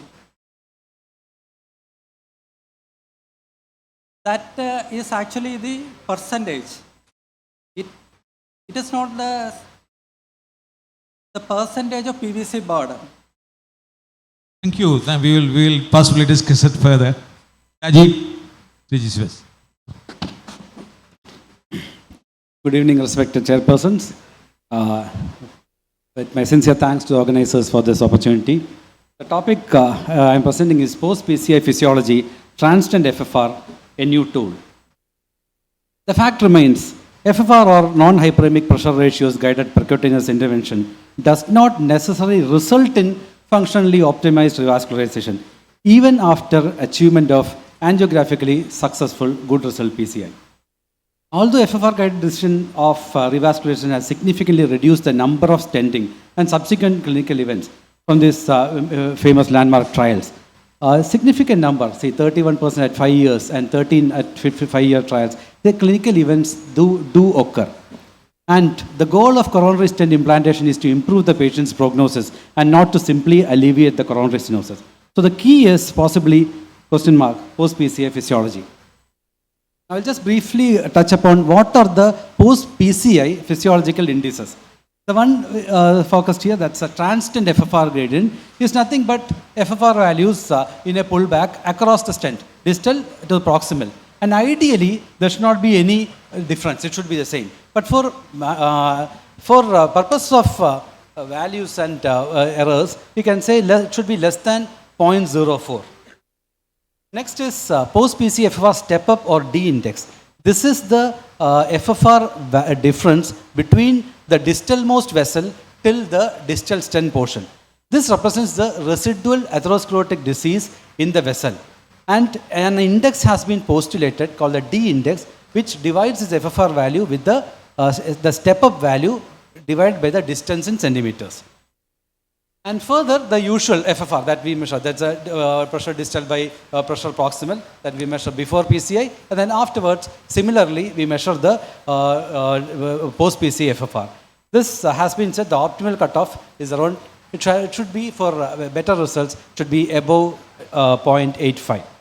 So these are the standard post-PCI FFR values. These are done as we do a pre-PCI FFR, and then a pullback is done under hyperemia. One important thing to remember is the FFR values differ. All these cutoffs differ in LAD and non-LAD. Generally, the LAD FFR values tend to be lower because of a larger area.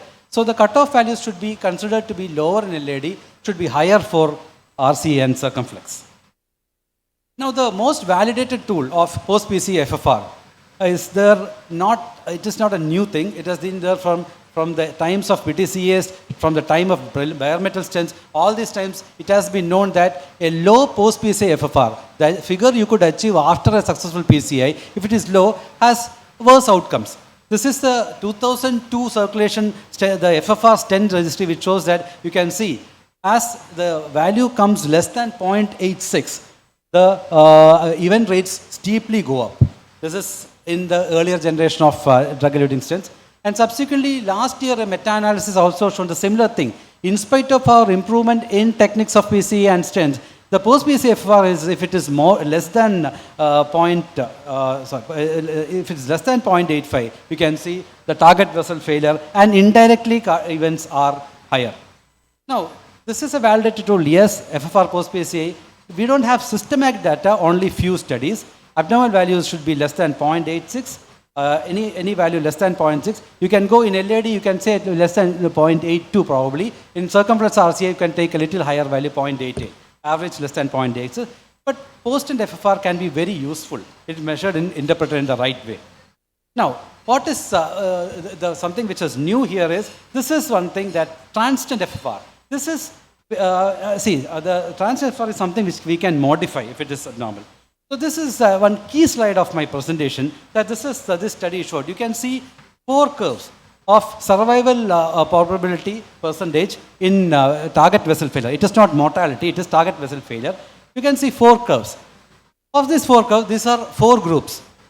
The 4 groups are those with less than 0.86 post-PCA FFR and transient gradient more than 0.04, less than 0.04.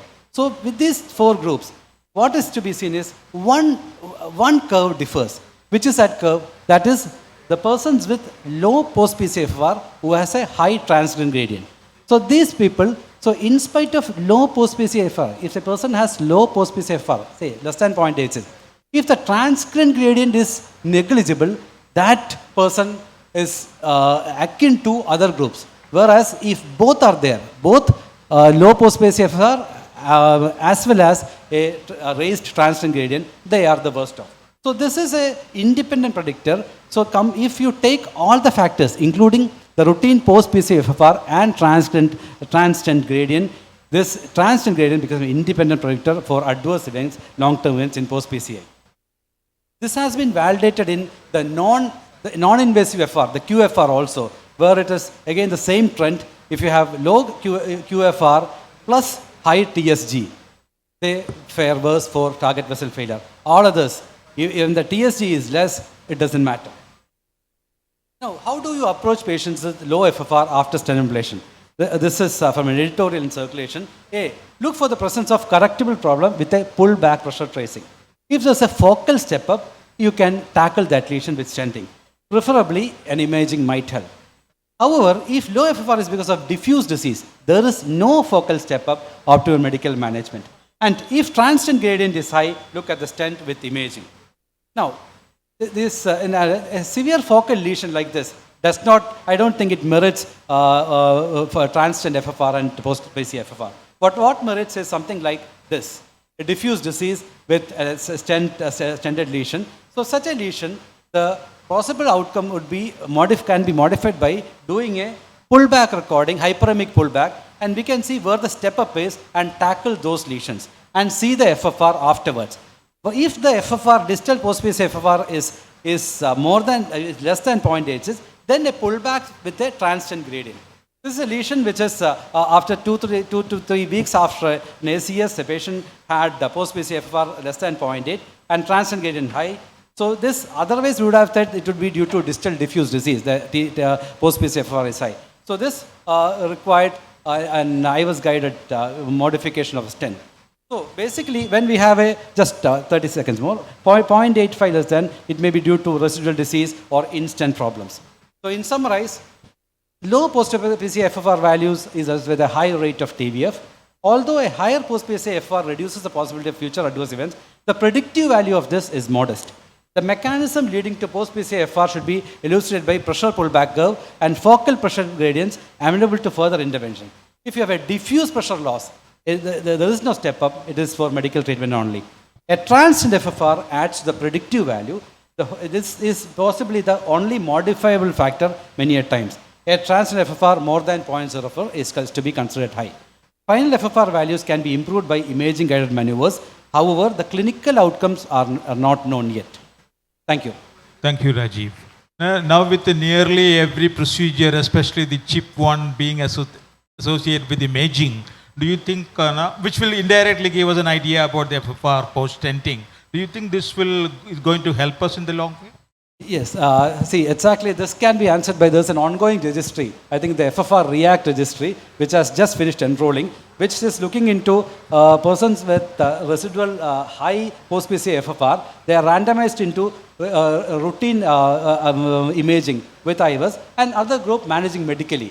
And the 1 year interim results are out. There is not much difference. We are waiting for possibly 5-year results. So with 5 years, we may not know. Otherwise, yes, we can say safely that go for imaging. No, can't it be because of edge dissection? Because actually there was an article that if you do OCT, you will find lot of edge dissections. Yes, possible. See, I think the message I got also from this study is this, reading this is, see, even if apparently we have an angiographic good result PCI, if the FFR, post-PCI FFR is low, we should concentrate on the stented segment rather than we should attribute it is all distal diffuse disease or we don't know what is happening in myocardium. That should not be the explanation. We should look for the stent and, as Madam said, the related stent-related factors. Last comment.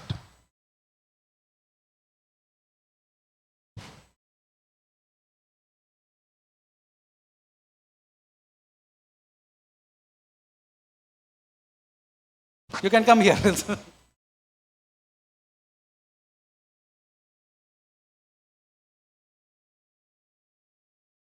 Yes.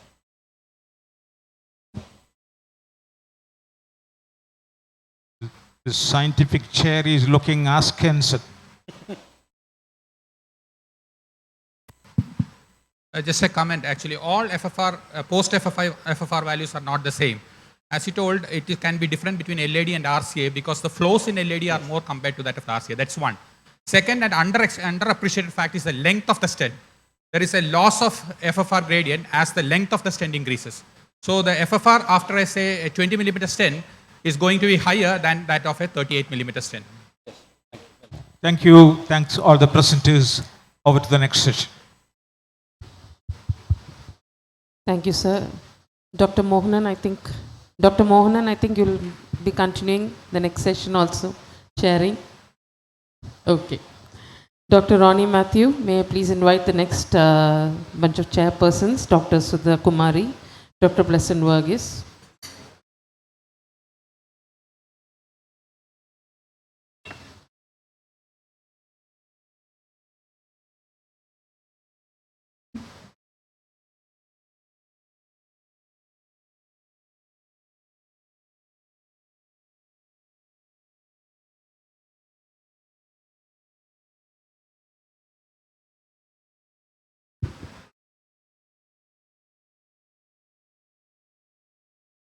I request the chairpersons to be very vigilant about time. We are running behind schedule actually. I agree. I think we are running behind time, and therefore I invite the first speaker, Dr. Sudipta Mondal. He's going to speak on the triple whammy.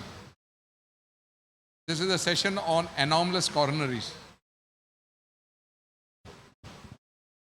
Good afternoon, respected chairperson, my respected seniors and dear colleagues.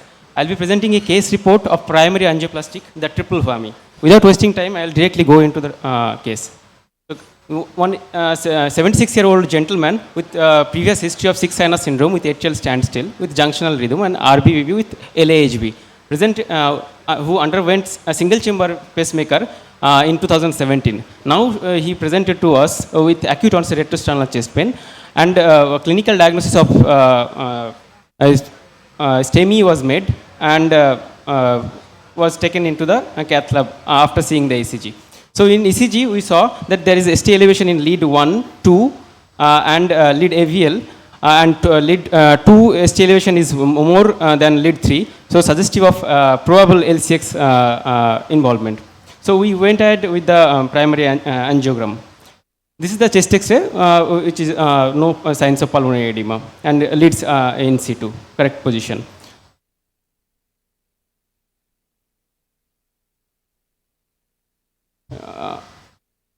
Not playing, is it?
Okay.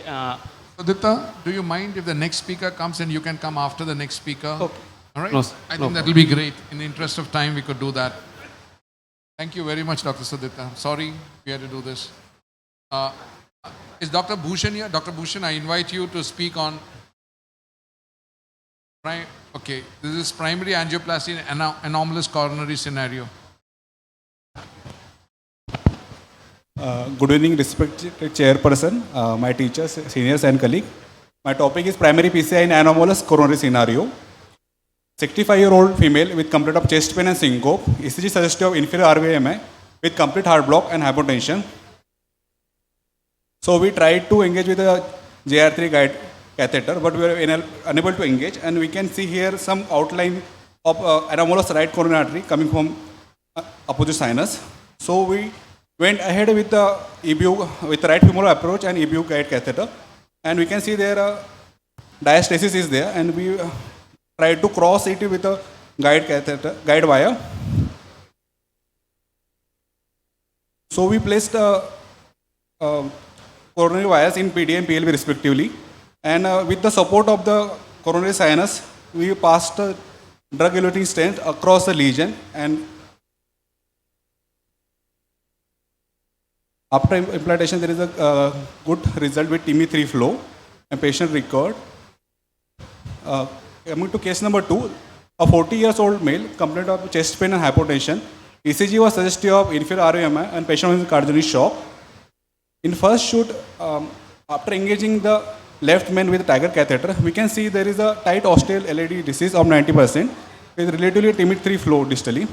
So we went ahead for engaging RCA with JR3 guide catheter. Here we can see relatively normal right coronary artery, but we can see some diastasis near the right coronary sinus, suggestive of anomalous circ from the right coronary sinus.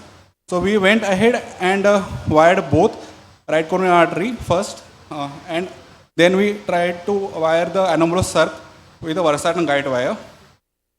And after the implantation of drug-eluting stent across the lesion, we got a good result of TIMI-3 flow. Coming to case number 3, a 50-year-old male with chest discomfort and ECG was suggestive of inferior posterior MI. So in this patient, we went through, first tried with the JR, but we were not able to engage. So we went to the right femoral approach, guide catheter, EBU 3.5 was used.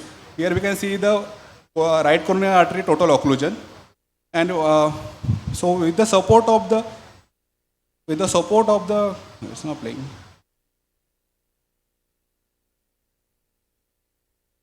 So we took the support of coronary sinus and put a stent across the lesion and deployed.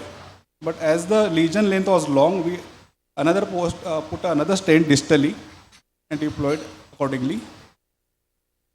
So finally we got distal TIMI flow and good result. Case number 4, 57-year-old male with a complaint of chest pain and ECG suggestive of inferior MI.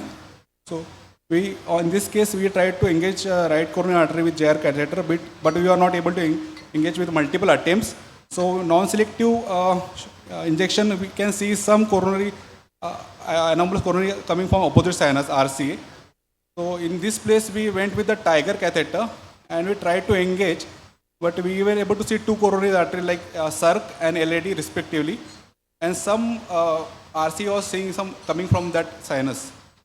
So again, we tried to engage, and we found that all the coronaries were originating from single coronary sinus, and the patient has a minor disease in circumflex artery, maybe suggestive of any recurralized artery. Patient was intracoronary chemicals were given, and patient was relatively symptom free and was shifted and had a good recovery post-op.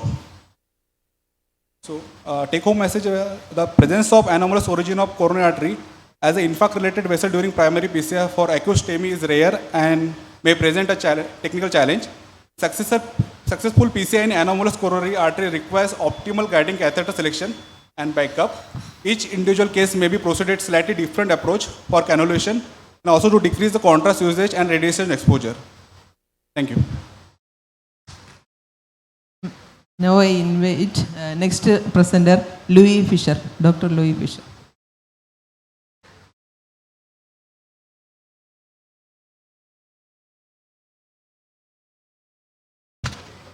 respected chairpersons, friends, colleagues, teachers. Actually, these cases are not really complex, but presented at the request of Dr. Jayagopal for the coronary abnormal origin. So this is an elderly male with risk factors presenting as NSTEMI. So when the angiogram was done, initial engagement was with Tiger, and as you can see in this second run, the right coronary is originating from the middle of the LAD, and of course there is a dominant circumflex, which is clearer with an Amplatz diagnostic catheter. You can make out the bifurcation lesion here in the mid LAD. So this is a bifurcation lesion involving an abnormal origin of RCA from the mid LAD. That's it. So then it was a bifurcation lesion. It was a provisional stenting. So LAD was wired. RCA was also wired. Pre-dilatation was done with a 3 balloon, and the RCA was wired, and a jailed balloon was kept, and then stenting was done across the jailed balloon. So this was a provisional approach, and then port was done with a 4 balloon, recrossed, and the tech angiogram showed pinching, but we pressure wired the RCA, which was not significant. OCT was done with a nice result. So that was case 1. The second case was it was similar to the previous one, that is the circumflex originating from the RCA. We know we have several subsets of such origin, but fortunately ours was not that difficult. It could be engaged with the JR, where we have recommendation for AL1, AL0.5 and even XPRCA, but this was possible with JR. And of course, inferior volume tackled in the usual way. Stenting was done with a nice result. This is the final result. So the third case is a 66-year-old male, inferior volume, 4 hours of ischemic time. Engaging the RCA was difficult. It was a higher origin RCA and the ostium facing down. We know the recommendations are for multi-purpose, ICARI, or even JIR and 3D RCA, but none of this was successful. So we took an XPRCA.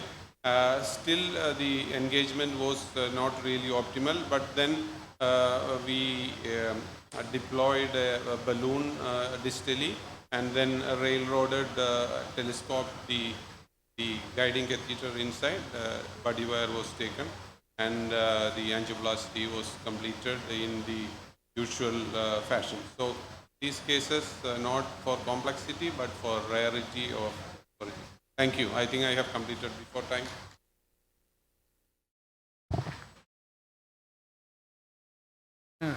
Sudhir Mandal is presenting? Yes, sir. I think Vinod will be taking us through how to choose the right catheter for the right origin. I think this article is important. Thank you, Louis, for these great cases.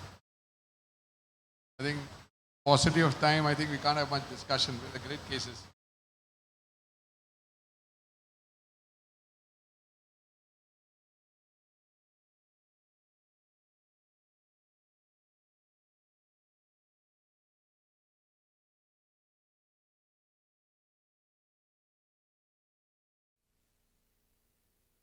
For the paucity of time, I will rush through the slides. This is a 6-Sinus syndrome patient with atrial stenosis with baseline RV rhythm with BVI pacemaker in 2017, presented with acute chest pain, diagnosed to have ACS with a lead 1 ST elevation and lead 2 more than lead 3, so suggesting LCX involvement.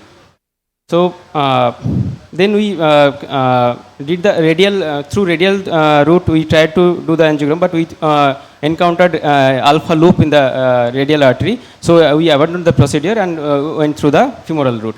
and we found that RCA total proximal occlusion, thrombotic occlusion is there. So after seeing this RCA occlusion, we reviewed the ECG and compared with the previous ECG, that we can see that there is a the negative deflection in the lead 1 compared to the previous ECG, that is positive deflection, initial positive deflection in lead 1. So we thought of lead reversal in this patient, and LARA lead reversal was detected. So as you can see that lead 1, if we can reverse that, that will look like that, and lead 2 and 3 will change the position in LARA lead reversal. So if we change that, and AVR and AVL also will change the position. So after changing the lead, as you can see that this is very clear that lead 3 lead elevation, ST elevation is more compared to lead 2, and there is a reciprocal ST depression in lead 1 and AVL, and there is AVR ST elevation. So it is clearly indicating that this is the RC involvement rather than LCX involvement.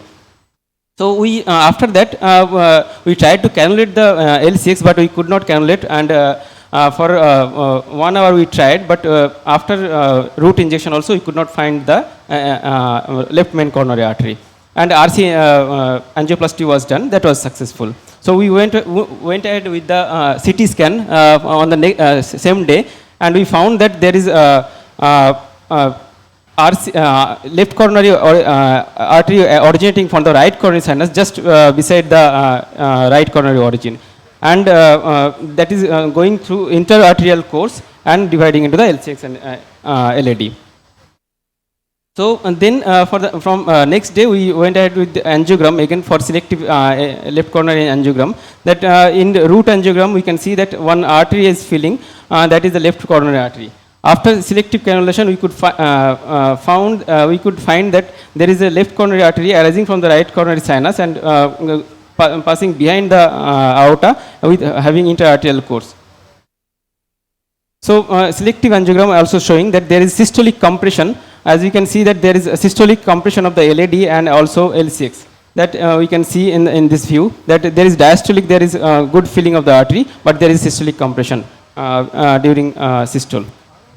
So, in LAO caudal view also we can see that this is the probable position of the aortic sinus and the pulmonary artery, and we can see that RC is originating and LCX also, left main also originating in the same sinus and going in between the arteries and supplying the left ventricle. So there are, for want of time I will skip this slide. There are multiple courses possible for left main coronary artery. So, so take home message is electrocardiogram of every SCS needs critical evaluation and comparison with previous electrocardiogram whenever it is available, and pre-existing bundle branch block with absence of POAB can make identifying lead reversal tricky because POABs are generally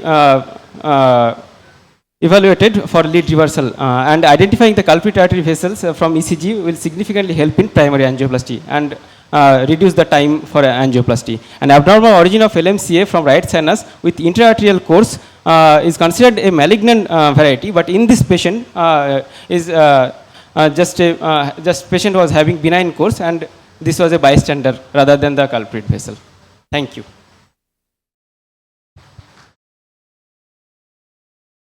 Thank you. Now Dr. Vinod Thomas will sum up how to approach a case with anomalous coronaries and how to select a guide and the strategy.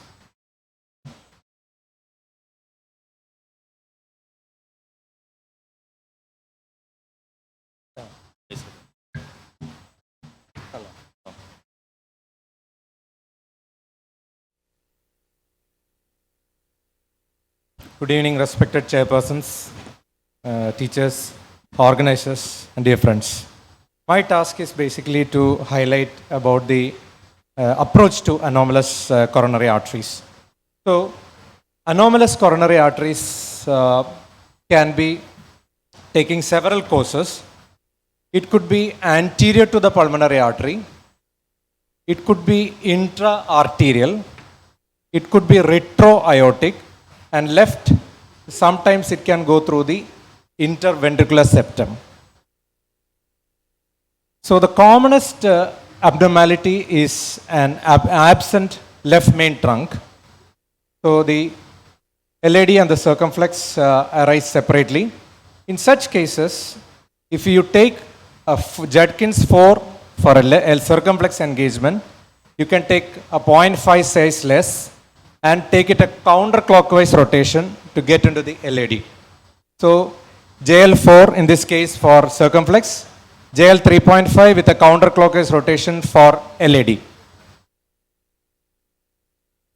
The next commonest abnormality is an anomalous right coronary artery arising from the left sinus.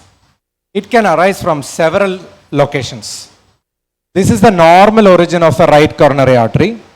This is the left coronary artery. And A, that is the commonest variety, that is the RCA arising adjacent to the left coronary artery.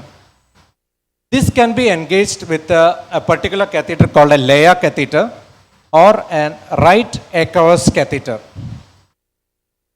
The second variety is that the RCA arising from the inferior portion of the left sinus, inferior to the left main artery. In such cases, our usual Amplatz right or Amplatz left is the usual choice. Depending on the aortic size, you can take the different sizes. But if it is arising inferior to the left main artery, you can take AL1, AL2 or AR also. The third variety is C.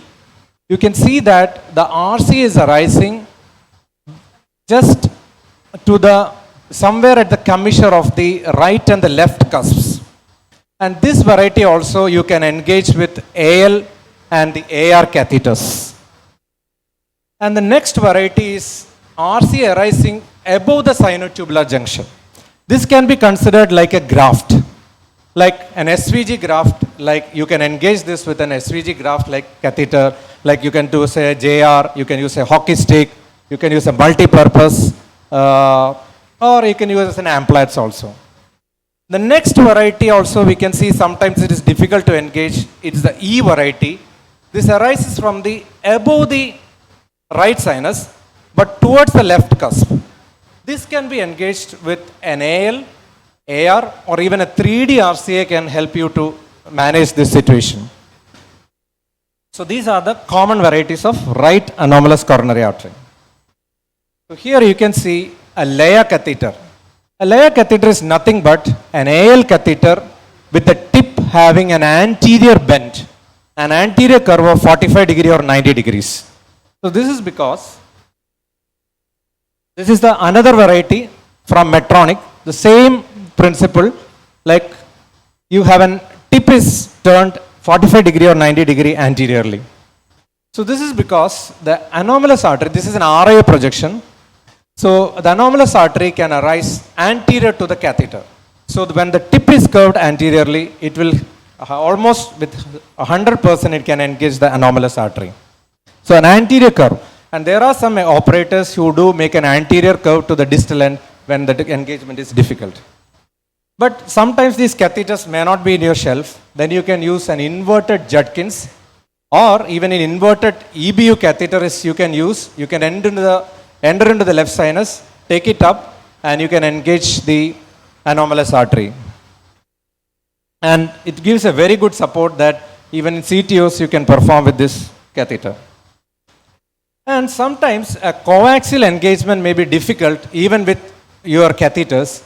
In such cases, you can pass a wire into the artery and take a guide liner or a guide extension catheter and get through the difficulty. So if your coaxial engagement is not there, you try to wire and take a guide liner and get a good support for the procedure. And this is something like an RC arising above the sinotubular junction. You can engage with an AL guide. This is the RC arising from the right sinus towards the left cusp. This is engaged with an AR catheter or with a 3D RCA catheter. This is same kind of scenario. This is engaged with a Sherpa catheter.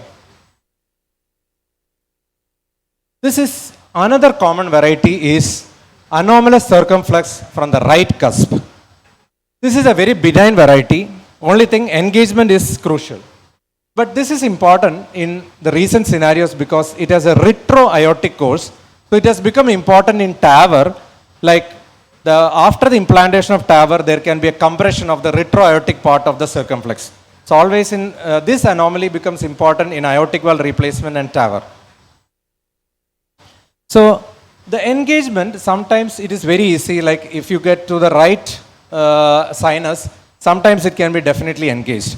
But if it is arising very close to the right coronary artery, the engagement can be sometimes difficult.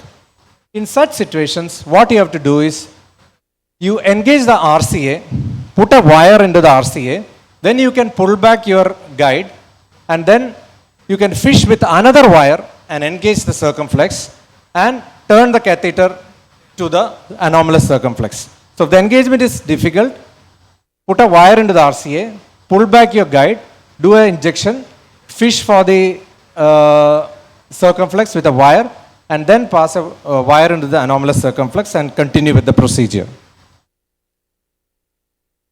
This is another variety of anomalous origin. There is the anomalous origin from the posterior part or the postero-inferior part of the left sinus. Or sometimes even from a non-coronary cusp. So in such situations, what you have to do is, you can engage with the usual guide, but you have to put the hard end of the wire and take the catheter down to engage this particular kind of anomaly. Normally EBU or JL, push it down and engage the coronary artery with the hard end of the wire just before the tip of the catheter. And this is a single coronary artery arising from the right sinus. So once any coronary artery comes from the right sinus, the engagement is not very difficult, because most of the catheters that can engage the right sinus can, right coronary artery can engage into the anomalous artery as well. So this is an anomalous left main coronary artery from the right cusp. So this becomes important, not with respect to engagement. RCA, AMPLATS, 3DRC, anything can engage into this artery, but you have to identify what is the course of the artery. It's very simple. The artery that goes up, but you have to take this view in RIO oblique view. You do an RIO oblique view and take an image. If the artery goes up, it goes anterior to the pulmonary artery. It goes down, it is retroaortic. It goes straight, it is intra-arterial. Anterior to pulmonary artery, retroaortic, straight is the intra-arterial course. Another view, same view. Or sometimes you can put a Swan-Ganz catheter into the pulmonary artery and see that whether the artery is between the aorta and the pulmonary artery. So the intra-arterial course of left itself, there can be two varieties. One variety can go through the intraventricular septum, that is a septal variety. The other variety goes truly intra-arterial, that is between the aorta and the pulmonary artery, with an intramural course through the aortic wall. The intramural course through the aortic wall is the one which creates ischemia and sudden deaths in young adults, less than 35 years. So this variety is important. So these two can be identified by, like, here you can see there is an inferior takeoff and the first branch is a septal, but the true intra-arterial course will go up and there will not be a septal branch first.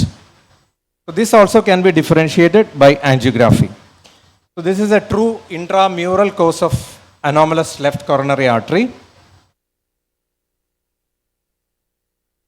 This is another variety. You can see small septal coming. This is the transseptal course of anomalous left coronary artery from the right septal. This is the one anterior to pulmonary artery. So an engagement of anomalous left coronary artery is not difficult. Only thing you identify, and if the passing of stent or anything is difficult, you can use the help of guide extension catheters. Thank you.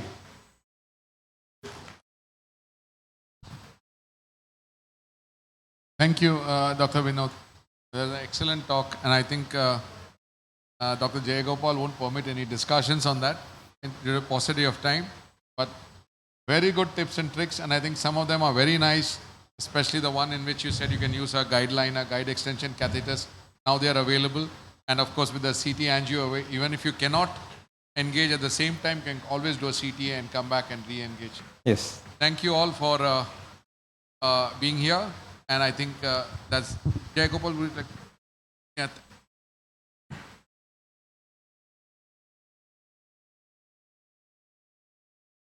Thank you very much. I thank all the chairpersons. I think we had a hectic schedule today, and I have been instructed that to inform everyone that GBM is in the all adjacent, the place where you had lunch. So, I request everyone, every member to go in there for the GBM. Thank you.